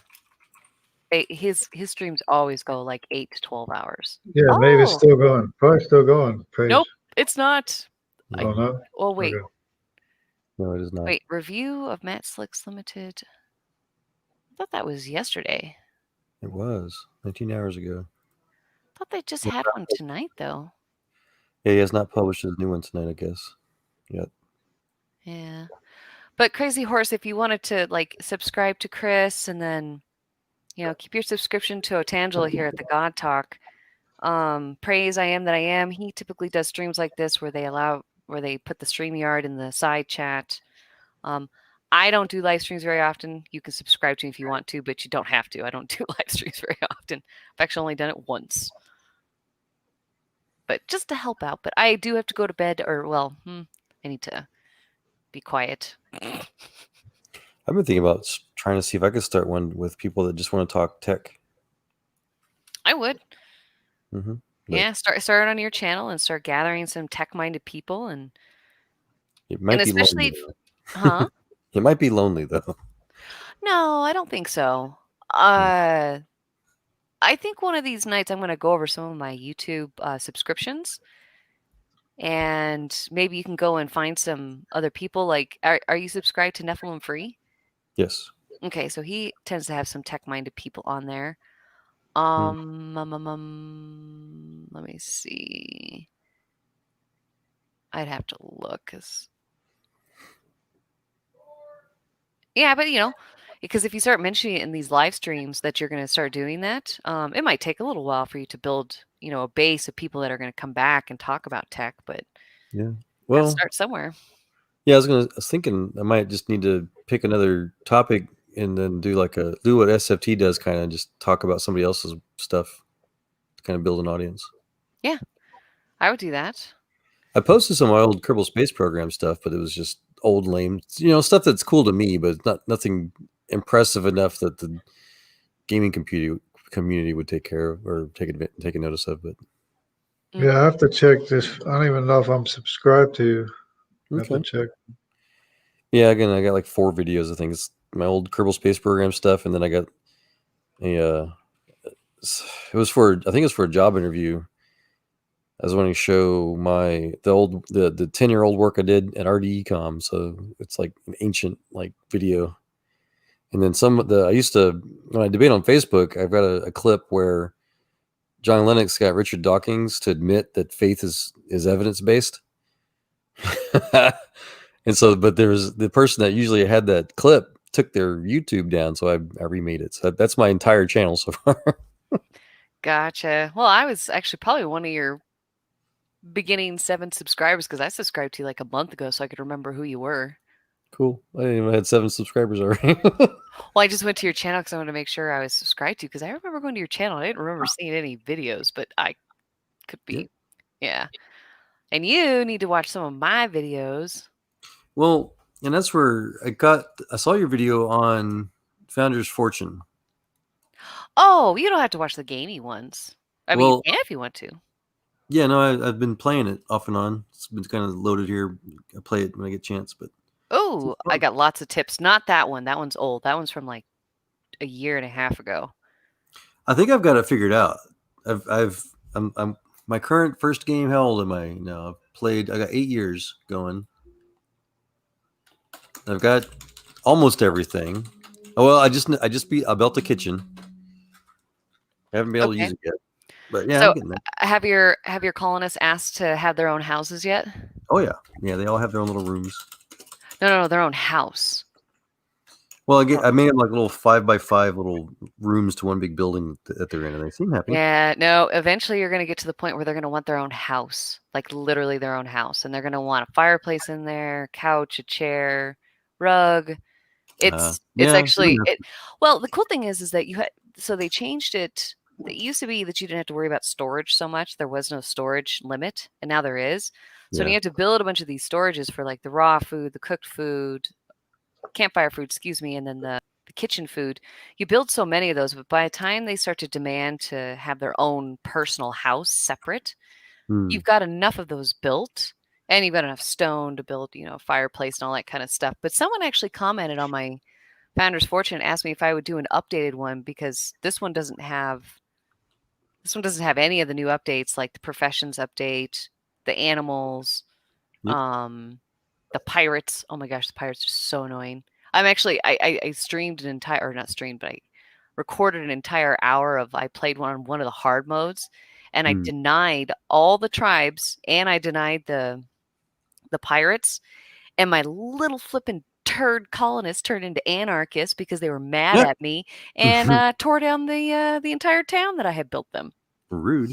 That's what I told them. I said, "You ungrateful little."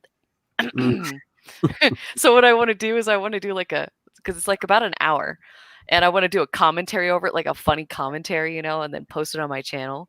And I want to call it my little anarchists or something like that. Well, if you're gonna log off tonight, I'm gonna bid y'all farewell. I'm gonna go run to the bathroom at least real quick, but I can stay online for a while if you wanted to, Jungle. No, I'm good. I'm getting tired. I gotta go take a nap. Well, sounds good. Yeah. Well, good night, guys. It was fun tonight. Yeah, it was good. Thanks. Sweet dreams, y'all. Thank you. God bless everyone. You as well. Good night, everybody. I'm leaving too. Good night. Good night.